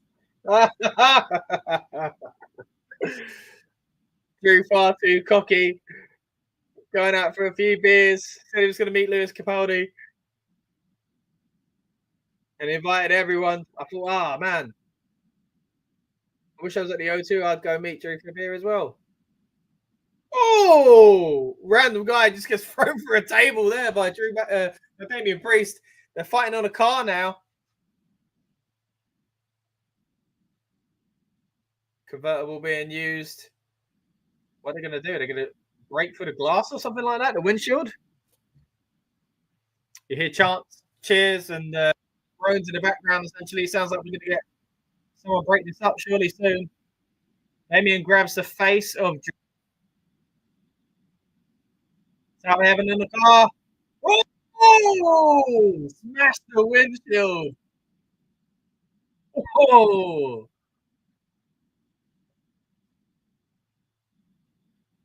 Damian Priest says, I'm done for now. Any more jokes? Rest in peace, jackass. Wow. Man, I said it last week and I said it the week before. They've done such a good job at making this feud mean something and giving it a backstory as well and kind of selling it to me. I've really enjoyed this. So I think it's a match that, as much as I like both of them, I got to be honest, most people didn't want to see this match. But they've made it into something. So credit to them. Drew said he's got glass in his eye as well. Man, going back to the last match, though, Casper says, yeah, Jimmy needed to win. I think he did as well. Punk backstage with security there. So it looks like we're going to get the triple threat signing very soon. Oh, but he's walking past Drew laughing.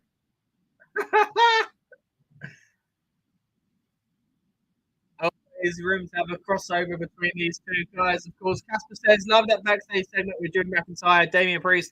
Me too, Casper. I think it's, again, really starting to sell this match at WrestleMania. Speaking of which, the contract signing is up next. We're getting towards the end of the show, guys. And I got to be honest, it's picked back up. You know, again, it's not that the show is bad. It's just that it's long and naturally you feel tired, right? You get worn out just even watching the show. It's sometimes too much of a good thing. But to their credit, big moments like that spike your interest, right? I'm perked up again. R.I.P. Jackass, says Gary. All right, so now here for Monday Night Raw again. Let me give you the opportunity to advertise our Monday Night Raw coverage. 2.5 minutes away from SmackDown continuing. But on Monday Night Raw, we're going to be hitting you with our last of the European Road to WrestleMania watch-alongs, and it's been great doing them, guys.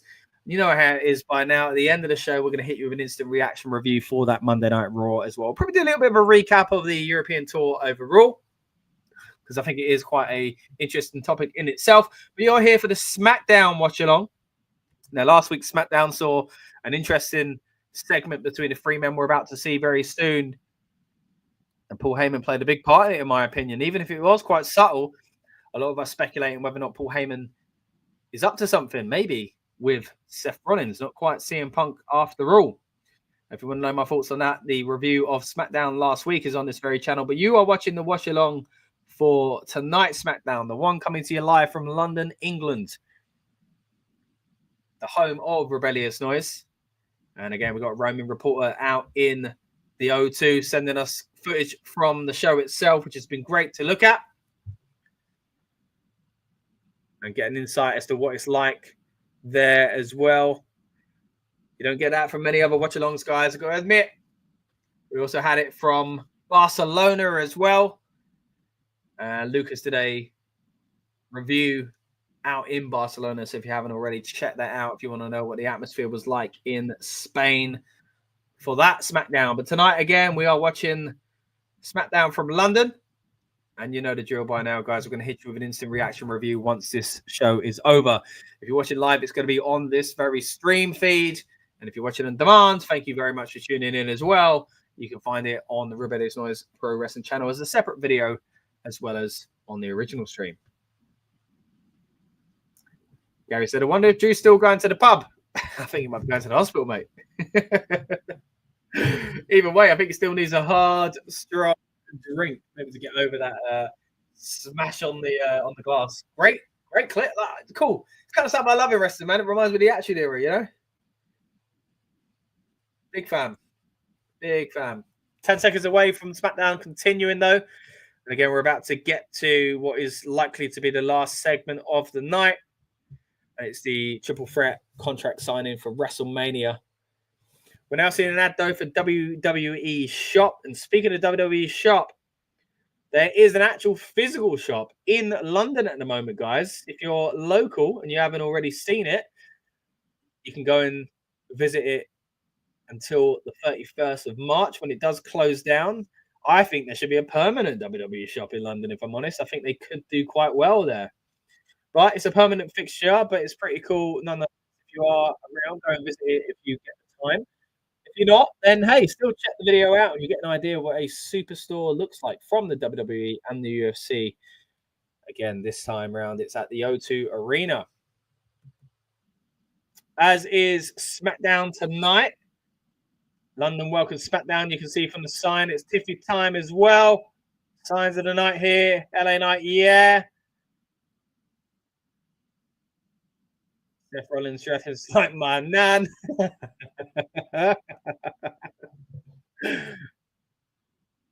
Great. That's the sign of the night. Nice one from Bianca fan there. I use my wedding fund to see Roman Reigns. Oh, man. Some good signs there. The Seth one's the best. And even though I kind of agree, I've also dressed like Seth myself. It's on this very channel, guys. If you haven't seen it, if you want to see me dress like that guy's nan as well, essentially, check it out on this channel. I did a video dressing like Seth Rollins, trying on some of his the very suits he's worn. Great shot there of Tower of London. And now an aerial shot of the O2 and the beautiful River Thames just across from where I grew up. Cena's little towel there. Again, this is what I picked up from the WWE Superstore, which makes it look like I've always been a Fruity Pebbles wearing type fan, but I'm certainly not that. But I do appreciate the legacy of John Cena's career, even though I spent 10 years wishing he'd lose every single match. But there's about 5 either side of that where I've actually really enjoyed him. Man, when he calls out the kid. There's me with us.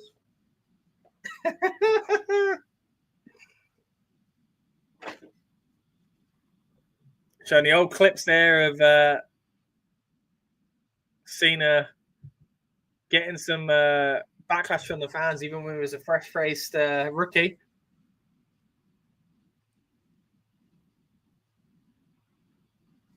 Really playing into the fans of Raw. Look, I got to say, we've said it on the stream already, and we've said it in the comments a few times. I know you guys tend to agree with me, but something more needs to happen in this feud, man.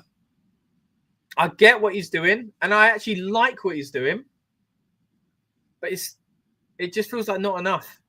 And yet on Monday, we're advertising the same thing. Cody Rhodes and Seth and Cena. I'm mixing them up now. Cody Rhodes and John Cena face-to-face. Come on. Do something else. Maybe now it's going to be back in the States. We'll get The Rock coming into it again after this week's Raw. Maybe he'll show up in London. Who knows?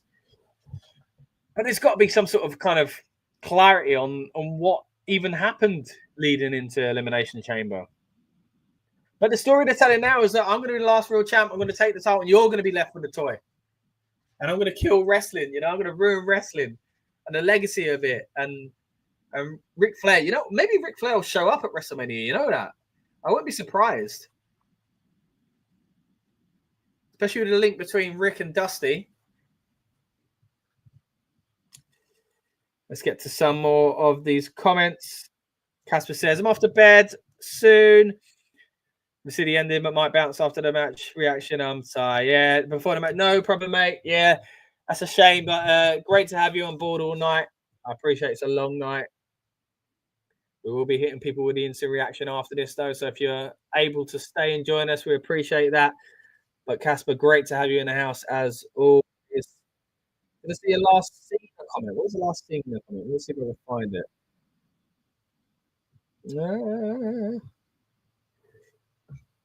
Oh, sorry, there it was. I really hope to see more John Cena in the build up to WrestleMania. Do something a little bit different on Raw. Just think they're trying to drag it out to WrestleMania. Yeah, 100%, mate.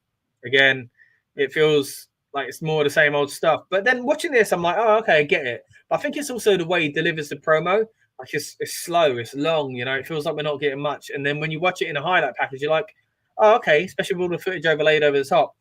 And again, that's kind of what I got from it last week. And a bit so the week before as well, that they're playing into, if he had turned heel 10 years ago, basically, the real reactions he was getting from fans where they were booing him because half of them didn't like him, myself included.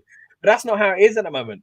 Like when he came back at the O2 at Money in the Bank, I lost my mind. I was so happy to see him, you know? So it's a bit awkward timing wise, but there we go. Yeah, great comment though, Casper. Thank you. Gary says people saying that The Rock's in London. Be interested to see if he shows up. I doubt he'd be here on SmackDown, but yeah, he could be showing up on Raw. That would be cool. Casper says I do like what Cena's doing now. Hello, my dude. Any good matches tonight? Says Mohammed. Good to have you in house, Mohammed. It's been good. It's been a good show. I think the Street Profits versus Pretty Deadly was quite fun. What else have we had as far as matches go? Michin had a great showing against Charlotte Flair after getting attacked. She still managed to put off a great match. The Secret Service against Chance and Carter was quite good as well. So generally speaking, all the matches were quite enjoyable. It's just been a long show. It's the only thing with SmackDown, I find. Nick Aldis, of course, the Brit in the ring now. GM, proud to have a British general manager. Additional security here as well. Contract signing coming up, guys. It's a good job these matches are starting to become official. I mean, a lot of them are so obvious, but it's taken them a long time to announce these matches. Maybe it feels odd because Mania is later than it usually is. But still, you know, so the gap between WrestleMania and Royal Rumble was bigger. Then again, Rumble was at the beginning of February this year. So here we go. One's in the air. Roman Reigns is in the house. His second date on the European TV tour. Of course, showed up in Bologna. Mohammed says, are you from the UK? I am indeed, mate. Not there at the O2 tonight, sadly, this time round, but I'm here to give you all this watch-along experience instead. And again, we get to watch it at a reasonable time here at the UK. Even though it's a little tiring still. At least it ain't 4 a.m. like it usually is for us, right? The wise man makes his way to the ring with the OTC. One's in the air. Mohammed can sense the accent. Yeah, I'm a Brit, that's for sure. Roman Reigns is my OTC, says Casper. Mohammed, where are you tuning in from, buddy? The audio is dipped now because we are going into a break, but it looks like we're going to continue the feed on the Netflix UK version. So if you are watching a version of this that goes to a break or skips ahead, let me explain what's going on. They've said they're back in 3 minutes, but the music's just completely gone, by the way, guys. Usually the sound continues, but the music is gone for some strange reason. I could hum the theme song, but I won't do that. Mohammed says you'd be shocked. I'm from Pakistan. Okay, nice. Thanks for tuning in, mate. What time is it out there in Pakistan at the moment? Are you getting to watch this at a somewhat decent time, or? Oh, Gary, you noticed that slip up, did you? I did say Netflix, didn't I? Yeah. Why are you calling me out, man? All right, the music's back though, so I don't have to sing it. We are 2 minutes and 15 seconds away from the main feed being back. Randy Orton though got the karaoke version of his song earlier on. There's not much you can do when it comes to Roman Reigns, right? Other than just hum. Doesn't have the same sort of humming ability that the Seth Rollins one has, though. Mohammed says it is 3:35 a.m. in Pakistan. Wow. Wow. That's the time we usually watch it in the UK. Wow. Okay. So that would mean usually you get to watch it at early in the morning, like as in like more of a reasonable time, I'm guessing 7 or 8 a.m. or something like that. If you get up early before work or school or college or on your day off, you know, start your day with Friday Night SmackDown, I'm guessing. Because, yeah, 4 a.m. is a bit late to be staying up. Don't get me wrong, people do it in the UK. I've done it plenty of times before. But other commitments mean it's a little tough for us now. So we don't usually do watch-alongs of Raw and SmackDown. But when we get the shows in places like Australia, Saudi Arabia, the European shows, they align a little bit better for us in the UK. So we tend to do more watch-alongs for them. But usually what we do on a night of a PLE, that's where we kind of have our biggest shows. We do our events called build-up shows. And they get us and you guys hyped up. We break down all the latest rumors flying around. We bring on our friends from the wrestling media world. And, yeah, just kind of get hyped up. And we're going to be doing that, of course, for WrestleMania. We're going to try our best to cover all the big events WrestleMania week. So we're talking Stand and Deliver from NXT. We'll try and even get some TNA coverage out there as well. Hall of Fame, SmackDown. If there's any kind of kickoff shows. And, of course, WrestleMania Night 1 and Night 2 will be covered in depth on this very channel. So if you're new here, guys, please subscribe. It's not just watch-alongs and reviews and predictions, though. We also have the opportunity to interview the likes of LA Knight, who we saw defending his US Championship on tonight's show. We've had great conversations with him.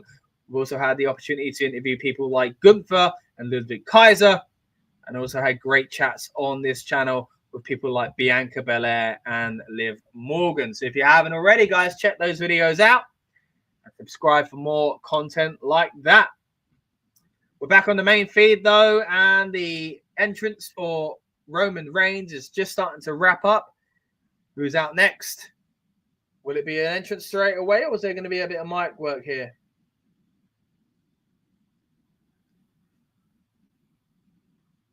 Paul Heyman's got the mic, so it looks like we're going to get an introduction from the man himself.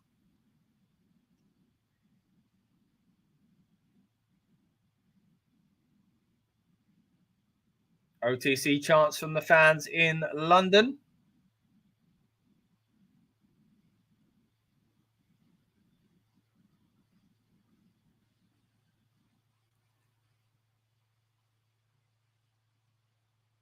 Oh, no, giving the mic straight over. Got the London acknowledge me, right? Let's see. Heyman's hyped for it. I wonder if he's going to be stopped by, like, Punk's music or something. Roman Reigns. Same chant as Cody.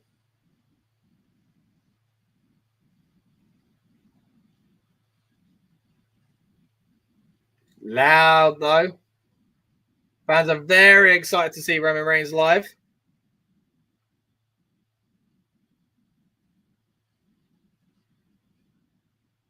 It looks good. It looks busy.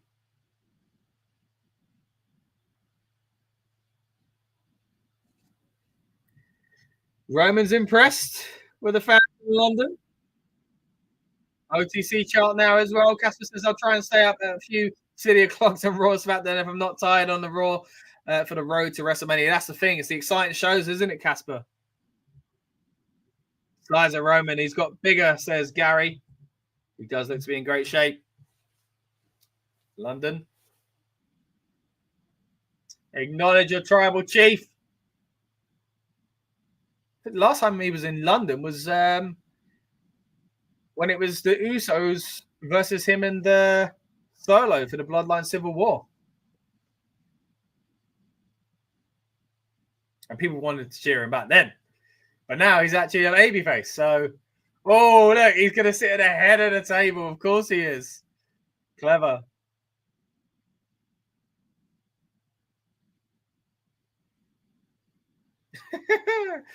Roman's loving it.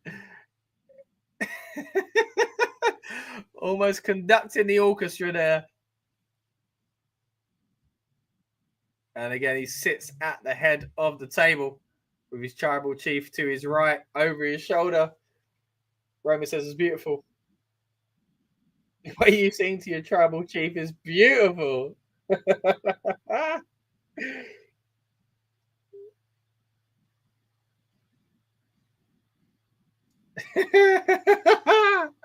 It's really played up to it. I think this is the thing about fans in Europe, and especially I think fans in the UK, is they tend to get a lot of chants started.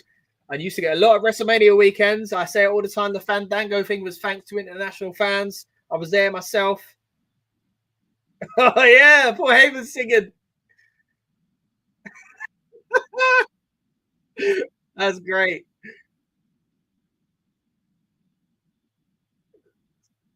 That's got to continue. Other fans, guys, you got to pick it up. Other cities, other countries. The biggest star on the planet says Roman.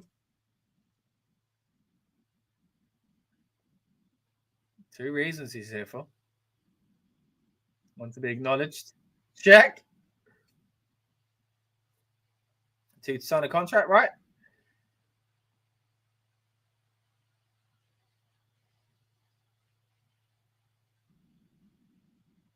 There we go. Signed by Roman Reigns. Roman's having a great night. Oh, there we go. Interrupted by the scream of burn it down, because here we go. I talk about fans singing along, as I say. No words, but you can still do it for Seth freaking Rollins, because here he comes. If they were singing for Roman, they're certainly singing for Seth. As Gary tries to sing along in the comments as well. Casper says a heel turn for Mania. At Mania, for Paul Heyman. Yeah. We talked about it last week, didn't we, Casper? And I think it's for this man here. I think it's for Seth Rollins. Because Seth has been the forgotten guy in this feud. Like, he's definitely the third favorite to win. Third favorite as far as fan favorites. You wouldn't know it by the way they're serenading him at the moment, but let's be honest. People love Seth, but you put CM Punk out there and the cheers get louder.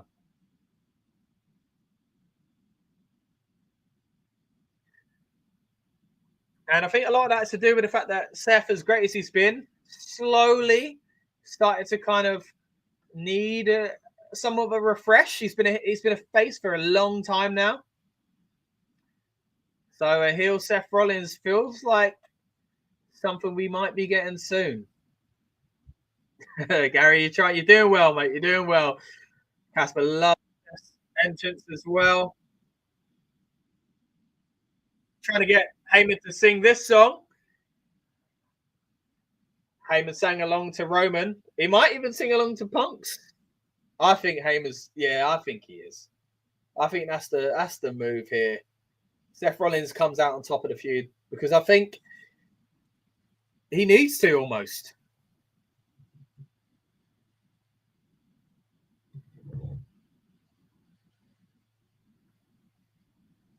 Seth soaking in the atmosphere. And again, trying to get Paul Heyman to sing this. He won't do it. He might be doing it in just over 20 odd days on the Raw or SmackDown after Mania, once he's turned his back on the OTC and joined up with Seth Rollins, also at the expense of the Paul Heyman guy that is CM Punk. But who knows? Maybe not. I feel like it's coming though. Mary says, I can't see a Shield reunion. Roman looks like he hates Seth. Yeah, one day I reckon we'll get it. One day. Yeah, 12 years ago they landed on the roof of the O2 on a helicopter. Amazing entrance. Amazing entrance from the Shield. Yeah, they take it through the table. And I think that was all some weird kind of thing where like they were actually somewhere else and they needed to get to SmackDown quick, so they just legit took a helicopter because it made sense to get them there quicker, and then they used it as their entrance. As far as I remember, great moment. That'll be in the Hall of Fame some days since we're inducting moments now. Mohammed says, I didn't get that Roman Reigns singing though. So it's that if you're familiar with the song Daddy Cool, it's to that tune essentially, but it's kind of a chant that people use in English football for different things. So they just use that basically for Roman Reigns. Did it for Cody Rhodes earlier on as well. Gary says that was 12 years ago. Yeah, crazy. Here comes Punk soon, surely, to say, yeah, talking about the Shield, mate, I brought you in. Here comes the CM Punk chance to drown out the former world champion. Roman saying, you keep saying we in our mission. We died a long time ago. Ooh. Oh, it hurts, doesn't it?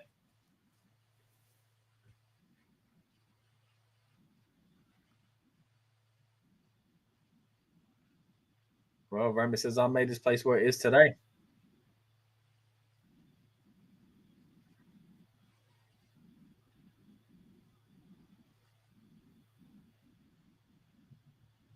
Casper now trying to sing along to Seth as well. Punk and Seth, do they really hate each other in real life? I don't know. They play it up like they do.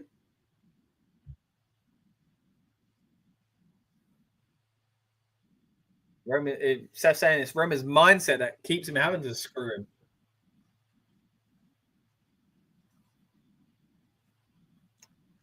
And he's saying the biggest mistake is CM Punk, a snake, getting back into the garden. And Steph's annoyed about that, yeah, because they teamed up, didn't they? Mohammed says Heyman's acting is so good, LOL. Yeah, it is. Every kind of little subtle thing, right? When he's scared, when he's angry, when he's jealous, when he's scared, when he's having a fun time. Such a great performer. Seth saying, I'm here to clean up your mess again. Signs the contract. Surely the static will pop in a moment. There we go. Oh, goosebumps. There we go. The fans are surely going to sing along to this one.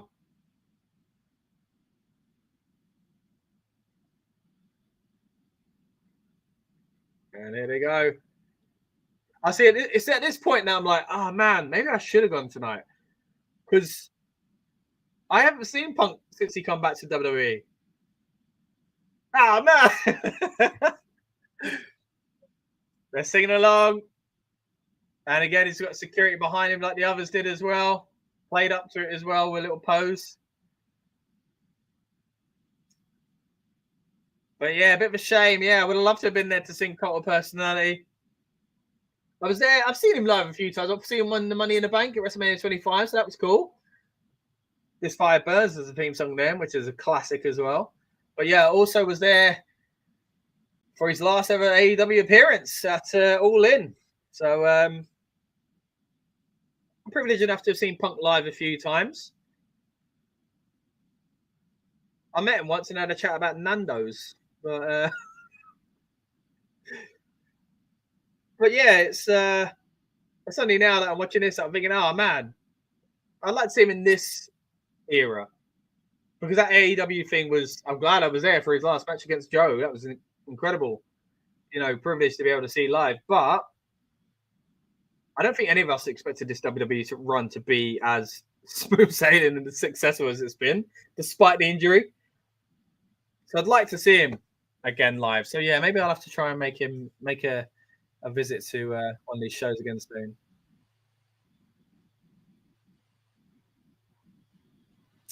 Reference to the classic line from Roddy Piper, but this time he says, I've come here to chew bubblegum and sign a contract, and I'm all out of bubblegum as he spits it out.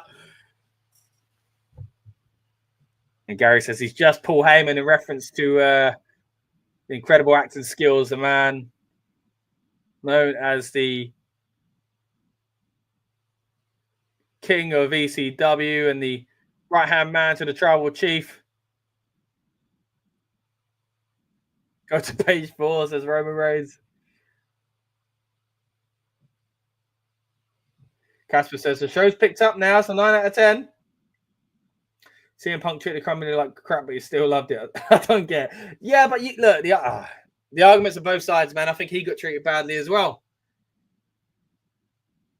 And look, they're making him money now. He's making them money, I should say. I mean, they're making him money too as well.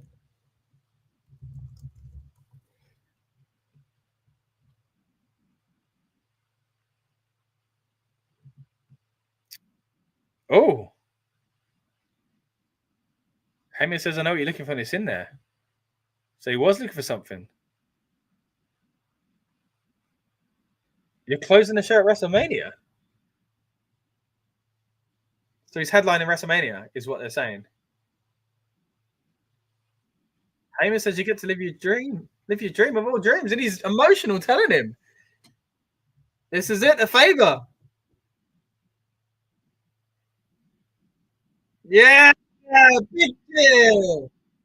WrestleMania and a kiss from Heyman as well. Seth's annoyed at that. Roman's laughing. But it's just in name, though, isn't it? It should be for a title. To be naturally put there.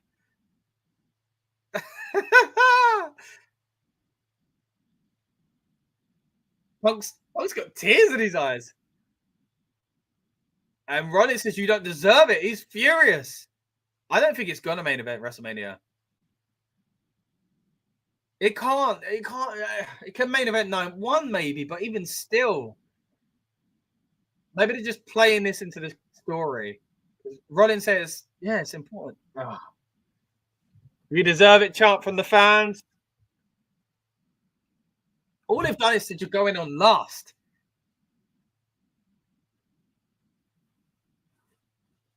Steph is fuming. They're surely turning heel soon. Roman having a great time. Steph clearly not. But this seems to be the favor. As Casper says, we've been wondering for a few months, what's it going to be? This looks like it. Or is this a swerve? Maybe it's not. As he wipes the tears away from his face, Punk says thank you.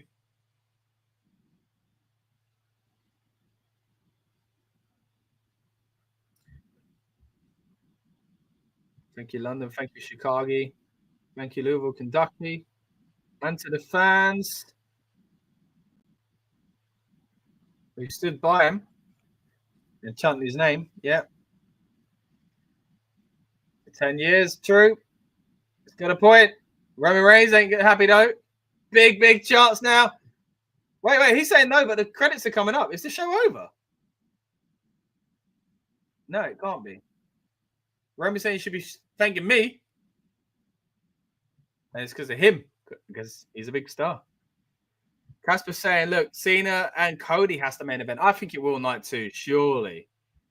Punk's actually crying, says Gary. Yeah, looks like it. We see some great crying performances tonight. Naomi as well. Roman Reigns chant again. Punk's getting down to his level, though, by getting to his knee.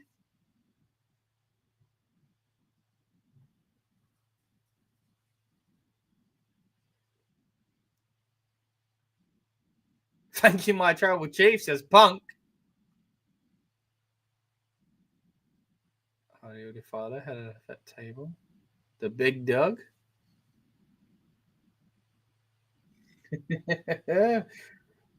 Grown there, a Big Doug.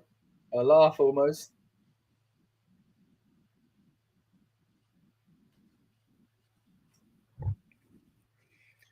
Punk really kind of taking a mick here.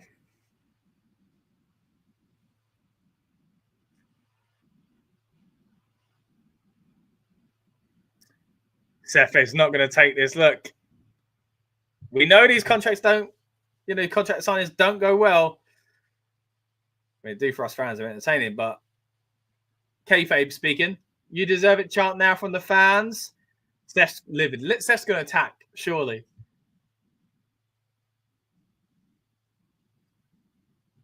Stuff's gone red, says Gary.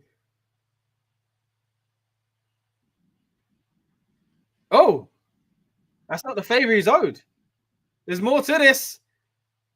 And a shake of the head from Paul Heyman as the Netflix end flashes up. That's it, guys. The show is over. What is the favor? They're still playing into this favor. I thought they were going to make it up as they go along and that they'd finally come to what they can use it, for. But no, that doesn't look to be the favor. And Heyman looked kind of embarrassed by that or disappointed that Punk had brought that up. Wow. Okay, what an ending. What a really, really interesting ending, guys. But that was it. That was Friday Night SmackDown live from the O2 in London. That's not the end of our show, though. Of course, while the watch-along portion does finish, we are going to be back in just a moment with our instant reaction review. As I say earlier on, we had our preview to this show. The stream is continued for the watch-along. And on this very feed, it will continue with the instant reaction review coming up in just a few moments. It was a huge show in London. One I'm very, very pleased that we've done a watch along for because there are so many great talking points and it was great to enjoy it with you guys. But we will be back with the instant reaction very, very soon.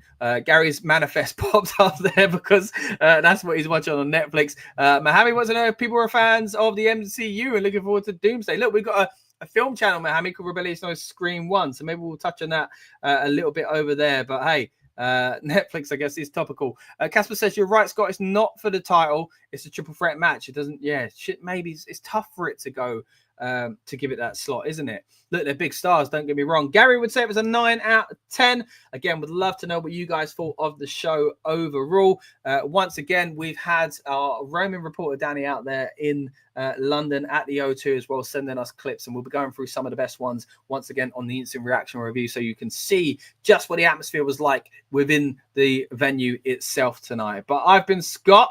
You've been watching the SmackDown watch along of the London O2 Arena event. Again, we'll be back after this for the instant reaction review, and we'll also be talking about Monday Night Raw from the O2 next week as well. So thank you so much for tuning in. If you are watching it live, stay tuned. The instant reaction review will be back here on this very stream feed in just over a couple of minutes. And if you're watching on demand, then feel free to find us on the Rebellious Noise Pro Wrestling channel as a separate video there as well. Casper's going to stick around. Good. I'm glad you've been encouraged to stay for it, mate. It's been a good show and there's a lot to talk about. Gary says, great show, Scott. Thank you, Gary. Really appreciate all of you guys dropping your comments throughout the stream as well. And again, I hope you stick around for the instant reaction review. It's coming up in just a few moments right after this.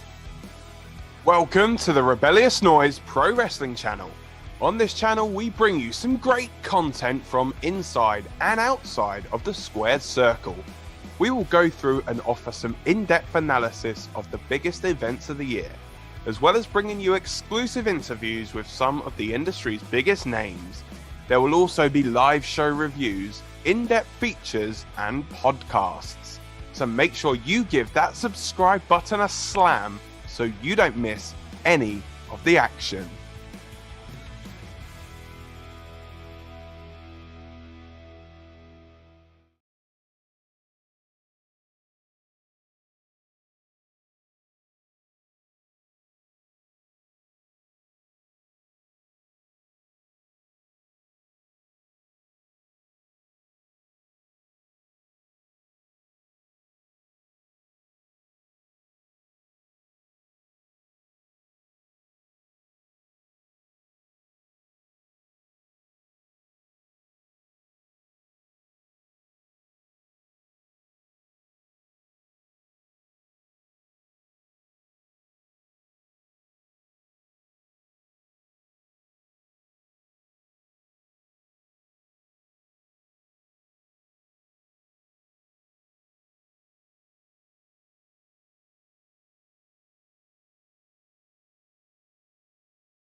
Welcome back, everyone, to the Rebellious Noise Pro Wrestling channel. My name is Scott, and we are here for the instant reaction review to Friday Night SmackDown live from London's O2 Arena. And it was a very enjoyable show. Now, my one negative would be, as it always is, does it have to be that long? But credit where it's due. I think they really brought us back around in the last kind of half an hour where it really started to be a concern that it was dipping. But overall, a really good show. It started out really hot, it ended really hot, and it had some great moments in between. Want to know what you guys thought of the show, though? Give me your comments down below on the on-demand version, but also those watching live would love to know what you thought of the show itself. Gary says, welcome back. And Casper's in the house for the instant reaction review as well. If you just joined us live, we had our watch along experience earlier on. If you want to find that on demand, it will be on the channel as well. But you are here again for the SmackDown instant reaction review on a night that I guess gave us a lot of things to talk about, a lot of great stories, a lot of great matches and segments. Just off the top of my head, Kevin Owens appeared. Naomi did an incredible segment where she was crying. Like, amazing performance there. We got to see Jay Cargill. We saw Cody Rhodes, which I didn't even expect. A lot of love shown for Randy Orton as well. Drew McIntyre had a fantastic night. Damian Priest looked good. Michin had a great performance. Charlotte Flair looked strong. Jacob Fatu got a massive pop as well. Even though he ruined the match, he was kind of a big, exciting part of the show.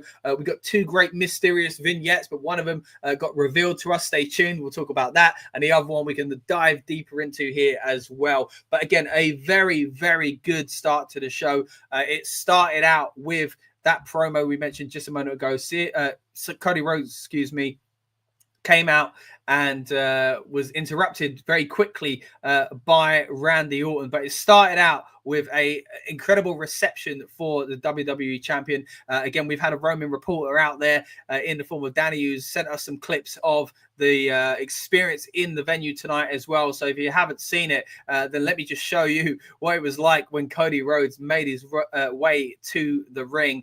As soon as his music stopped, the fans didn't want to give up. Let's play. Well, that clip. Here we go. We're booing Cena first of all. And then Cody Rhodes getting great love.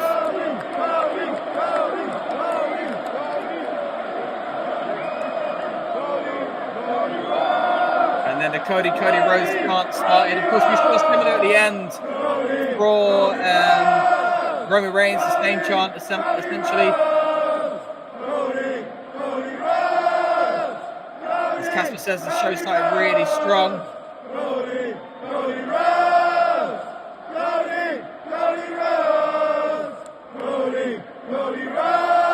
And as I say, after that, Randy Orton made his way to the ring and they gave Cody a great reception, I think, in his song. But Randy Orton, as you expect, in this portion of his career, is just getting sing along, and each crowd will get louder and louder. And let's listen to what the London fans brought to the table in that respect. Big love, as you hear from the fans in London, serenading the legend that is Randy Orton. As Casper said, being around and getting a lot of love in London.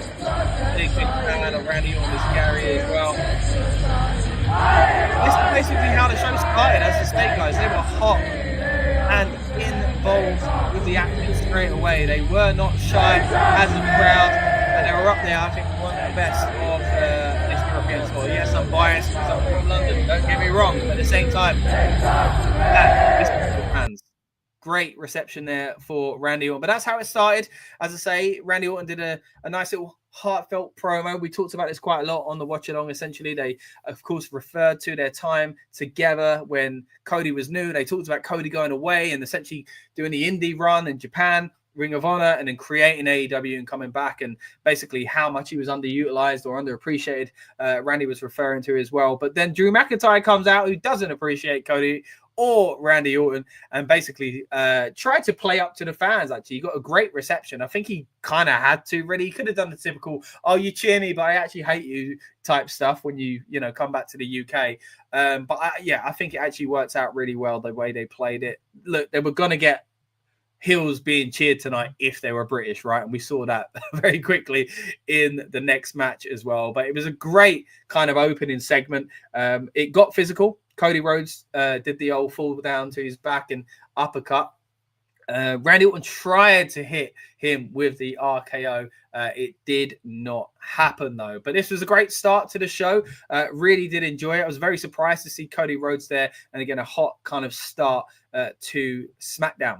Then we moved into the first advertised match and the first match of the show overall. And that, of course, was Pretty Deadly going up against the Street Profits for the WWE Tag Team titles. Now, was it a victory for the Brits? I'd love to be here saying, yes, boy. But sadly, no, boy, it wasn't. Now, don't get me wrong. I'm a big fan of the Street Profits. They should have captured the titles themselves a long, long time ago for, I believe, only the second time. But to their credit, they're doing well at the moment, and they've only just won it. It would be weird to take the titles off them, but I was just really hoping we'd see something special here in London. Look, it was a great show. It's special in that sense, but I was hoping there'd be a title change like the one in Barcelona where the Street Profits did win. But seeing as they had only just won it themselves, it didn't seem likely, but still a very, very good match. I mean, the hometown boys, if you want to call them that, they played up to the crowd again. They were basically babyface, and it was really confusing for the Street Profits because, again, we've talked later about how they've seemingly flip-flopped over the past year or so. You got to remember that time with Bobby Lashley where they turned heel and then kind of were face again. They started dressing differently, then they went back to the way they used to be and acting that way again. Now they are dressing differently now that they're champs, and they've got rid of the glittery cup, they got rid of the old theme song, but they were baby faces when they won the title. They celebrated as faces last week, but then this week, I guess because they're in London, they just kind of healed it up. But it's just not great for a confusing enough kind of duo, essentially, to be doing stuff like that.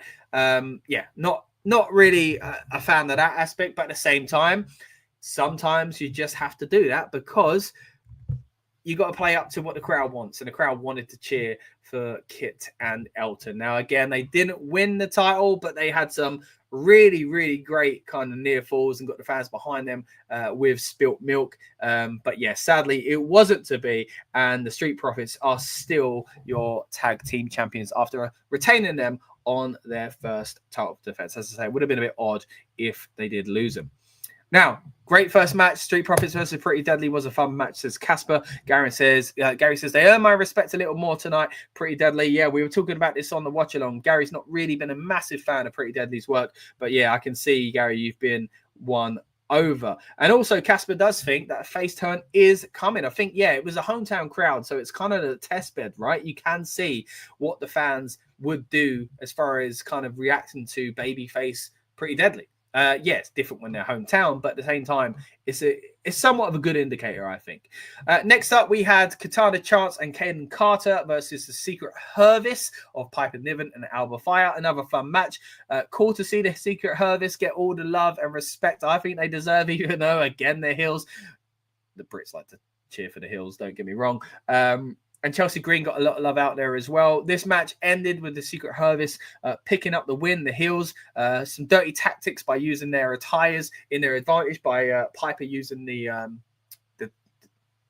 tie. And then at the end of this, to kind of make the save, was Zelina Vega. And it looks like we're going to continue this feud with Vega and Chelsea Green, maybe heading to WrestleMania. But a fun match. Alba Fire, Piper Niven looking good. But at the same time, I think Caden and Katana look pretty solid as well. Good match between them. And one of those where, as always, we like to say, did what he needed to do. Next up, Braun Strowman was going after the US title. And I didn't think it was going to take it away from the hands of this man here, LA Knight. That's because of another man who was bound to get involved, and he did. It become a no contest because as Braun was slowly starting to get in control, he runs around the outside to do his kind of freight train thing, and what do you know, out of nowhere, Jacob Fatu bounces into his face instead and takes control himself. Now, this match, again, as I say, ends in a no contest, and most times you'd be like, oh man, they've ruined the title match. I knew they'd take the easy way out, but the cheer was huge. Again, another example of London cheering the bad guy. But hey, every city seems to be cheering Jacob Fatu at the moment. And I think that's a big, big indicator as where he is and how the fans respect him, because even a title match being ruined by him is getting a big cheer. So very, very good. Gary says, just in my opinion, not a fan of the women's division. It's just a bit slow for me and the matches are a bit boring. That's a shame, Gary. I do appreciate, I think, what the women are doing more than that at the moment. But look, I think it's had a bit of a dip lately, the women's division. But there's still a lot of great talent in there. And I think it's slowly starting to get back to the levels we saw previously. Gary says there should have been an interference. It did ruin the match. Okay, fair enough for me. I never expected anyone to be taking the title of LA Knight anyway, so I don't really mind. It made LA Knight, it may excuse me, Jacob Fatu look good, and surely it's going to become a triple threat or something like now anyway. And again, maybe leading to WrestleMania. Another fun match, says Casper, who enjoyed the LA Braun match despite the kind of shenanigans ending we saw in a known contest. There was a great Samoan drop, wasn't there? Fatu took advantage of all the kind of outside stuff, the announce table and stuff like that, but then also hit that beautiful Samoan drop on LA Knight as he threw him up to the air and bounced back. Going back to referencing the women's division, Gary says, don't get me wrong, great talent, just a bit slow for me. Okay, so maybe the pacing issue is something that needs to be looked into in some of these matches. I can see what you mean. Sometimes there is a little bit of a disconnect between some of the women on the roster, more so than you do get in the men's match, but in the men's matches. But why that is, it's hard to tell. Maybe just some of these aren't as, I guess, there are a lot of new characters coming in, and they're also having not worked with each other as much. So maybe that's part of it. But yeah, anyway, we are getting some good matches, and we did get another good women's match later on in this card, so we'll touch on that very soon. Backstage, we've got Jimmy Uso being asked about that slap to Gunther. The slap heard around the world, definitely part of his character now, because we saw it come into play later on. I thought he was going to slap the guys that interfered him, interrupted him, I should say, Carmelo Hayes and The Miz. He doesn't do it here, but he pretends to go for The Miz, and The Miz kind of chickens out, which was quite funny. Ended up creating a match between them two later on in the show. We didn't see any more from Carmelo Hayes, but that was his kind of end to the night, it would seem.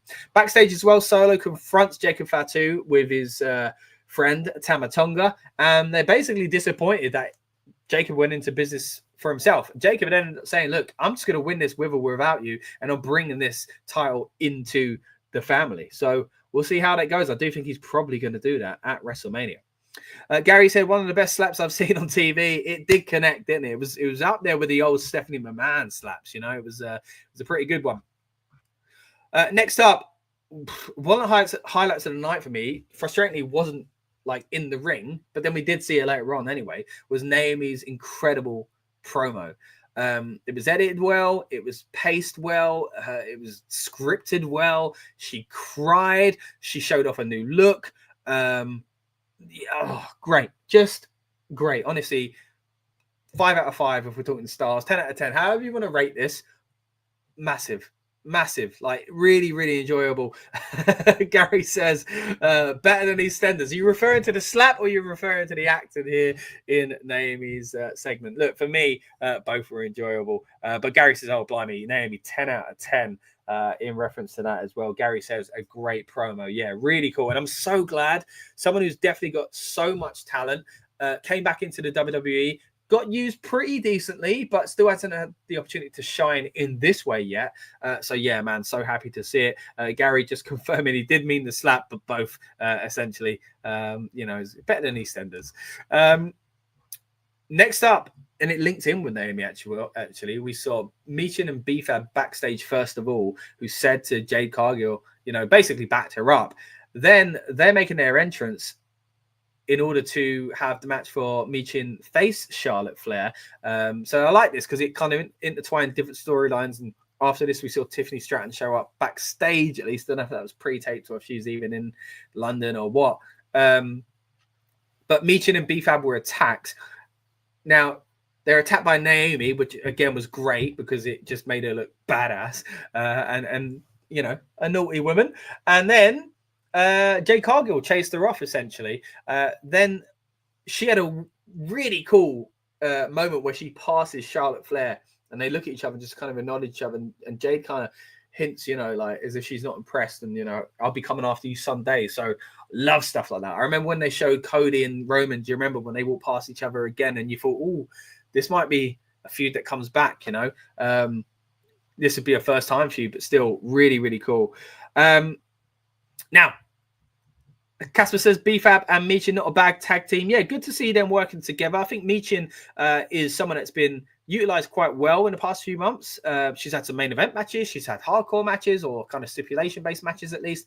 And she's had title shots, especially in the mid-card division. So, yeah, looking forward to seeing more from her now that she's with B-Fab, who I think also did quite well in her match against Charlotte in Barcelona. It's nice to see them getting some use on the card. Charlotte would destroy Jade, even though I like Jade. Do you think...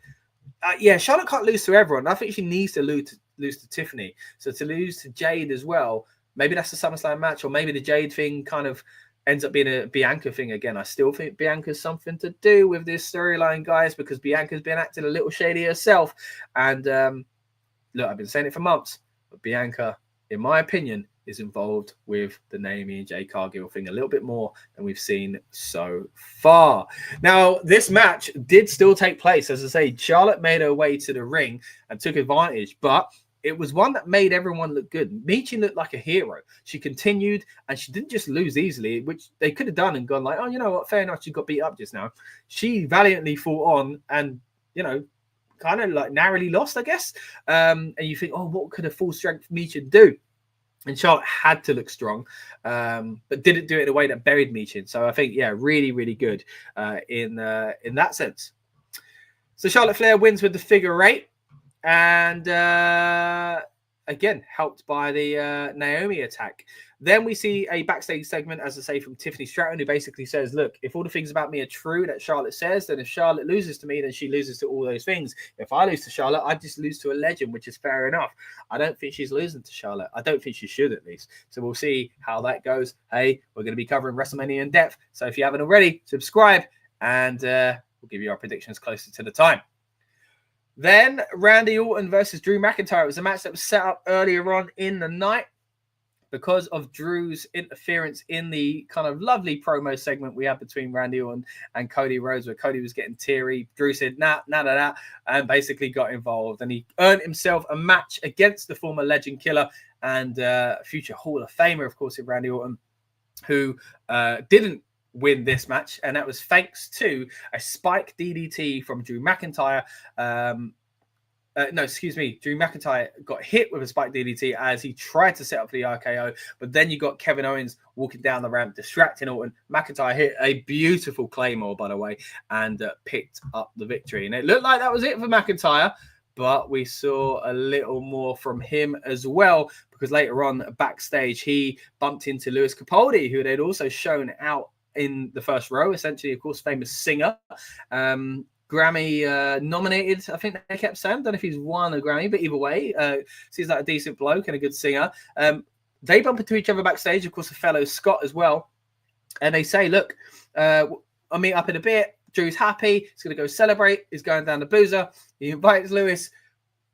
Drew ain't getting there. And if he does, he's putting glass out of his back. Because what happened was he's all cocky and saying on the camera, on the mic to the camera, I should say, after an interview with Jackie Redmond, I believe it was, saying, look, when people don't get involved in my business, I win because I'm great, basically.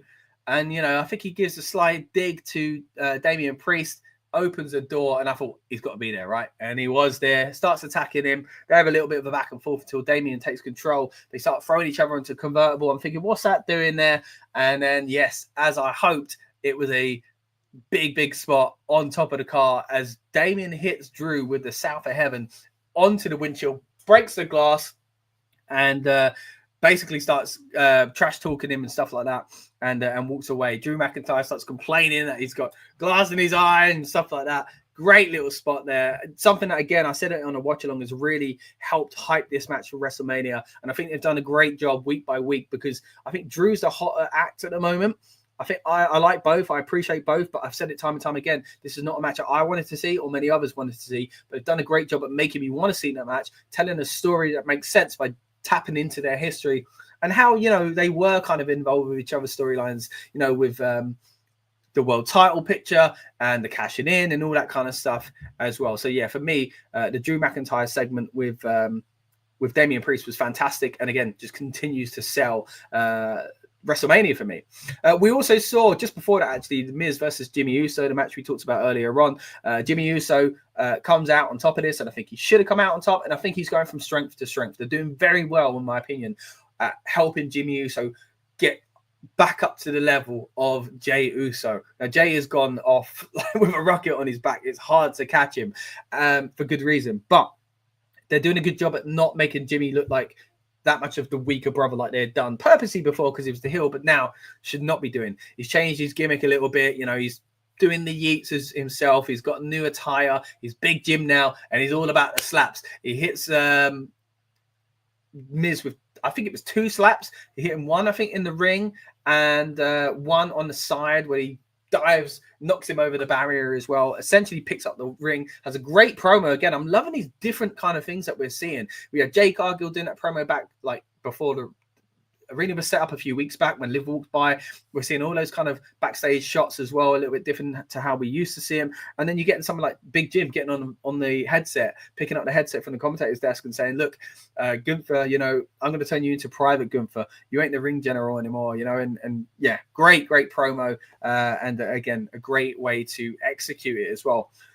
Jimmy Uso, as Casper said, needed to get the win here just to go from strength to strength. A few more of these comments here as well. We've got Gary, not really a fan of Bianca. Also says Charlotte's middle finger to the crowd was class as well. A lot of the wrestlers playing up to the London crowd. I think they really enjoyed being out there. I know Roman did. We'll get to that in a bit.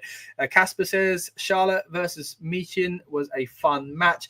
Gary's a big fan of Tiffany. Drew McIntyre versus Randy Orton interference for Kevin Owens. Again, that's the way that one ended. But Drew said I'm going down the pub. Damian Priest segment was good. Gary says, don't forget about the poor random guy for the table and his poor car. He had a bad night. I forgot that. Yeah, they had like an extra backstage, didn't they? I guess it was his car. You're right. Yeah, he threw him through a table and now his car's ruined. But hey, it was all for the greater good because it gave us a great little segment.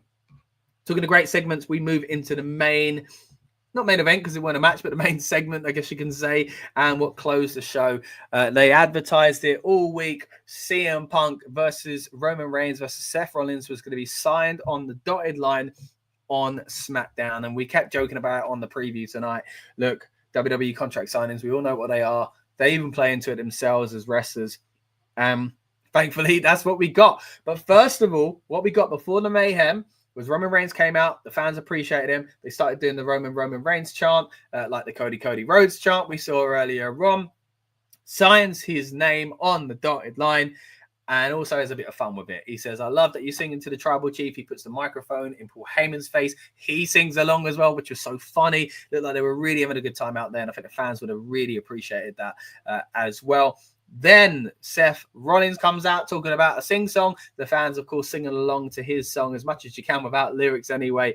But the OTC's ones in the air were quite impressive, as Gary refers to. Seth Rollins is calm at this point. He's basically talking about the Shield and the history. And Roman cuts him off and says, basically, why do you keep bringing it up? Like, let go. You know, there's no we anymore. Like, I built this place now.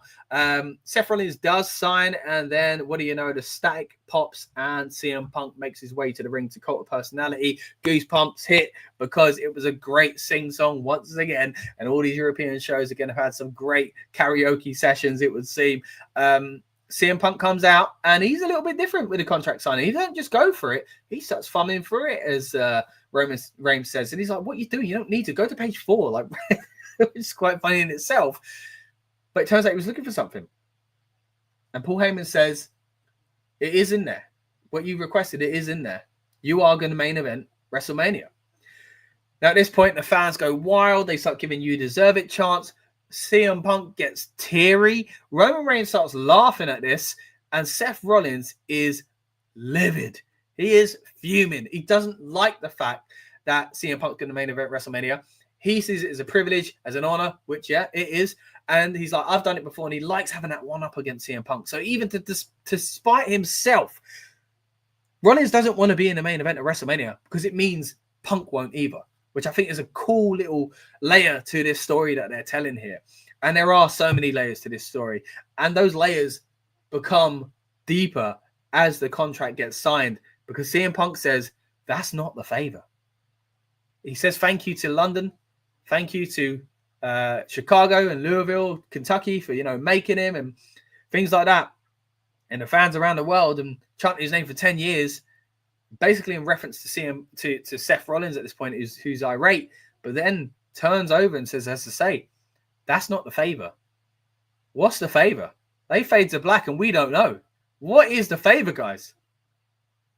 Really, really looking forward to seeing it. I thought, as I said on the watch along, this is something that they've just kind of kept in their back pocket and they're going to decide what it is at a later date. I feel like they must know what it is, because otherwise they had a get out of jail card here, and not taking it is risky if they genuinely still haven't got one. And they could have used it as a really good one there, that he made that happen.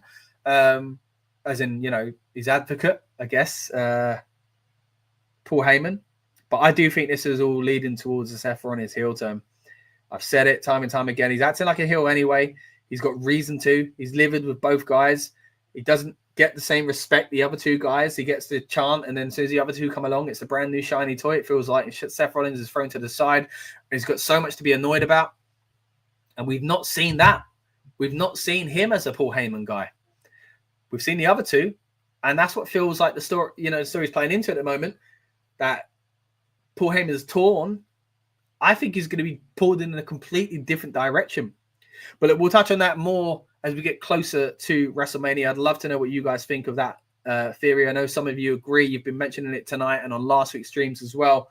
And it'd be great once we get more of the Rebellious Noise crew on the build-up shows for WrestleMania in particular, as we do break down that card once it is cemented. But we've finally got this one in the books. And a twist at the end is not the favor. Casper says CM Punk, Seth Rollins, and Reigns was a great segment. It can't main event. I get it, but Cena and Cody should main event night 2. Could do night 1, but not night 2. It's a more interesting segment. Look, I think as well, Cena and Cody should be night 2. This could be night 1, but I actually would still prefer to see Jey Uso and Gunther in night 1. Or, there's still room for something else. And I feel like they're main eventers, but that's never been the problem for CM Punk. The problem for CM Punk was he won in the title match. That was the match to close WrestleMania. And that was the main event. And even when he had the title, I don't think he was ever in the main event of WrestleMania or, used like that. And, a lot of times if you had certain titles, you'd open the show rather. And that still happens today as well. The other one's the main event in title sort of thing. So we'll see. Casper says a heel turn. I agree for Paul Heyman. Seth being a Paul Heyman guy. Yeah, I think it'll be great as well. I'm really looking forward to that possibly actually happening. Now, we also saw, as I mentioned earlier on the start of this review, 2 segments of mysterious characters coming to WWE. One gave us a clear answer, and one gave us more clues. Let's touch on the clear answer one straight away. Penta is not alone. His brother has arrived in WWE, or will be arriving at least next week on SmackDown, because Rey Fenix is a SmackDown superstar.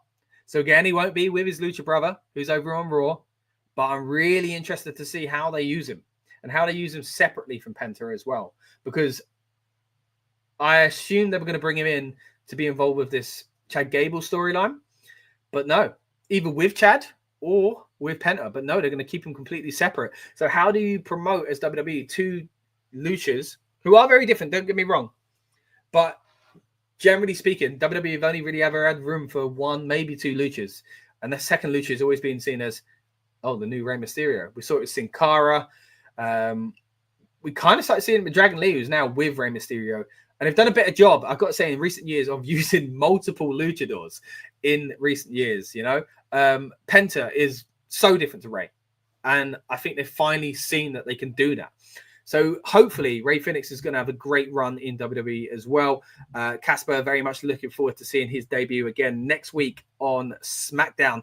So the vignette basically showed this foggy image again, but it also went closer up. We saw his tattoos, we saw his gear, and we saw his mask. And then we basically saw his face in that mask in the graphic that just clearly told us once and for all, Rey Fenix is coming to SmackDown next week. So really excited for that, guys. And yeah, hope you guys are as well. Let me know in the comments if you're looking forward to the debut of Rey Fenix in WWE.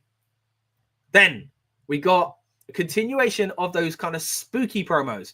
And now remember, when these first debuted, these promos, they came on the same night. They were very different styles, so they felt like different people, but we weren't entirely sure.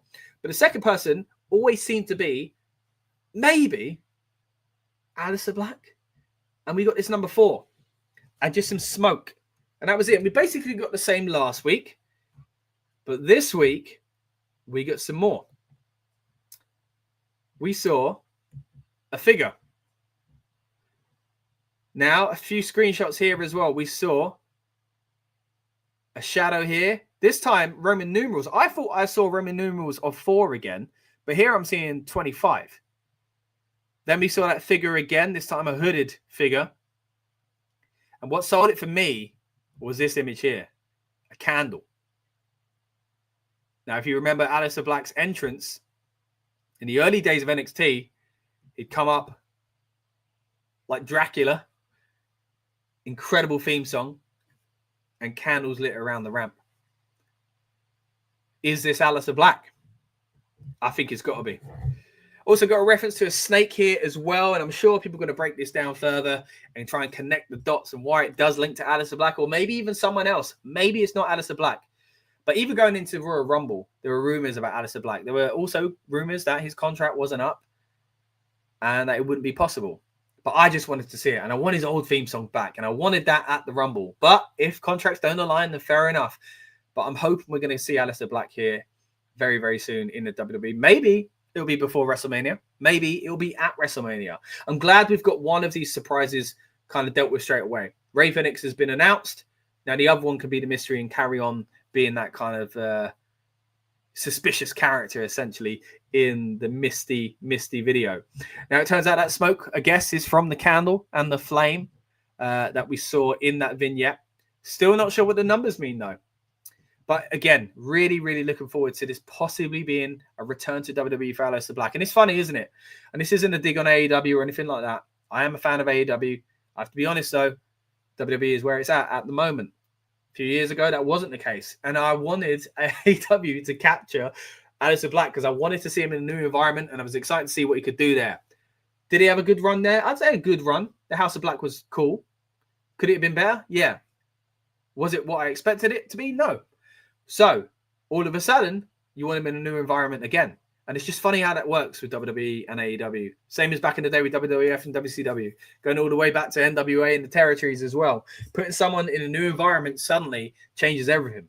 So, yeah, really looking forward to this potentially being Aleister Black. But if it's not Aleister Black, then, guys, who do you think it is? Does this figure remind you of anyone? I'm sure I've seen Aleister Black wear cloaks and kind of hoods and things like this before. And again, the candle reminds me of Aleister Black as well. I'm looking forward to it. And I'm hoping he's got his old theme song, because that is a tune. Casper says, and a return for Aleister Black is possibly that number 4. Got to be Black, says Gary. Casper agrees. It's got to be Aleister Black. And Gary says, Black return. Cut out moment for WrestleMania. Could be at WrestleMania. It could be, or it could be in the weeks leading to it. We're a few weeks away from it at the moment, but we are starting to get more and more clues as to who it was that they were alluding to in that promo. Now, not only that, there was some audio as well. Now, I can't play it for copyright reasons. So let me just try and, I'm going to listen back in my headphones and try and repeat what I hear. I don't know what you said there. Can't get that either.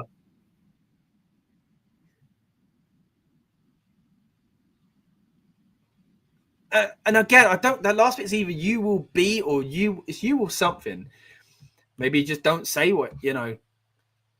But people online are starting to speculate that it is Aleister Black. Also, speculation as to 4 and the 25. It could be that he debuts on the 25th of April. So I'm seeing a lot of people suggest that at the moment. 25th of April is a SmackDown. and it is the week after WrestleMania. It's the SmackDown after Mania. Now, there was a few years ago, they were trying to make the SmackDown after Mania a thing, like Raw after Mania, and it didn't really have the same edge. They did a few cool things on it, but to be fair, Raw after Mania has kind of slipped off in recent years. So if we actually do get a big surprise on the SmackDown after Mania, then that'll be something really cool to look forward to. As Gary says, a blackout moment in the stadium, and then his theme song hits. That would be cool at WrestleMania. But yeah, I think the numbers, as people speculating online, it looks like it might actually be relating to SmackDown itself. But either way, looking forward to seeing back. But that brings us towards the end of the show, guys. We've touched on all the big kind of stories to come out of it. It's been a great, great night of covering SmackDown in depth. Again, if you haven't already and you want to watch it along with myself, you can check that out on the earlier part of the stream if you're watching live. Or if you're watching on demand, I appreciate there's people out there in the States who haven't watched it yet, or maybe you've got work and whatever else, other commitments. If you are yet to watch SmackDown and you want to watch it in depth, you can do it with myself by watching the watch along on this very channel as well. Casper says it wasn't. I can see your typo there. Don't worry, it wasn't a bad show. Wasn't negative, but tiring. But it did pick up again. Yeah, quite an exciting show. Yeah, we talked about that, didn't we, Casper? 3 hours long is a bit of a slug, but again, to their credit, look at me. The show's been over and I'm now hyped up. So it's been really good. It's been a pleasure, says Gary. Yeah, it's been a pleasure having you on board once again, mate. Appreciate all the people that have been commenting tonight, from the preview to the watch along to here on the instant reaction review, and to those that I'm sure will drop their thoughts in the comments below on the on-demand versions as well. We again started out with the watch along earlier on. Thank you so much to everyone that joined us for that. You've been watching the instant reaction review. We're going to be back for Monday Night Raw. It is the last leg of the European Tour. Of course, the Road to WrestleMania Tour, which has been so good, especially for us here in Europe, where we've been able to watch it at a reasonable time, even if you're not at the show. I want to say thank you to Danny for sending in clips from the show tonight. Thank you to Lucas that did the same for Barcelona as well. But yeah, looking forward to Raw. And as Casper said, this show was a bit better than Raw. I think it was actually quite a lot better than Monday Night Raw. But yeah, you're right. It was better than Raw. Raw wasn't a bad show, but it was, yeah, this I really, really enjoyed. It's just the length, because Raw was at a better length for me. Speaking of Raw, though, as I say, we'll be back for next week's Raw, the last of the European shows. Really hoping it's a good one and that they're going to go out with a bang. But you can tell, though, as we get closer to WrestleMania, these feuds are heating up and they're willing to start putting the trigger on these things. And it's been good to see that in Europe. We've seen titles change hands. We've seen kind of shocking moments and you know, hints of turns and things like that. Great promos, great matches, and let's hope we go out, as I say, with a bang on Monday Night Raw. We've got John Cena and Cody Rhodes again on Raw. Interesting. It's been interesting, hasn't it? Let's see what they do. If you want to know my thoughts on that, again, you can see our instant reactions to the previous Raws on this very channel as well. But this has been the SmackDown Instant Reaction Review.